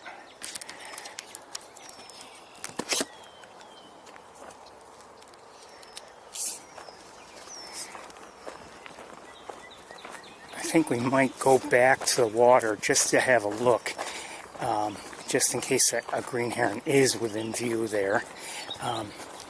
We'll move along, but we will.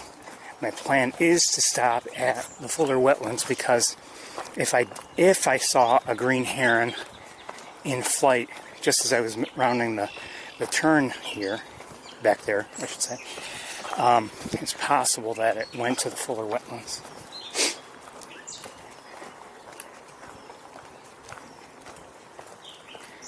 It's been in some ways a quiet walk, but I've enjoyed it. Like I said, it's lush and green here. And I really enjoyed watching those downy woodpeckers.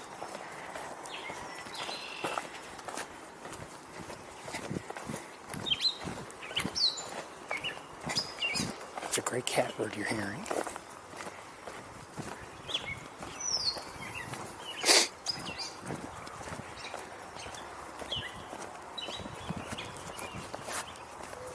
Mourning dove singing.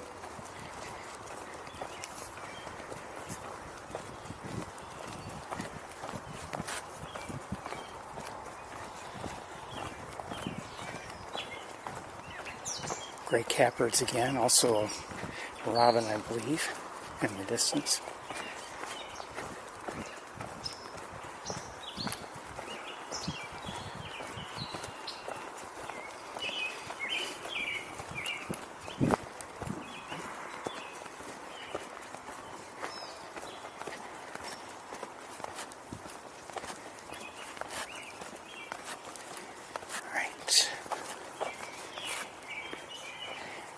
Walk out here fairly quickly.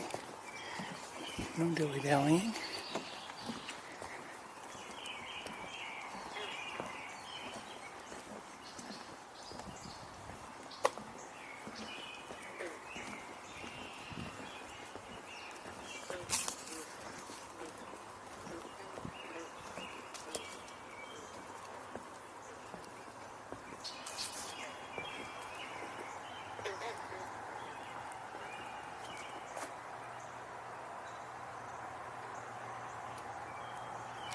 With the naked eye anyway, I don't see anything. Let me look quickly with binoculars.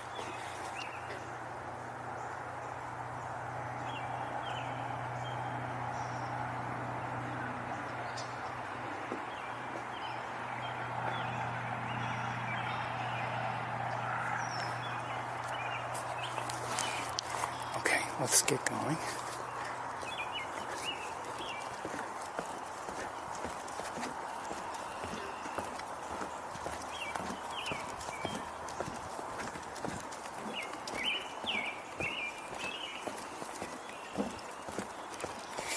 To be quiet here. I mean, not just here, but like everywhere, a sapsucker. I don't want to disturb the birds, so I try to, walk fairly quietly if I can, if possible. It's not always possible. And I don't, obviously I don't speak too loudly. What was that?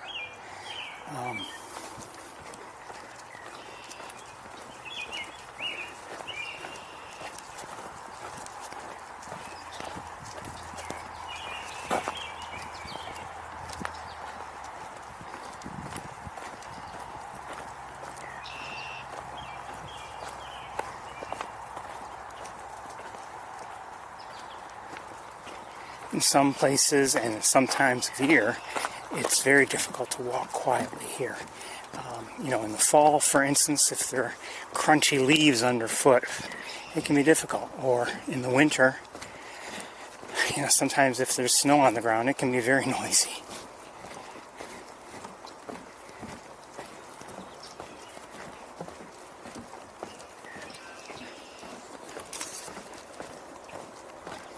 Snow or ice or whatever, it's just noisy.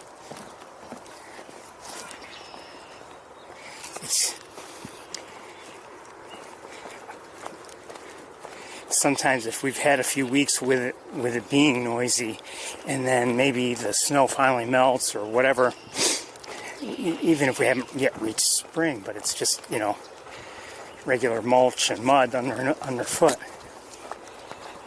It's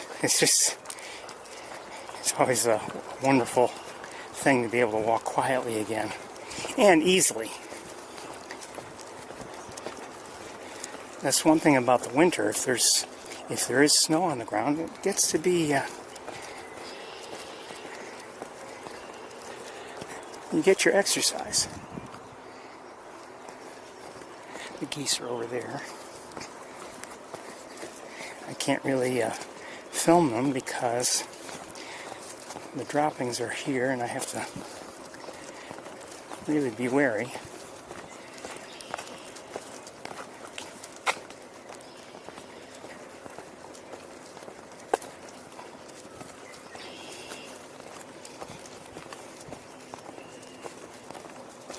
And now I can't even see them given where they are.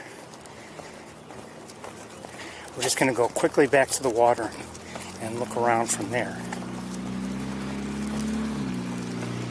Oh, maybe I can sit down here. Or here. This is even better.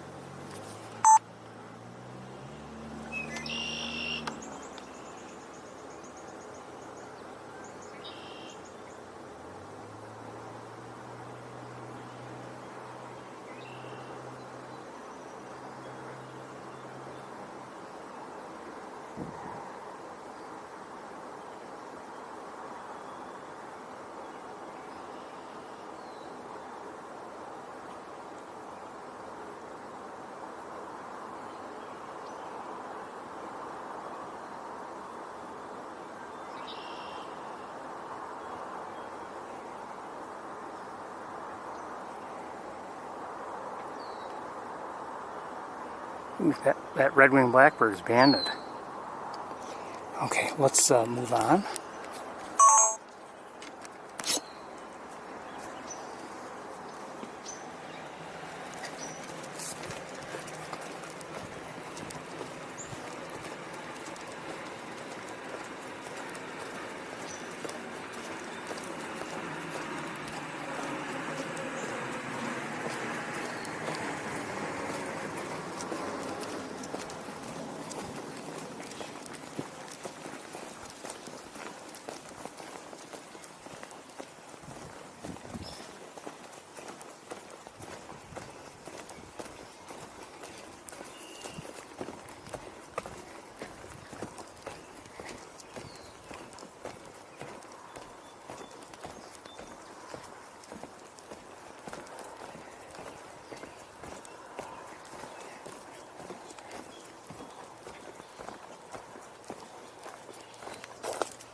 Sun in my eyes is not making things easier, but I don't see a green heron from here anyway.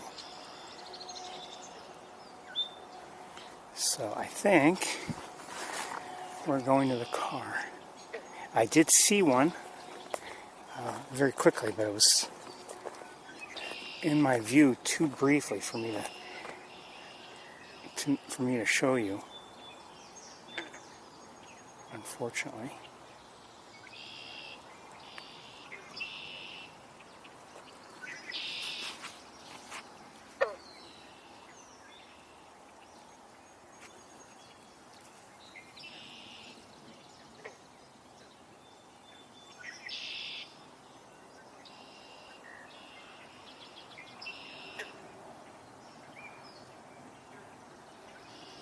Okay, I gotta get to the car.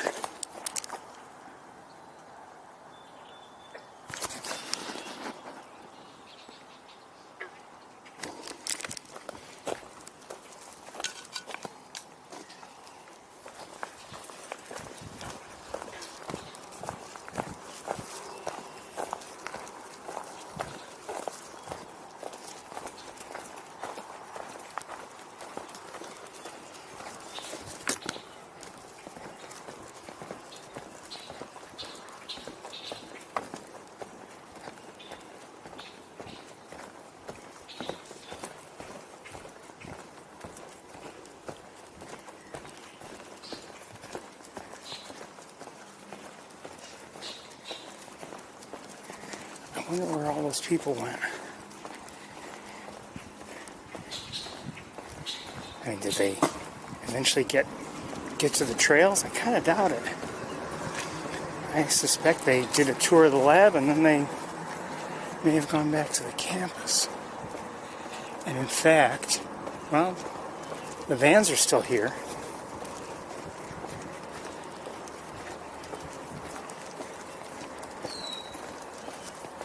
I hear a blue jay. Just heard a downy woodpecker. A couple of robins over there. We'll go this way.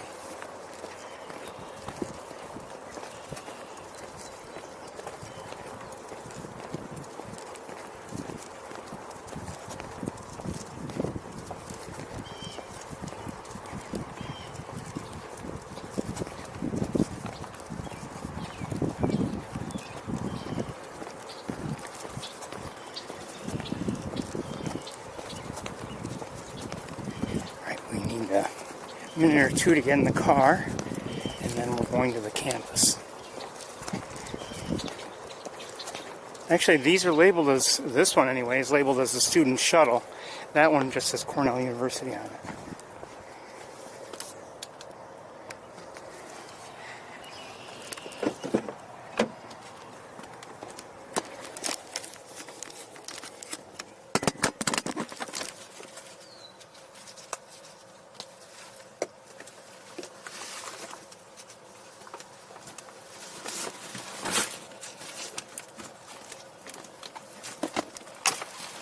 Sparrow.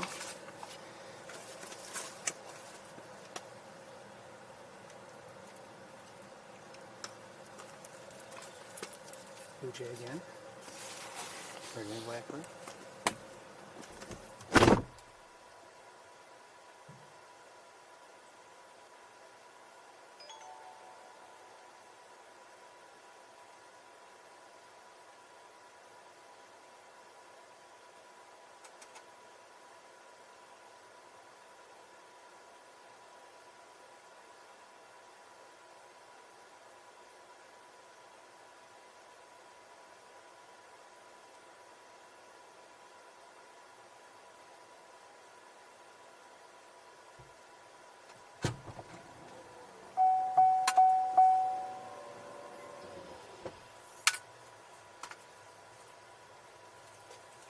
Message received. Thank you, Dolph.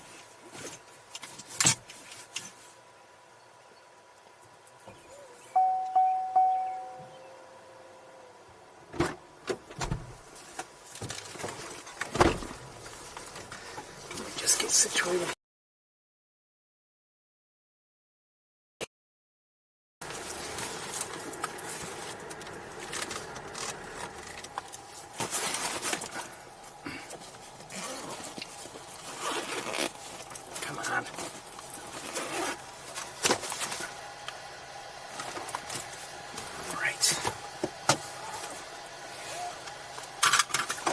Sip of water.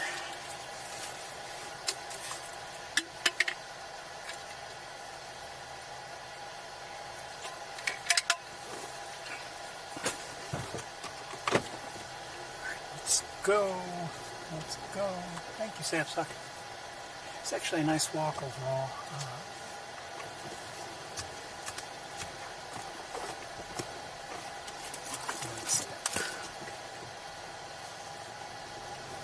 On the ground near at the edge of the driveway, and another one. And I'll turn the air conditioning on.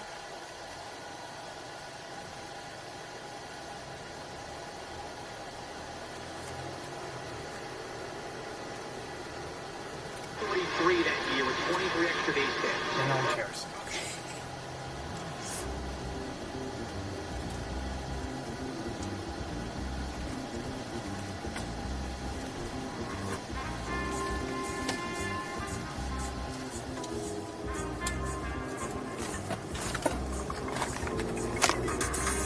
Sunglasses, you're going to need them.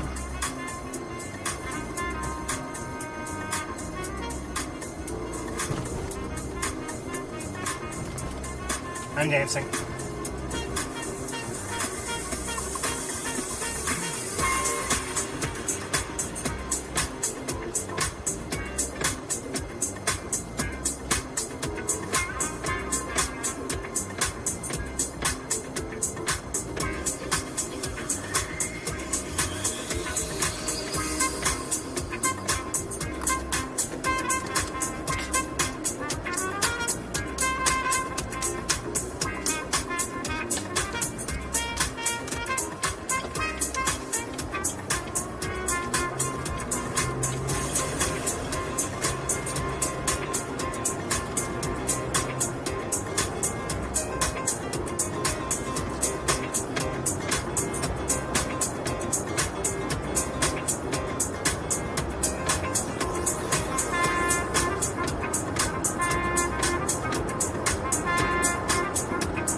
behind this red-tailed hawk flying across the road.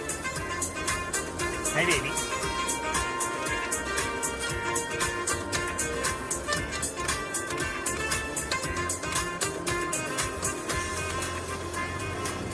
Don't know where it went.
Thanks.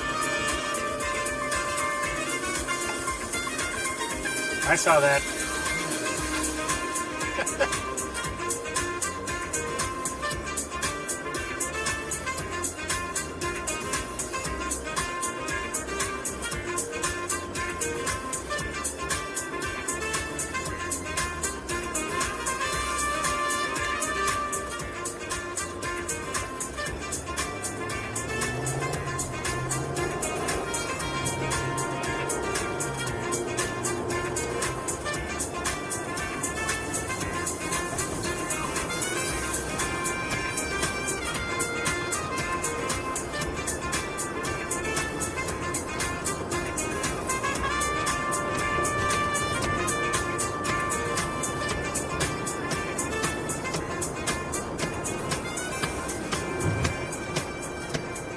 That song is called Massive Transit by Cindy Bradley. I love that song.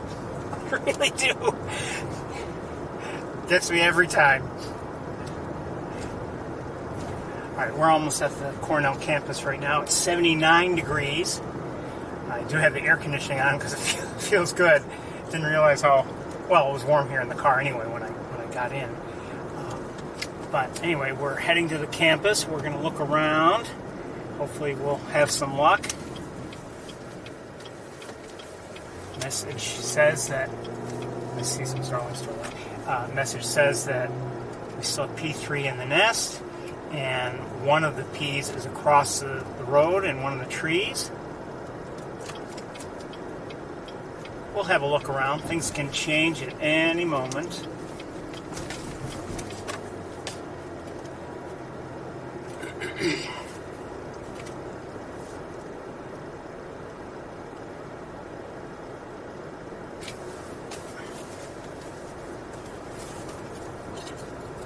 That's why we were going. If it weren't changing, we wouldn't have any need to be on the campus.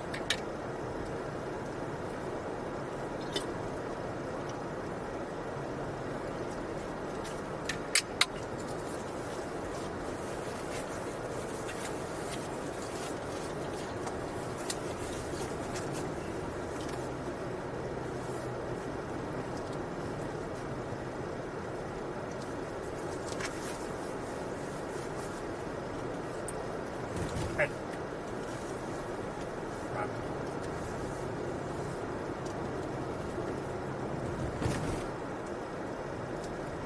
It's nice to see the Canada geese there at Sapsucker. We saw them last week as well, but we had gone, I believe, a few weeks without seeing any Canada geese around. I figured they were around, it's just that we weren't seeing them. And maybe that's the best way to stay safe, stay out of sight. I didn't show you, but I did see also some large Canada goose feathers. As I mentioned at Van Dyne Spoor, my suspicion was it's related to, molting, not some other issue.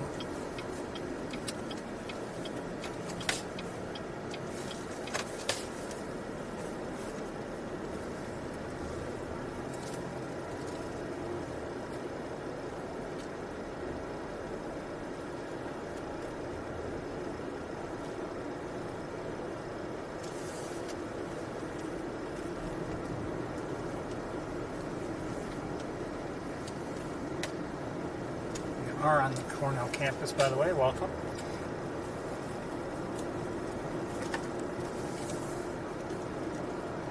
Beautiful, really beautiful weather. The sun is out, which can be challenging at times, obviously, if we're looking into the sun, but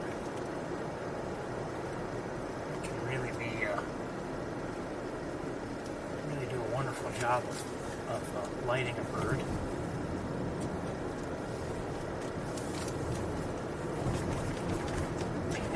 And things look nice now. I mean, it's still early summer. Things haven't had a chance to dry out or become overgrown. So the campus is looking pretty. It looks pretty in May also, usually, because there are, a number of flowering trees that are flowering at that time. And, certain areas especially can look very nice on the campus. You just see the, green things growing in, and if you see those flowering trees, they look nice. And in some ways, you could say that's when the campus looks its best. Now, in some areas, like I'm looking ahead, and maybe you can see, there's a hillside with tall grass on it, and I mentioned that sort of grass a couple weeks ago. And they have a sign on it that says tall grass, and I'm sure it says, they're indicating that it's being allowed to be tall, so they don't have to mow it. And a hillside can be tough to mow anyway. But my suggestion would be replace the grass with something that's not going to grow too tall, and it will look decent if possible, if there is such a thing. I'll bet there is. And there's a College of Agriculture. There are biology departments. You'd think they'd be able to come up with something,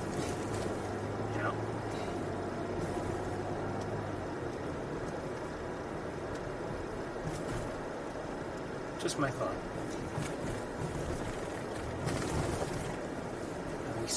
Last week we saw a Big Red. Oh, that's closed up ahead. We saw Big Red and Arthur together on McGraw Hall. And then Big Red left, and she made her way towards the nest area. Come on, move, let's go. Let's go.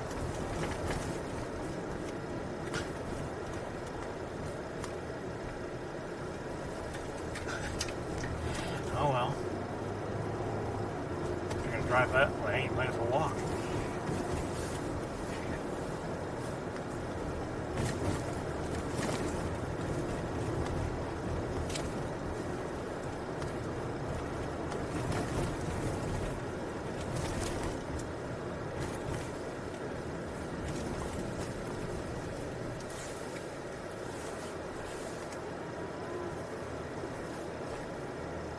I see somebody. Hold on. I think it's probably Arthur.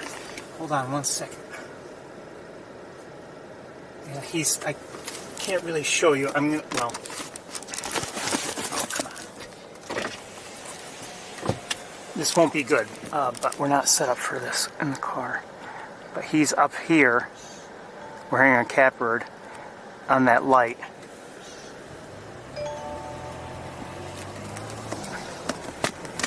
Hold on a second.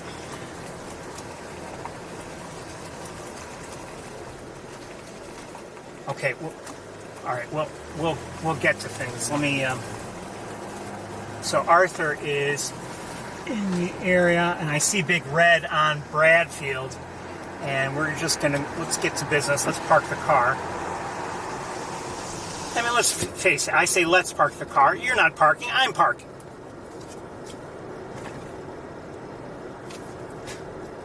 I mean, come on now. You guys never drive. So anyway, I've seen 2 adults now, and we'll get to we'll get to our parking spot. I saw Big Red on Bradfield, and I from here I cannot see Arthur, but I showed you Arthur, not well, but I did. And let's park right here and get out of the car. Okay? Okay.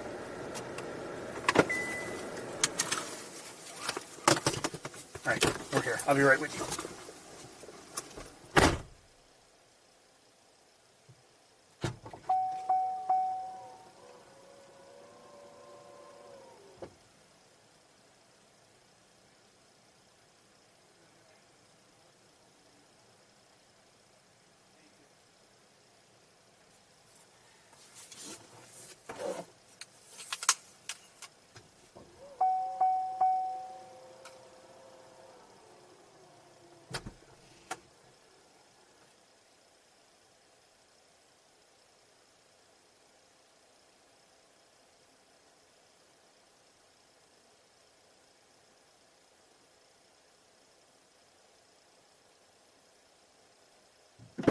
Okay, I've just been updated. Seems like we have 2 peas on the nest. Big Red on Bradfield, Arthur on one of the newer lights. And us right here, I'm getting ready. Oh, and 1 is on Rice. I think she said 1's on Rice. Hold on. She was at this forehead. Come on.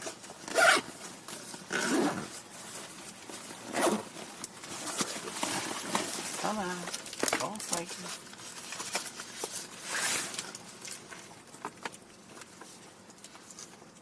How on earth did that get tangled up like that?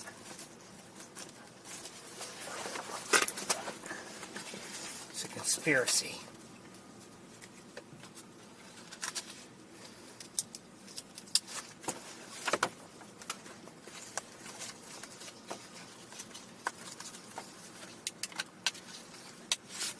Conspiracy of wires. Cow. Okay. Okay, let's look up at the nest since we have that in view. I don't have Big Red in view from here. Maybe there's only 1 on the nest. Hey, no, 2 on the nest.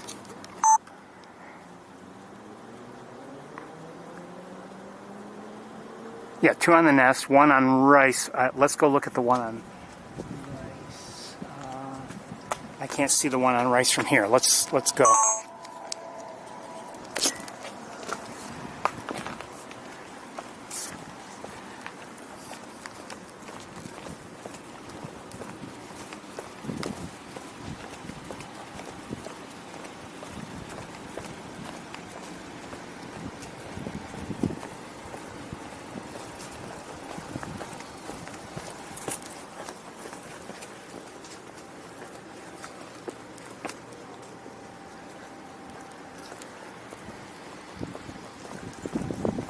I see.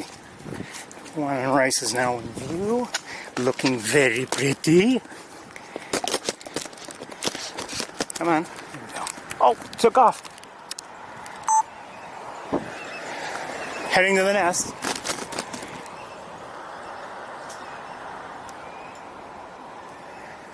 And away. I guess that didn't work out. Crop looked full.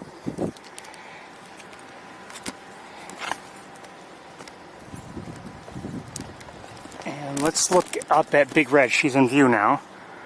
Right here.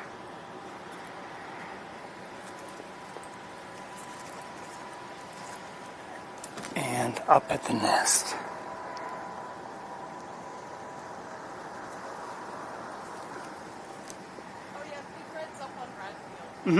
Big Red's on Bradfield, on one of the lighting towers you cannot see from here. Arthur was over there. Oh, okay, great. You can't see him from here, and we've got 2 on the nest right now. Yeah, okay.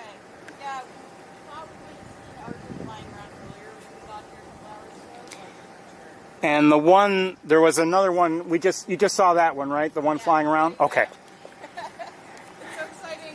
It really is. And it has been for years.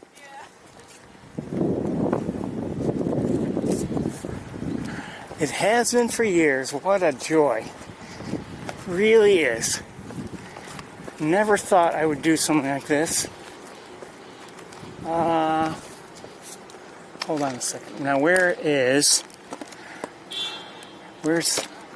we can see Big Red from here. What else am I seeing from here? Anything? No, that's Big Red. Hello. And that is my imagination. Okay, so let's see. I think the youngster that was flying around is in one of these trees, I believe.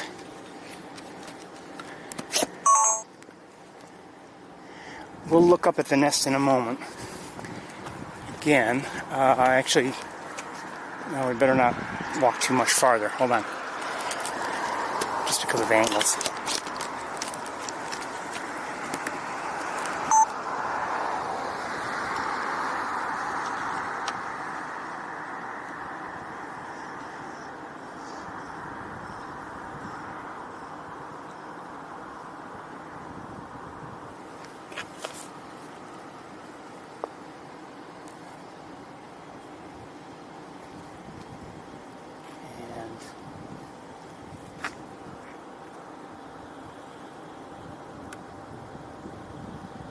Can't see the other from here.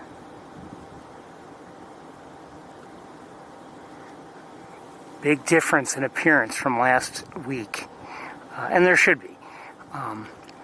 Now with more of the sleek and beautiful look, less of the cute little nestling look.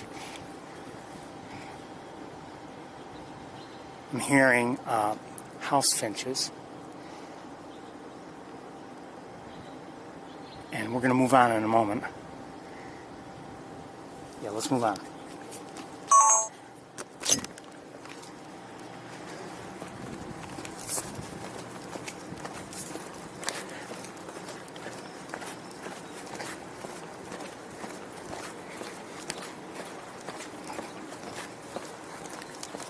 Been doing this since 2012.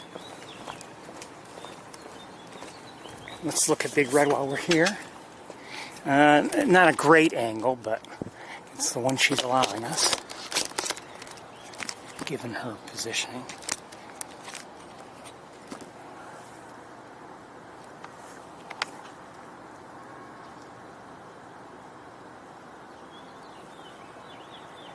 Hello.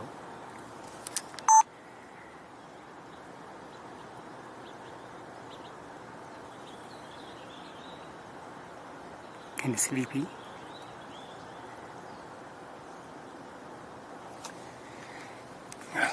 Adjust my tripod 1 second.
terms of vocalizations, alert calls, and things like that, it's very quiet here. I'm not hearing anything like that.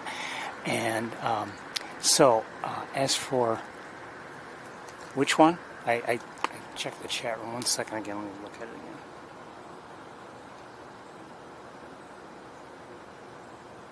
So I guess you're thinking that P2 is in that first tree. I don't know. I don't see anybody. I'm not saying it's not that P2 is not there. I don't see a hawk from where I am. And we're looking. Oh, there's a catbird. We're looking at Big Red right now. And I'll move in a moment. We'll take a look at Arthur, I think.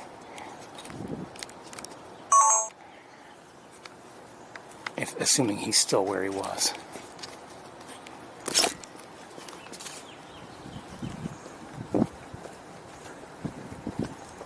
But I have to walk to see him. If he's still on that tower light tower.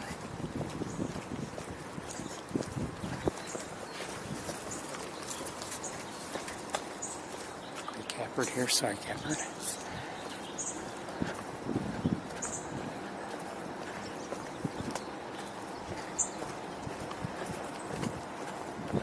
I'm not sure he's there.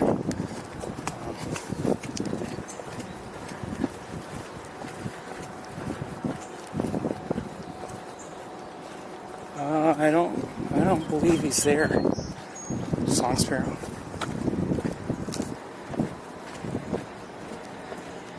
No, he's not there.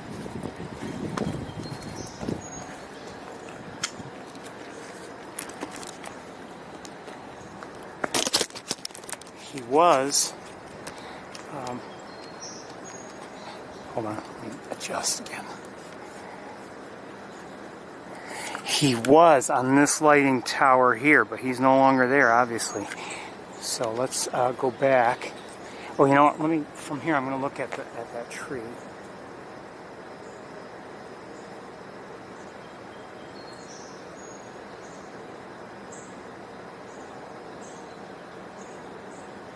I don't see any hawks there.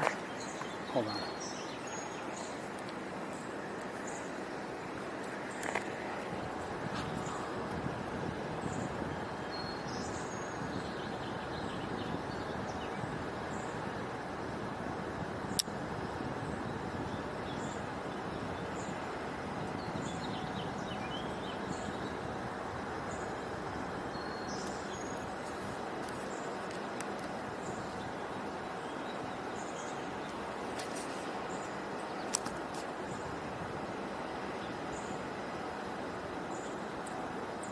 Ah, there you are. Okay, let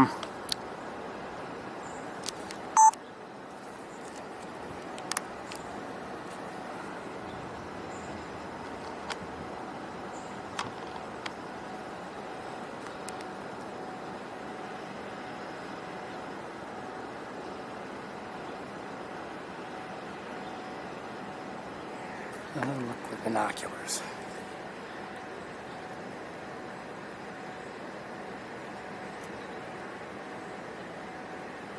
Okay, we're going to walk that way. Just wanted to hopefully get an idea of where in the tree it is.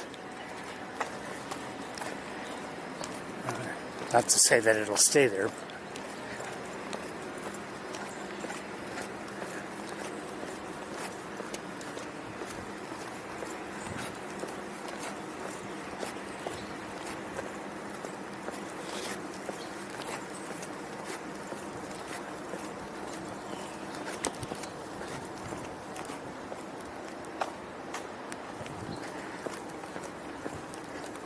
Still there.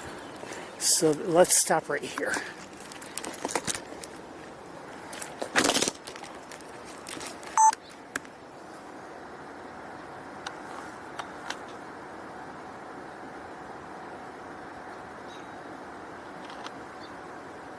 Here, Robin.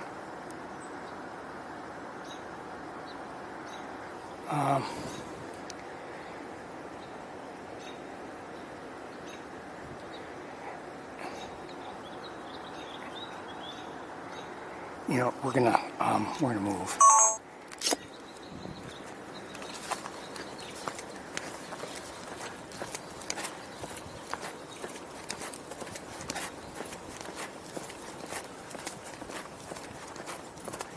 Across the road.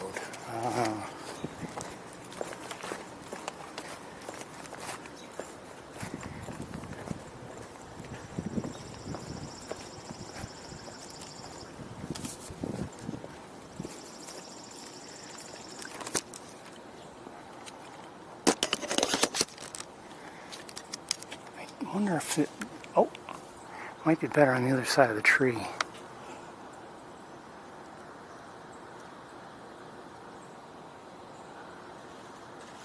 Yeah, I would say right now, maybe. Actually, maybe might not make a difference. Let's go to the other side of that tree.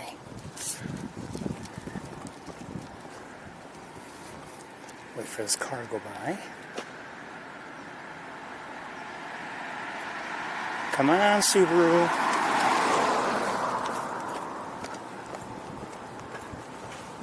Oh, took off. Took off. And now in another tree. Oh, boy. In this tree here, third tree, but not in good view at all. Not from here. Still not from here. Ah, this isn't bad, maybe.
So apparently that's P1 on the left and P3 on the right.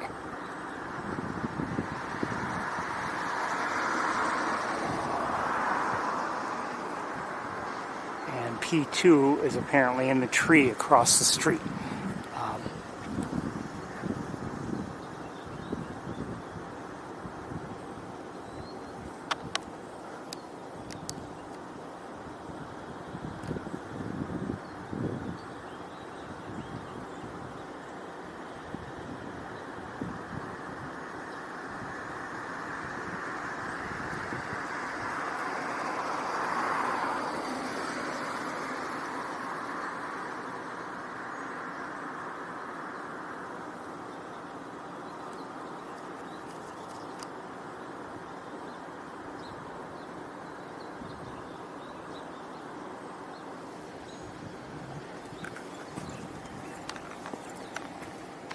I can't see Big Red from here.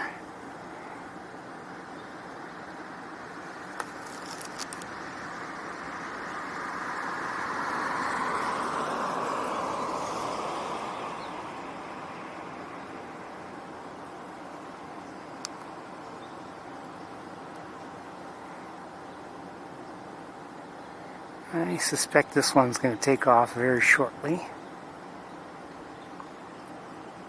Could be wrong. And I don't know if I could do better than this if I walk further east or not. Oops, whatever. Oh, no wonder.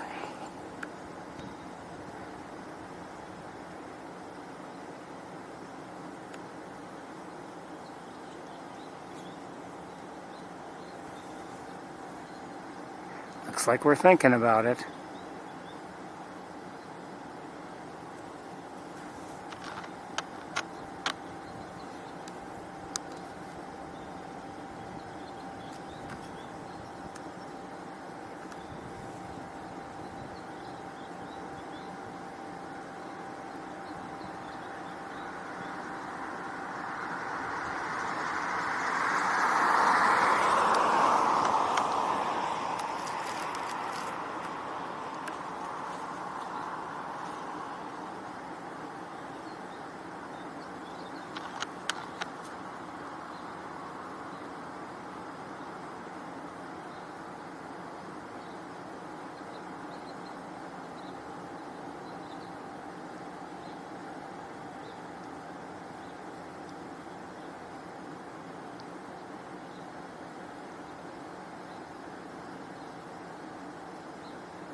Okay, I'm going to lock things right here. Let me look back up at this. No change up there. And here in American Goldfinch. And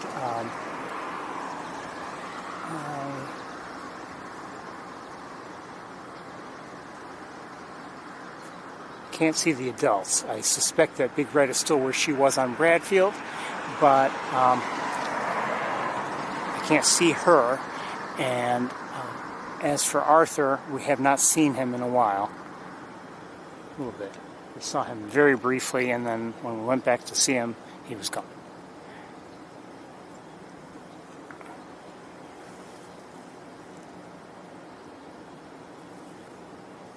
I don't know if I could get a better angle than this or not. Let's try. I'm going to leave you in place.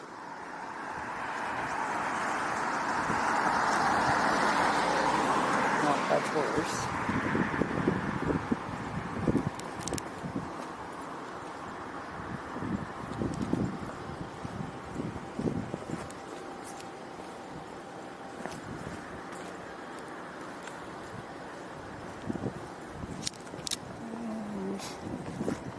And let's try from here. I don't think this is any better. In fact, I think it's worse also.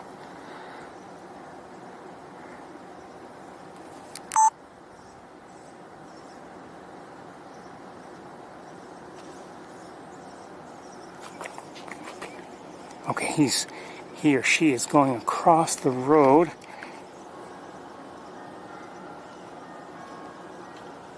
Okay, in front of Furno. And while we're here, let's look at Big Red. Hello.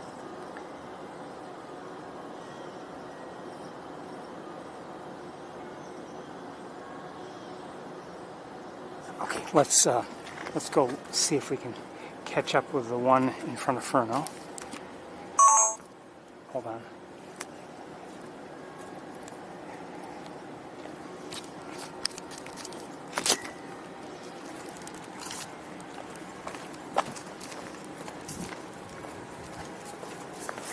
Always maintaining a respectful distance.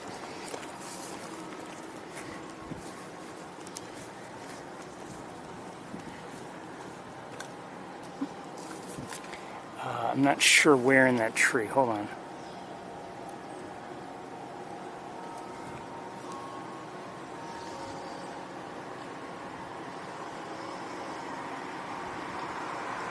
Oh, I don't see it. I think it's still there, but I just don't see it in the tree.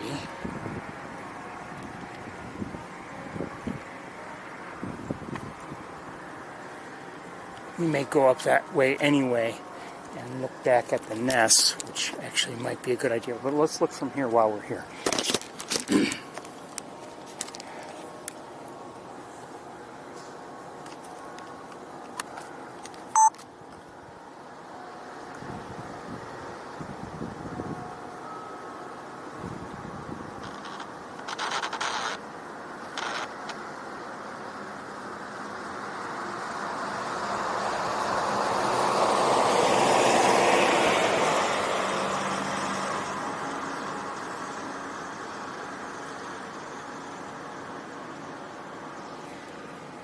While you're looking at the nest, I'm going to look at the tree a little more closely with binoculars.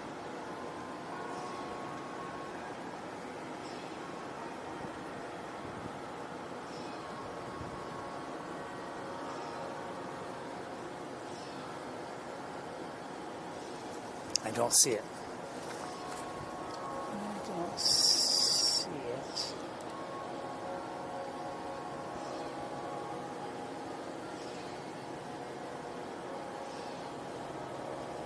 We're hearing the Cornell chimes, and we're also hearing a gray catbird. And we're looking up at the nest where we have one of them eating, that's P1, and the younger one on the right, P3, who's just now looking around a little bit.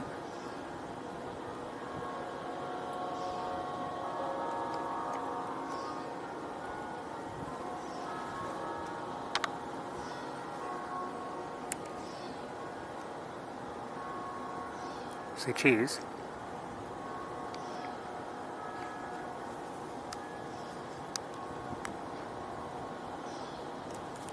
I think I hear a house sparrow.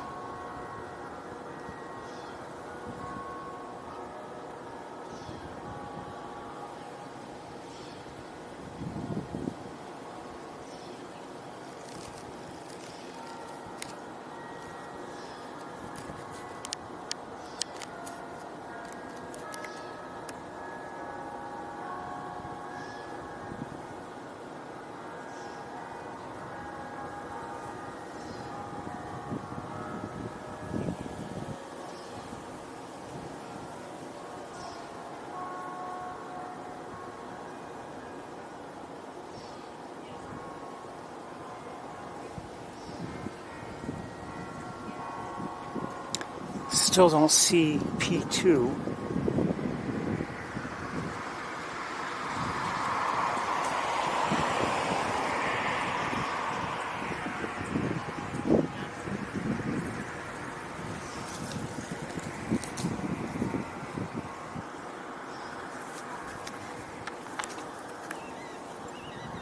Shoot, I wasn't ready.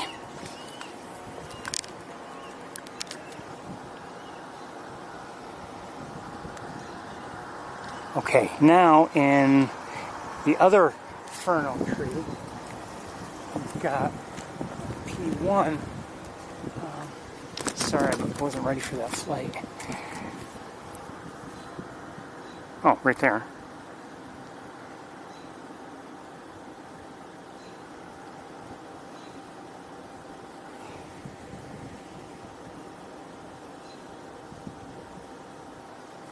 And let's leave it there. I don't know. Maybe, I wonder if P2 had moved over there as well. I don't know.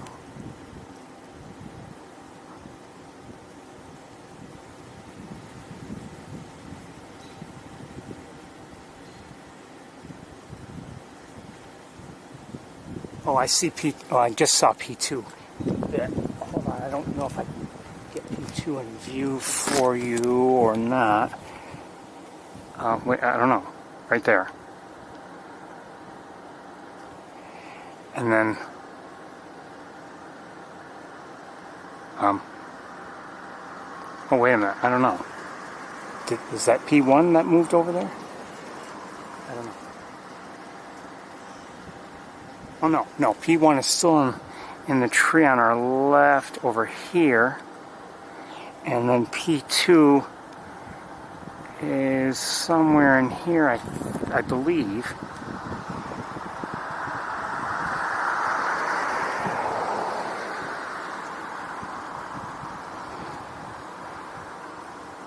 Okay, let's head closer there again, distance, and we'll look up at the nest very quickly because P3 has moved.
If anyone's wondering, do you think P3 will fledge today? I doubt it. Just given, I'm looking at P3 now, and just how his head looks, and it just looks like it's still a little too young to leave. I could be wrong. We've seen hawks with that younger nestling appearance out of the nest before, so it's possible, but I'm thinking it won't do it voluntarily. Again, that's just my guessing. I don't know. I'm not an expert. So here's P1 now. Let's stay on P1 for the moment, and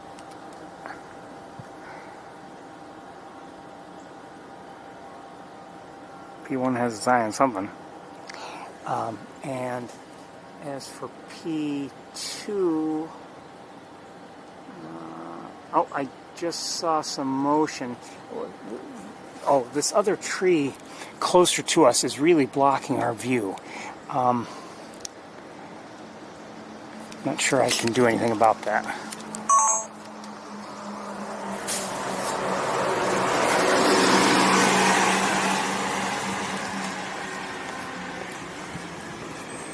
Well, if I keep walking this way, I'm probably going to lose sight of P1. Yeah.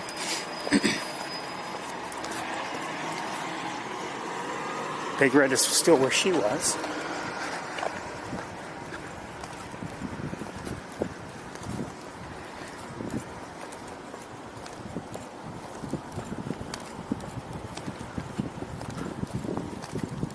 So we're in the Fernal Lawn area. That's Emerson. That's Bradfield. Fernal Hall is right there. And okay, let's stop right here for a moment. This could potentially be a good spot, actually. So P1 is right. Where's P1? P1 is here somewhere. Right there. And let me look for P2 in the other tree.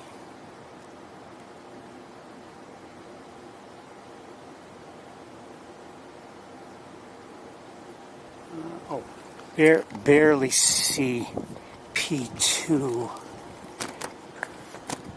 right here. Peekaboo.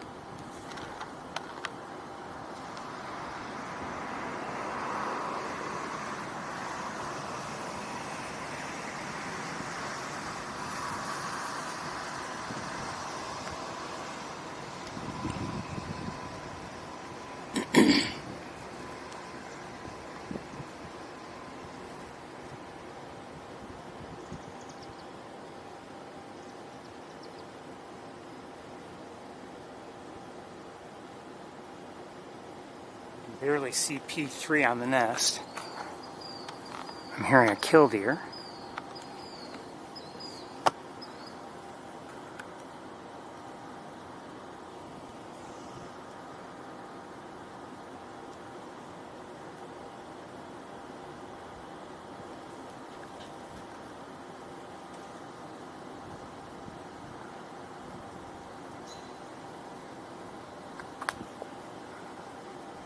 So that's Furno Hall.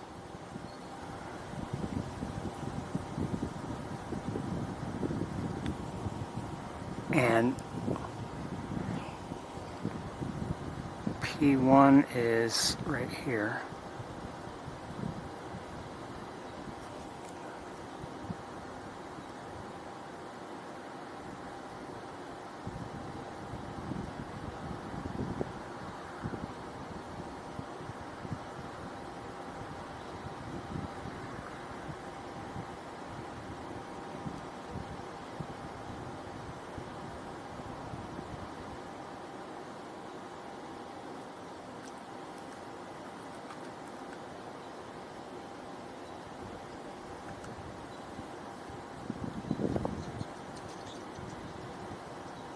Careful, slippery roof. Can't stay there for long, it'll slide right off.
You're hearing house sparrows now, reacting, I believe.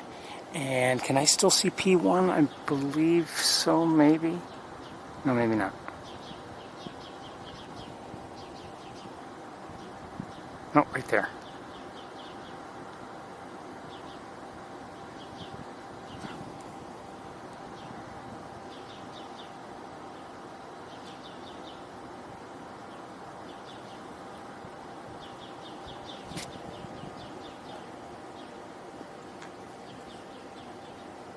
And, oh, hey, from here,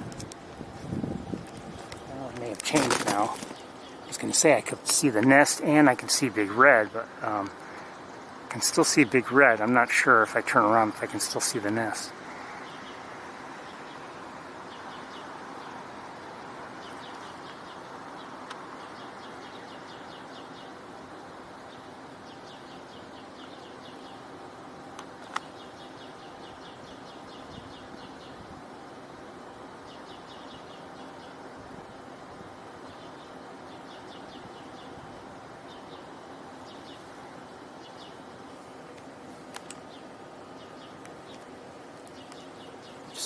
I'm gonna look at the net.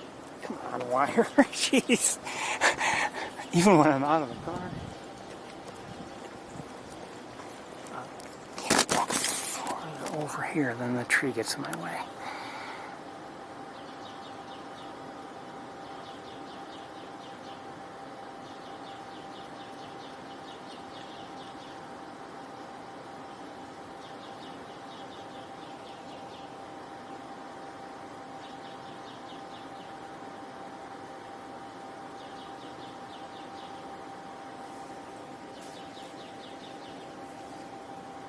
Oops, sorry.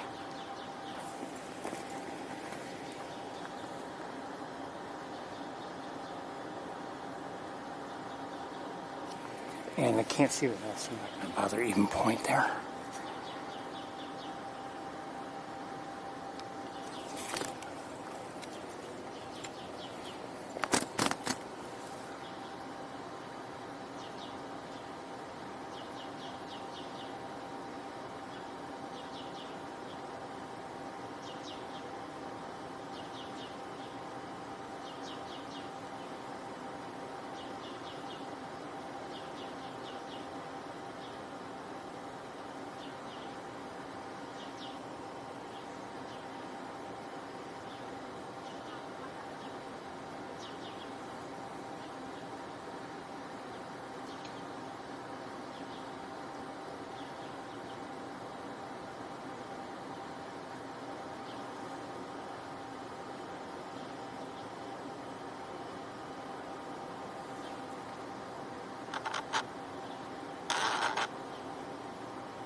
I'm not sure if I still have P1 in view. Let me, I'm going to take a look 1 second.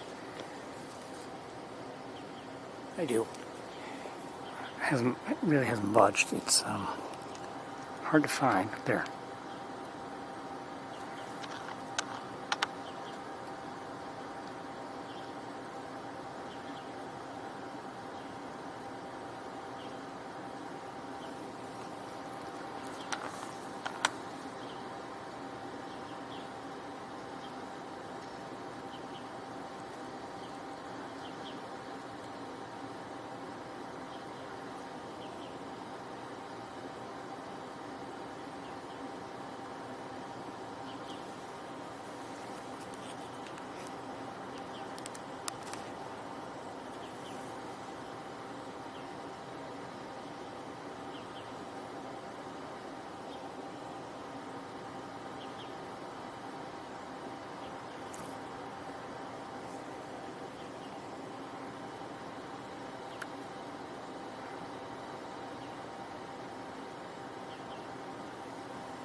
I don't know where P2 went.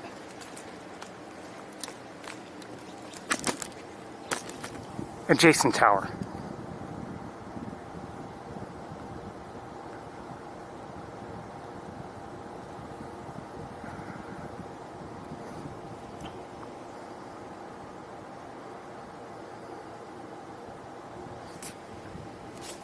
So where's everybody that I know of?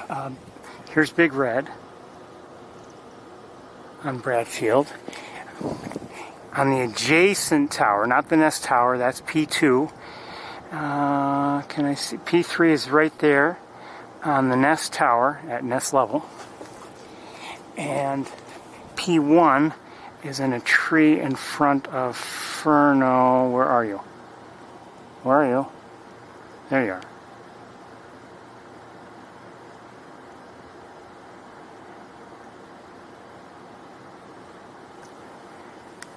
Now, we saw just a short while ago, P1, this one, was at the nest eating.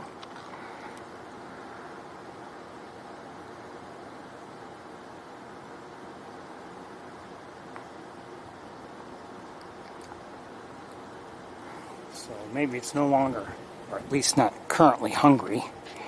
And P, back on the adjacent tower, we see P2.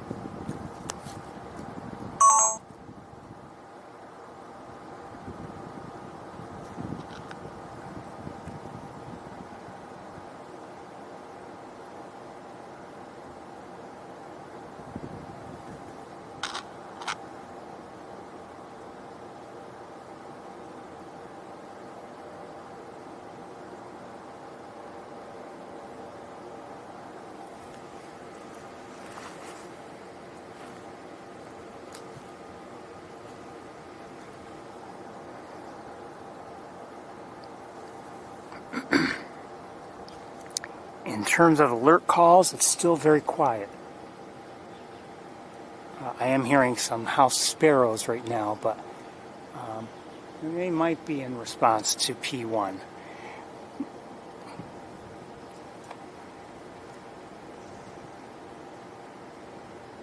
Oh, P1 has moved a bit. Oh, I believe. Yeah, I would say. P1 is now climbing up a little bit in this tree and is now here. I'm hearing a catbird. I'm going to have to move to see if... Oh wait, maybe I don't have to move. Hold on, let's wait for P1 to possibly come back in a better view. Looks like P1 is facing away. Let's turn over here. This might be better.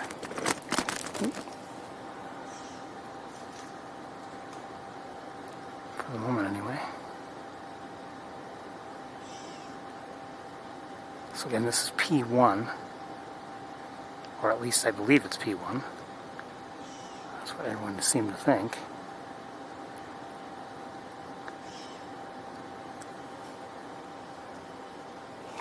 And now I really can't from here see the nest or the adjacent tower.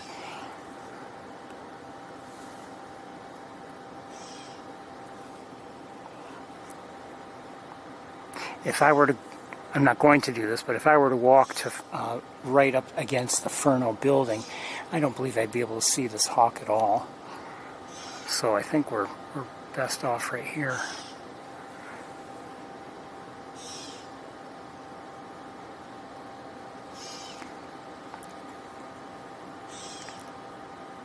I don't know if there's much incentive at this moment for P1 to go to the nest, because P1 had been eating and then left.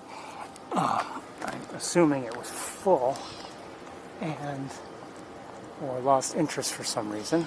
And we have seen P1 move around a bit. I'm sorry, P2. And let's, do I have back? Can I see the nest again? I can see the nest. And P3 there. I cannot see the adjacent tower. Now I can. Hold on. Okay, P3 is still where... I'm sorry, P2 is still where P2 had been.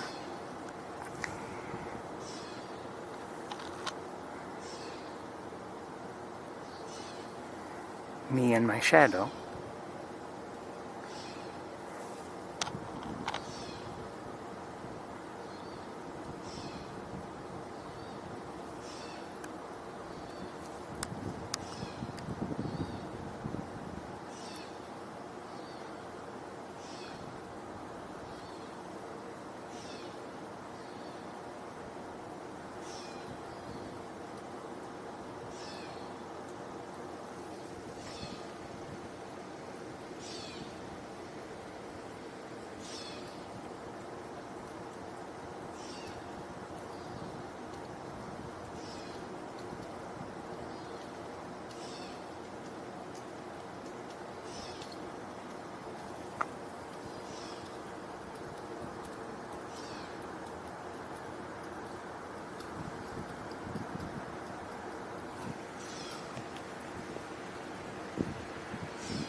I just looked at the chat room. No, I haven't figured out anything other than P3. I'm kind of keeping track of who's who. Now, this is the one that I had seen you say in the chat room that this is P2. So this is the one that has been here and there and there and here, and I've kind of followed along and just kept track in my mind. And you know, P1 had been on the nest, so now I think I know where P1 is. Now, if they were to both be in the nest and move around a bit and everything, I could easily, just like a shell game, I could easily lose track of who's who. But P3, I can tell the difference just because of its look.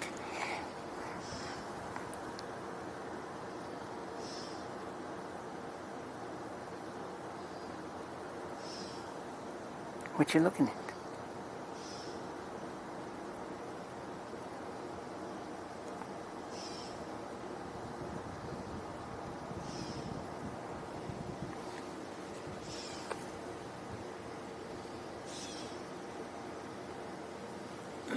As I said last week, I don't really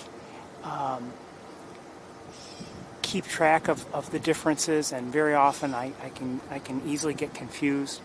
But if for instance I'm supposed to see 2 hawks in a given area, and I see 2 hawks, okay, good. I've seen so and so and so and so, and I'm happy. I'm just.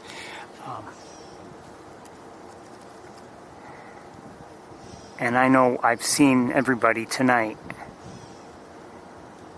And I've certainly had help. I mean, people who are watching, they and also you in the chat room, you've told me where everybody is.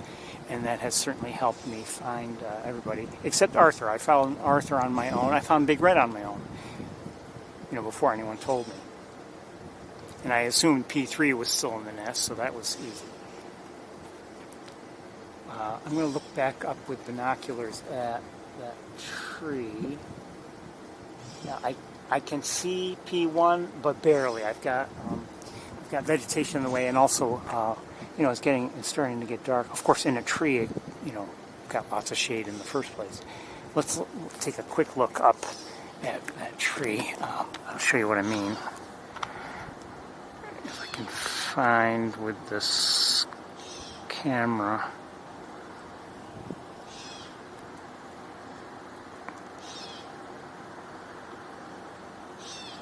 Hold on, let me look at binoculars again.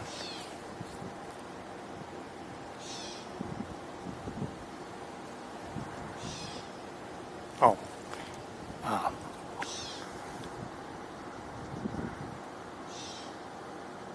Behind there, you can just barely see. That's what I mean. I can barely see P1 up there. And I have a feeling P1, I'm not saying it's going to stay there and roost there, probably will move before, but it's probably in no hurry to move right now. Okay, we've lost our sunshine on the adjacent tower here. It's now in shade, and we can look up at Big Red for a bit. She's still looking away.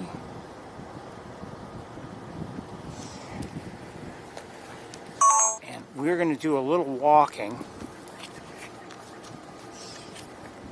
I think we're going to walk up there just so I can maybe sneak a peek, although I think it's a little late for this. We're going to take a peek at the throne. I just want to see it. I'm not going to necessarily show you.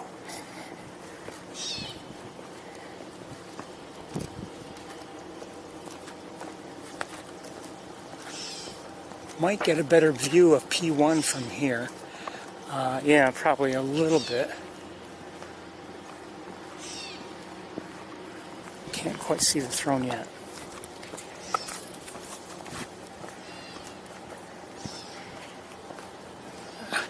I can't see the throne at all.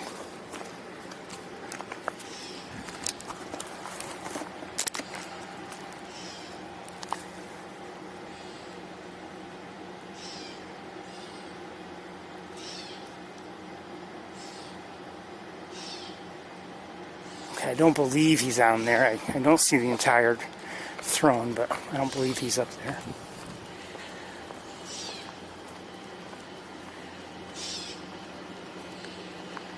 Oh, I think I can see P1 from here pretty well, maybe.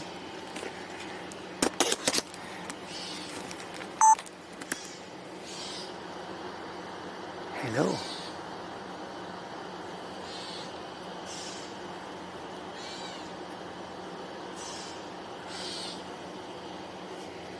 Can't see anybody else, but I can see P1 from here.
So from here, I don't believe I can see, no, I can't see Big Red, and I can't see the nest or the adjacent tower, so I can't see anything other than this beautiful hawk right here.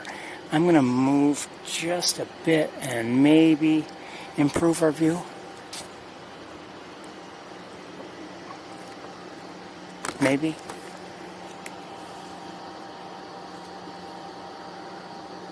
Where'd you go?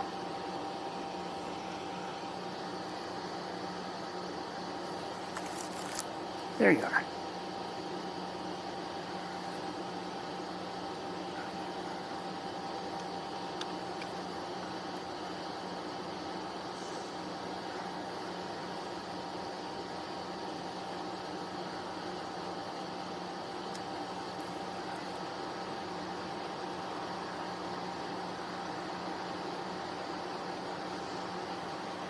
So we're looking at P1, a red-tailed hawk, a young red-tailed hawk if you're just joining us and you're unfamiliar. And P1 is in a tree in front of Furno Hall on the Cornell University campus in Ithaca, New York. Chances are most of the people who are tuned in right now have a basic understanding of what's going on and what we're doing, but just in case anyone's new. And from here, it's not possible for me to see Big Red from here. The building itself prevents that.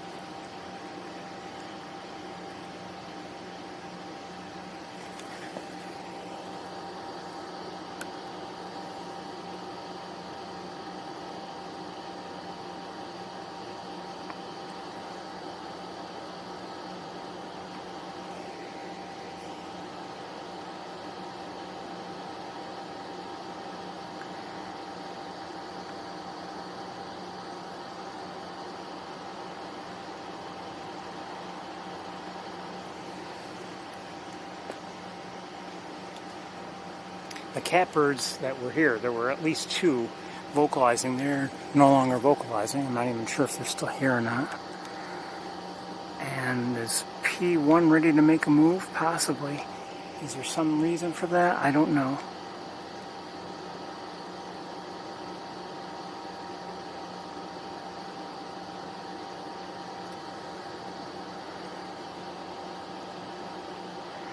I can't say it's hungry, given that it was just eating, and I'm looking around. I don't see like anything obvious on the ground that might have caught its interest.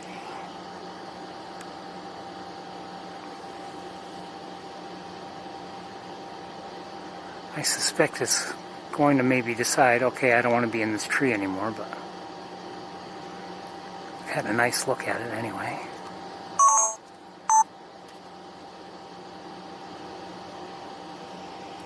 Okay, we're going to go catch up with the others.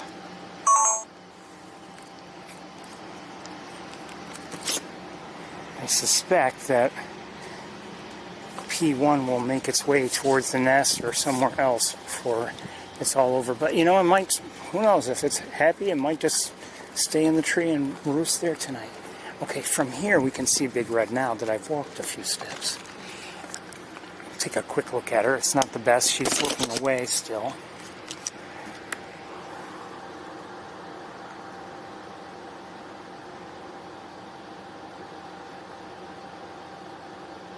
Beautiful bird.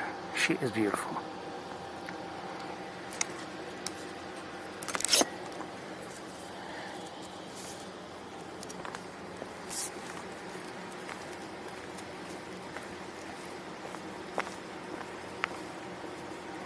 I have to imagine, I'm not saying she recognizes me, but I have to imagine she's accustomed to people on the ground and maybe even people looking up like this. You know, and those who do generally don't get too close, fortunately. So, okay, I can see, let me back up just a little. I can still see P2 on the adjacent tower.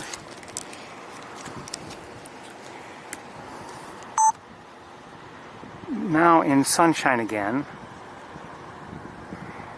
And let's look over at the nest itself. And P3 is there.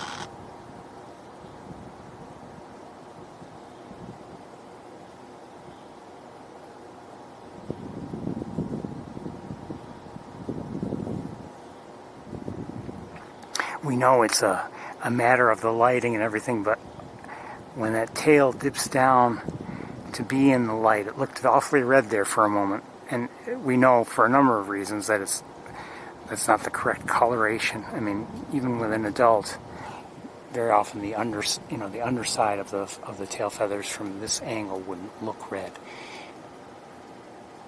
Is Big Red stirring a little bit? No, maybe not. I think she just moved her wing.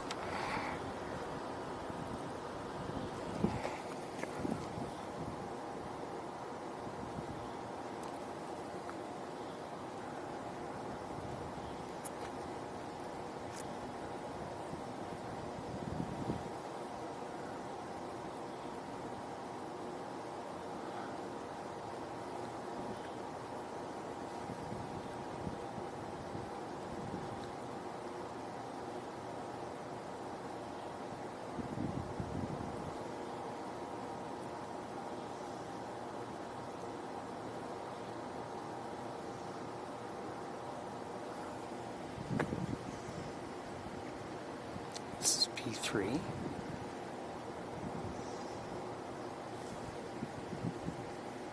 I'm going to sneak a peek up at the tree with my binoculars. Oh, Big Red is, I think she's stirring a bit.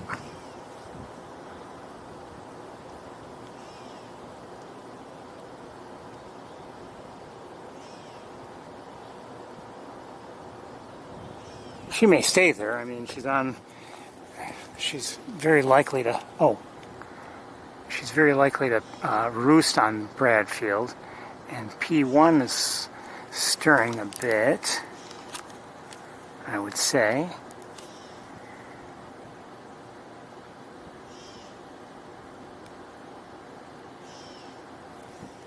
Back to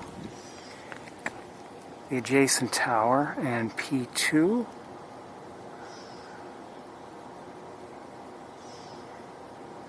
And the nest tower, P3.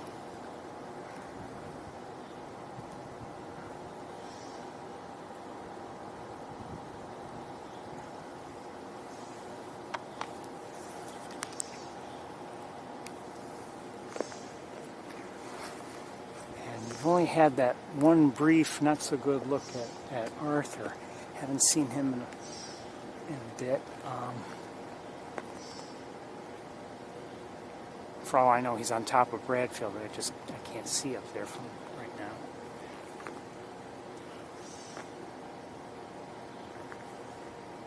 Now, last week when he did come into the area and he was on top of Bradfield, we heard a lot of bird alerts in response. And in fact, that's what had me realizing that he was there in the first place. But I'm not hearing anything like that now. I'm hearing the cappers, but quite honestly, I'm not even sure if the capper who's vocalizing is doing so because of P1.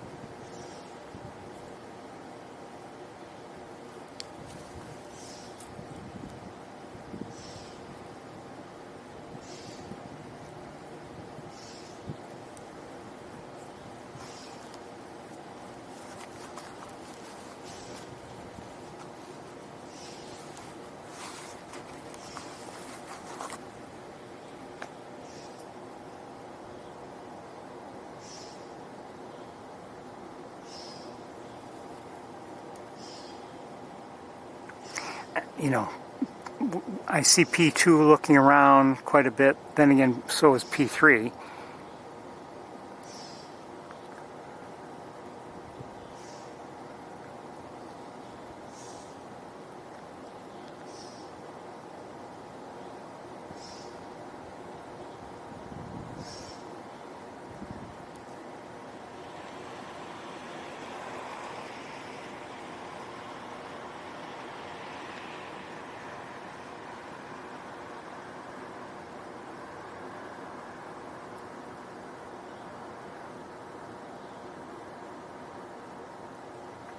Now, one thing I have not seen tonight, I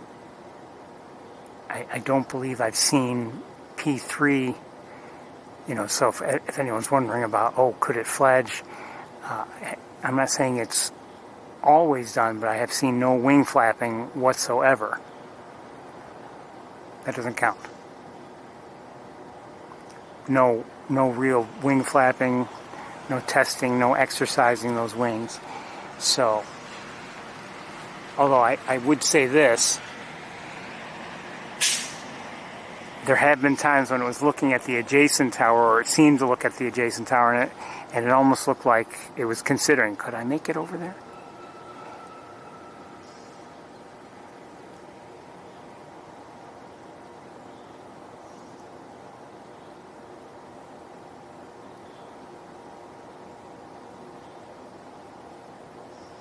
But again, there we go.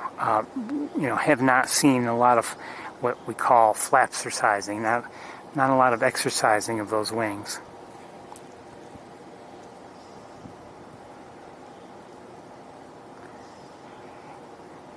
I haven't mentioned it. I have not mentioned it this year. But, you know, we've noted how the nest seems to get taller. It really does look taller this year. And just now, seeing P3 have to make an, you know, not a terrible effort, but an effort to fly onto the top of the nest, it just shows you how tall it is.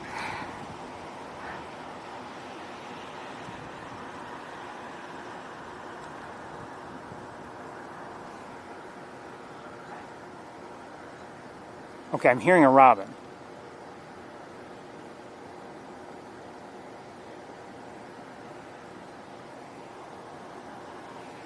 Big Red is still where she was.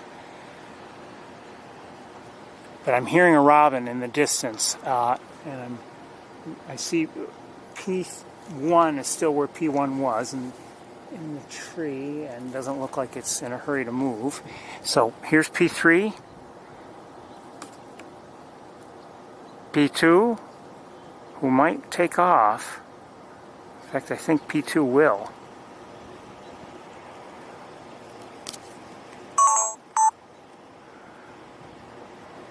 And I'm guessing Arthur has come into the area, given the robin vocalizations. It's just my guess.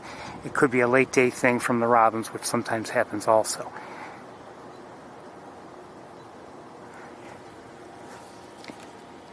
Back up to P1, right here. Okay, let's, I think I might walk towards Tower Road. I'm not sure if that's a good idea or not. I think P2 is going to take off.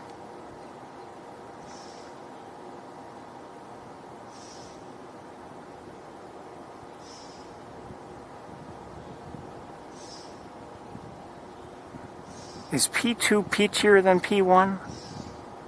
Peachier breast?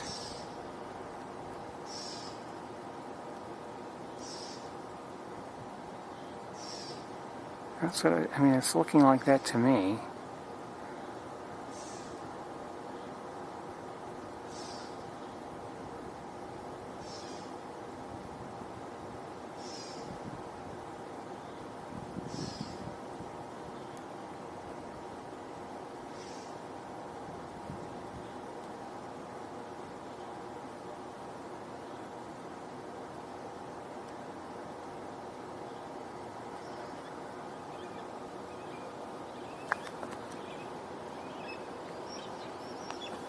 Whoa, you can't go there.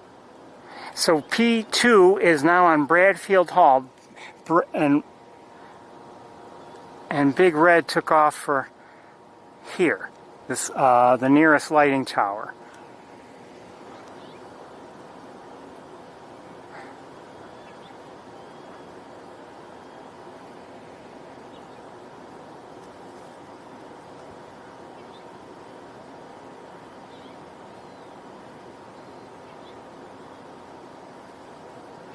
So here is P2 where Big Red had been. Big Red is now over here.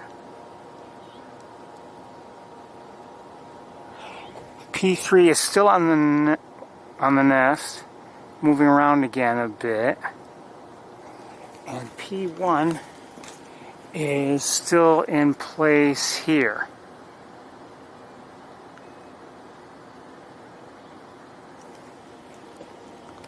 I'm no longer hearing the robins vocalize. I had thought maybe Arthur had come into the area. Maybe he was, you know, on one of the lighting towers above the athletic field.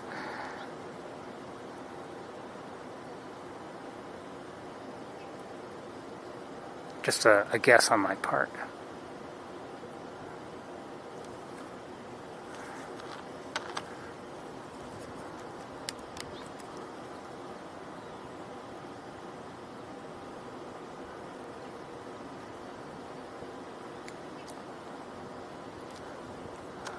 I don't know if P2 has been on Bradfield before.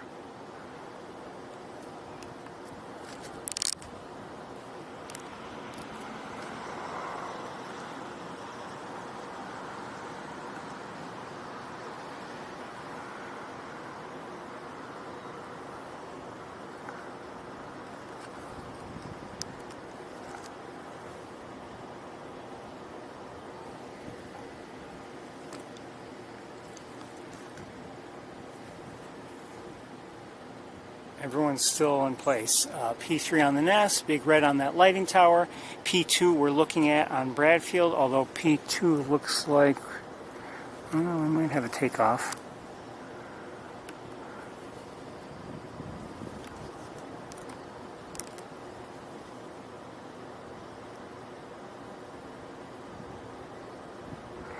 And P1 is still behind me in that tree, I believe.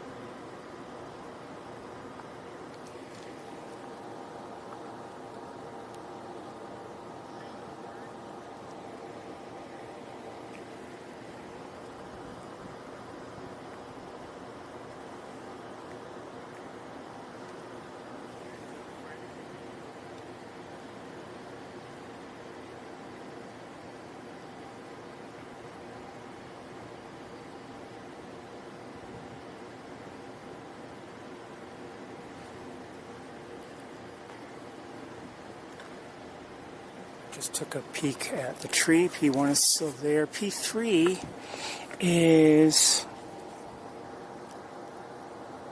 over here now on the nest.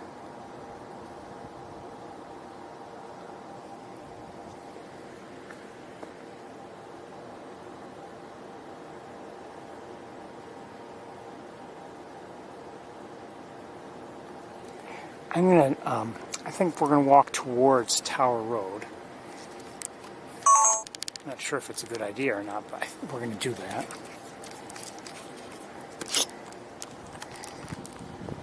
And P1 is still up there in that tree. And, you know, I could see some last minute activity maybe, but right now there's no reason for it to move. It's a fairly secure spot.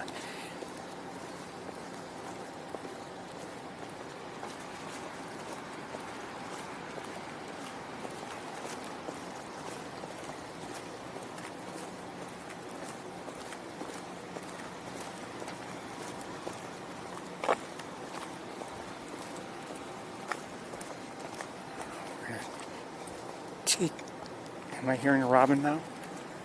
I am, but from over there somewhere.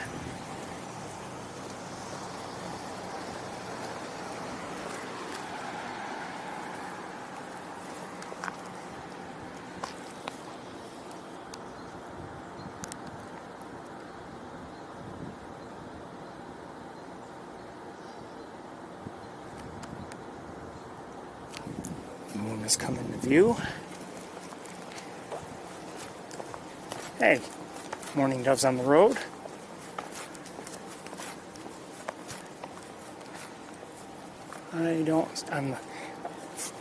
With the lighting towers I can see, I don't see Arthur. So he's not, at least not on one of the lighting towers. He could be elsewhere, but I'm not, of course I'm not hearing any vocalizations now anyway, so.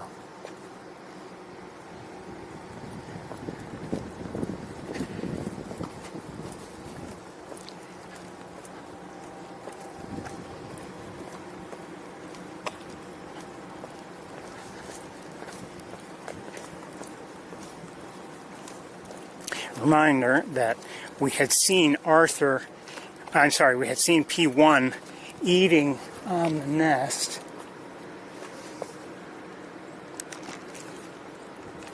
Oh, wait a minute. Has something changed here? Yeah, something has changed. Hold on. Different ledge now. Is that P2 on the... Yeah, P2 has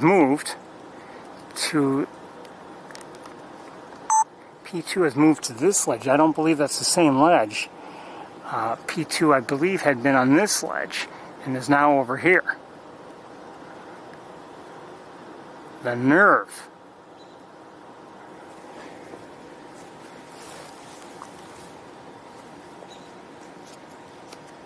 And I'm hearing a robin now somewhere in front of Furno Hall.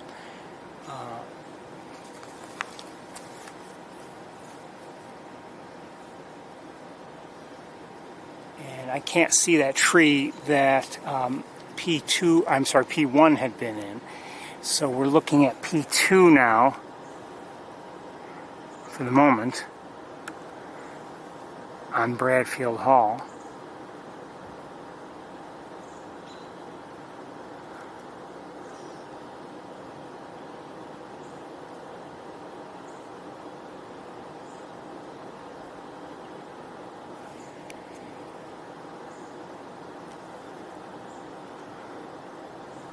Something just, I think, flew through, maybe a smaller bird, and I saw it a little bit too, and it seemed to have caught P2's attention, I believe. Oh, there it is.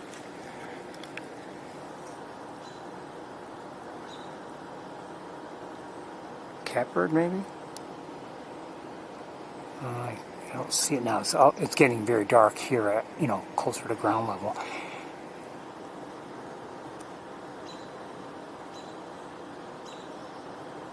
And this light, this is not so peachy. This P2's breast. A little bit peachy, but not overly.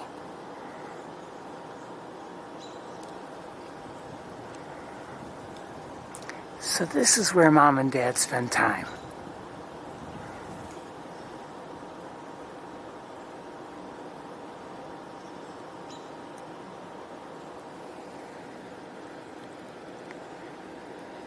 Okay, let's do a little bit of walking.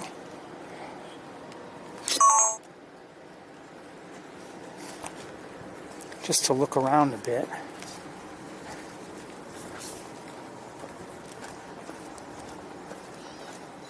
Big Red is still up there. Hearing a gray catbird again.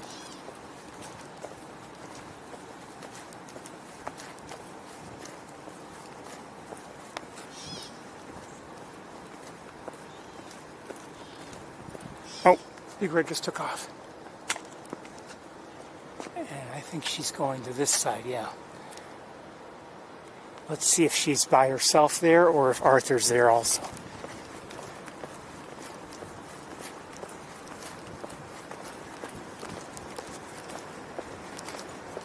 I only see her right now.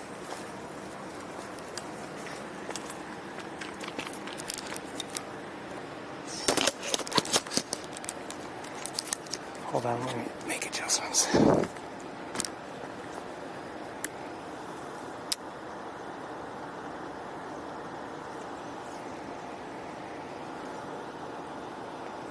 Come on, where are you? There you are. So Big Red is back on Bradfield, but on the other side, the western side.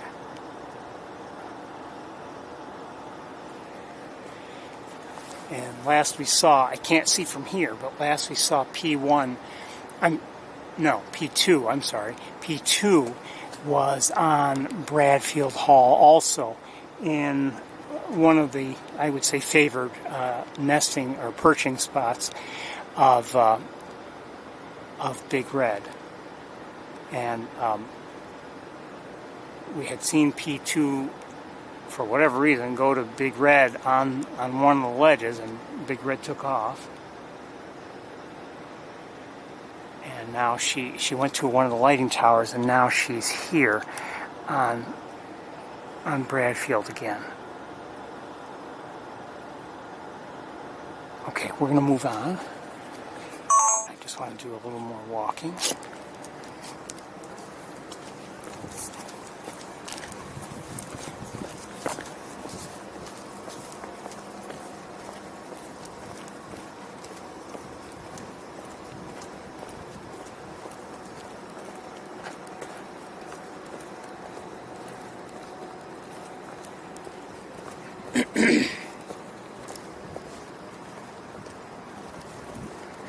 So checking the lighting towers I can see from here. I don't see anybody else, namely Arthur.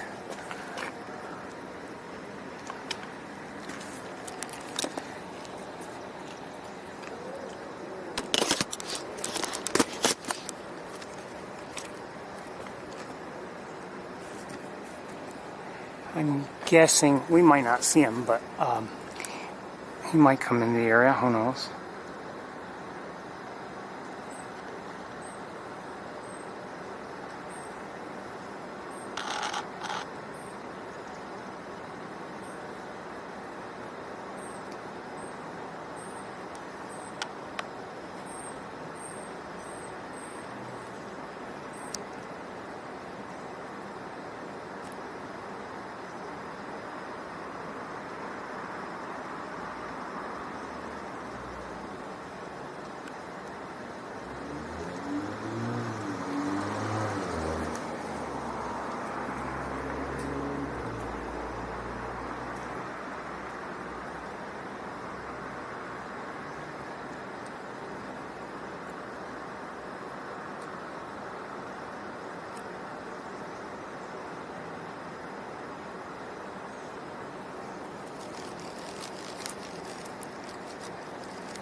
I could check the throne, but it's kind of late, meaning I don't usually see them on the throne this late in the day.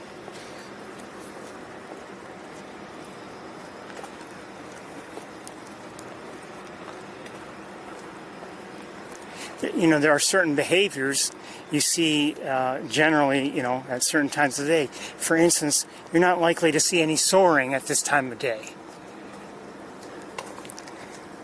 Much of that soaring activity is powered by rising, you know, thermals, and without sunshine to heat the ground and to cause those thermals, create those thermals, you know, just isn't done. So Big Red is still here. She's by herself. And we're going to continue to walk over towards the nest again.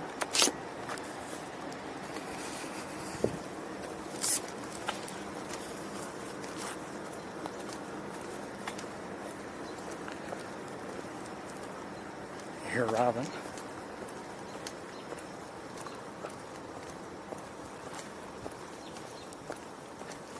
Don't know if it means anything.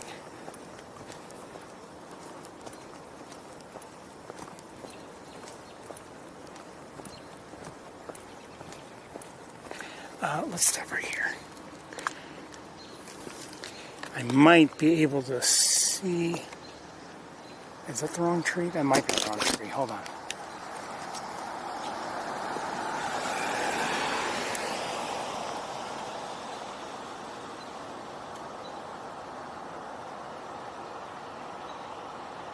Nope, there's P1 in that tree in front of Furno. Right here. You know what, let me lighten it up. Hold on one second. Just so you can see a little better. Well, that's as light as it gets. Well, I can lighten it up more.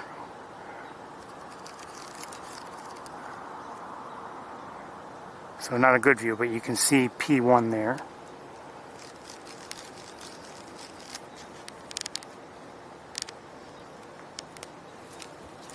And I'm going to leave everything in place and walk so we can see if P2 is still in that, on that ledge.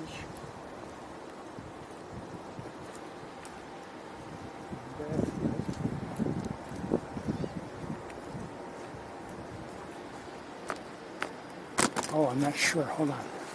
Let me look with binoculars. Yes, still there.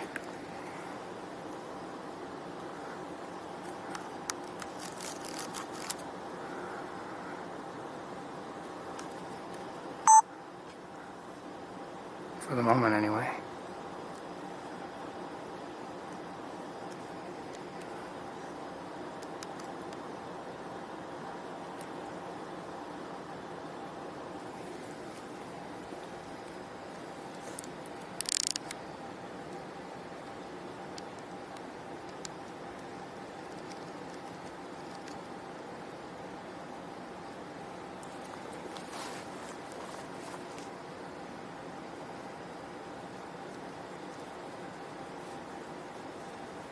So the question I have is, where's Arthur? We're going to hang around and see if maybe he shows up. He might even sneak in, and this would not surprise me if he sneaks in and all of a sudden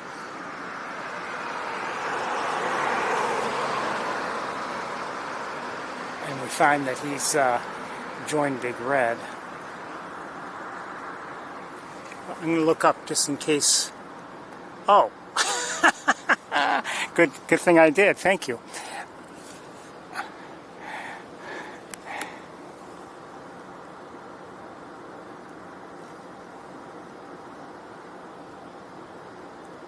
And here's Arthur.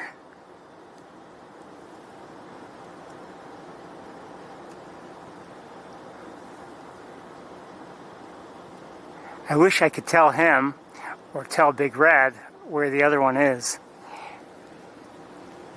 Anyway, this is Arthur, and what, again, I've said it before, look for clues.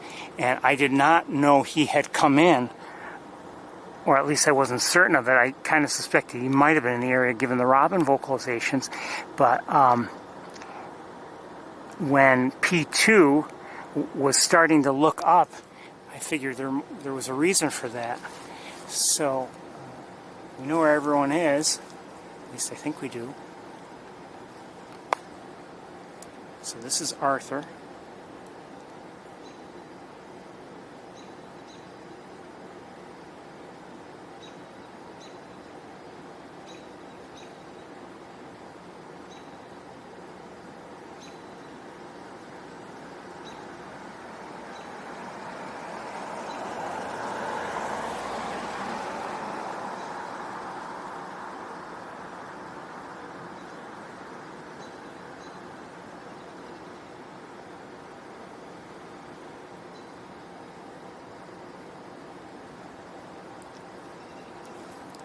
So Arthur's on Bradfield, Big Red is on Bradfield on the other side. I can't see her from here.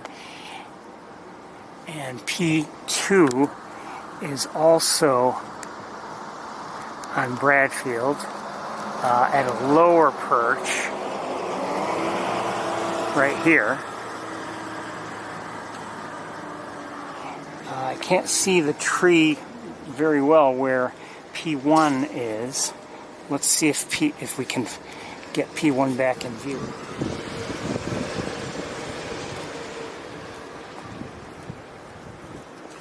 It's possible. Hold on.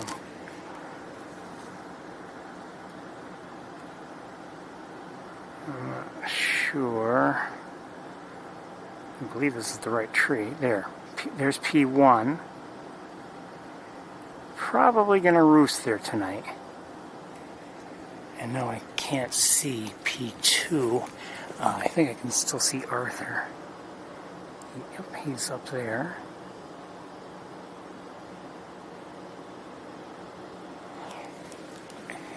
And Big Red, I doubt, will come back around. She knows, if she knows that that P2 is where P2 is, then, although, you know, she can't know from the other side of the building, but if she suspects as much, she's probably going to stay away deliberately.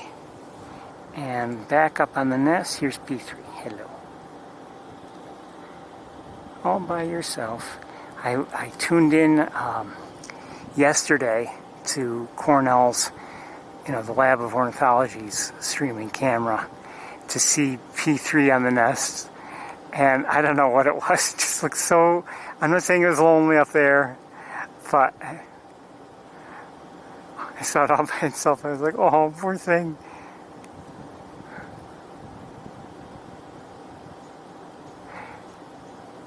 But to me, it just looks like... I mean, if you look at the appearance of P3's head, it still looks a little young. Now, that's not to say it can't leave the nest or won't leave the nest. But it just looks like it needs maybe another day or 2 or 3 even. Again, I could be wrong. We've seen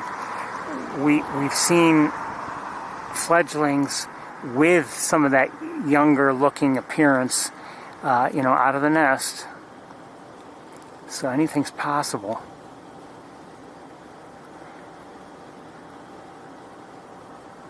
Sometimes it's a semi-accidental fledge. I'm not saying that's going to happen now, but sometimes that happens.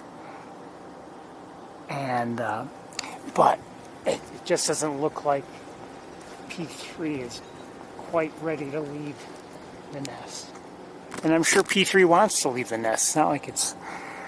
but not quite ready.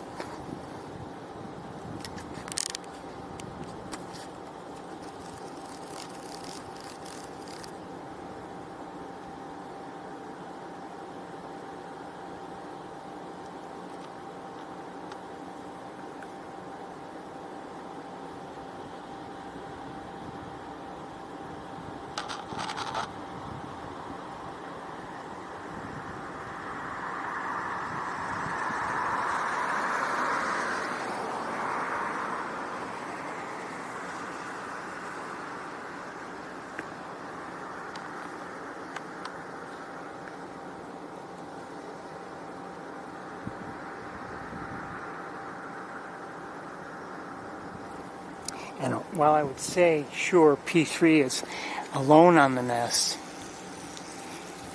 it's not as if P3 doesn't have company nearby. 2 siblings nearby, its parents are nearby.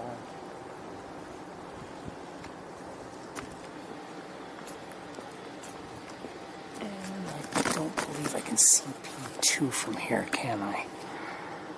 I mean, it's getting very dark.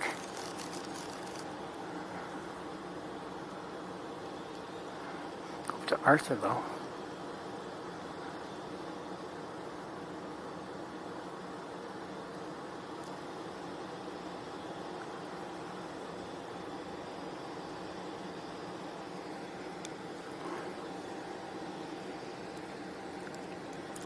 I would say that everyone has pretty much settled in for the night.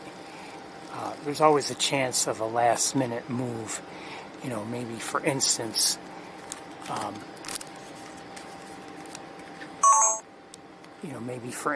Arthur heading away from here and flying around to the other side of the building or something like that.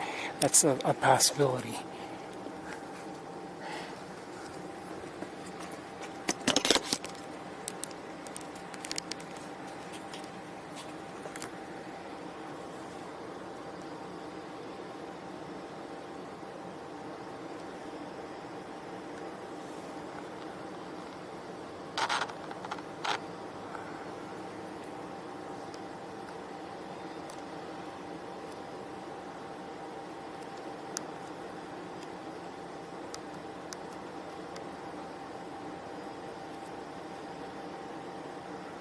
My guess is this is Venus again.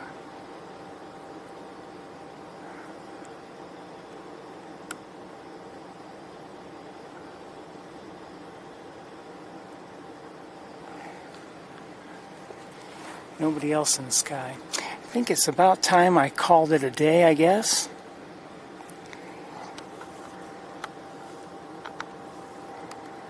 Seems like everybody is in their most likely roosting locations. And I think it's about time I headed home to roost myself. It's been a nice day. We've managed to see all our hawks, and seen a few nice things here and there. I really liked some of the things we saw at Sapsucker Woods, including the downy woodpeckers, and just sighting here, sighting there. Would have liked to have seen more everywhere. Montezuma was relatively quiet, and even Van Dyne Spoor was quiet, I would say.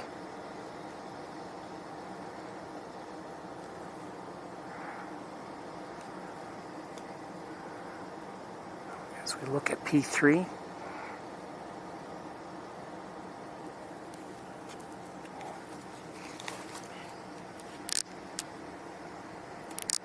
lighten things up a little bit for you.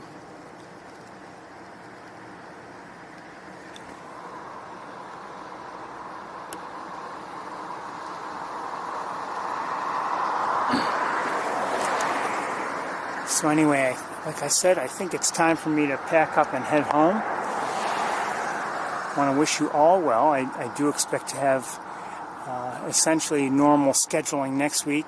Again, as always, subject to weather.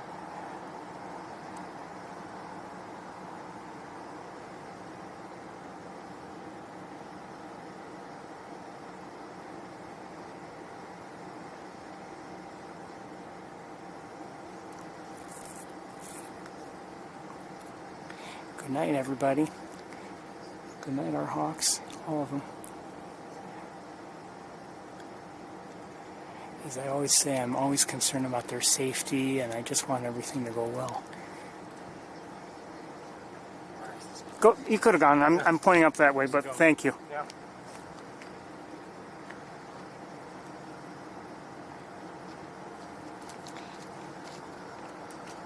Good night, everybody. We'll see you next time, whenever next time is. Take care. Bye-bye.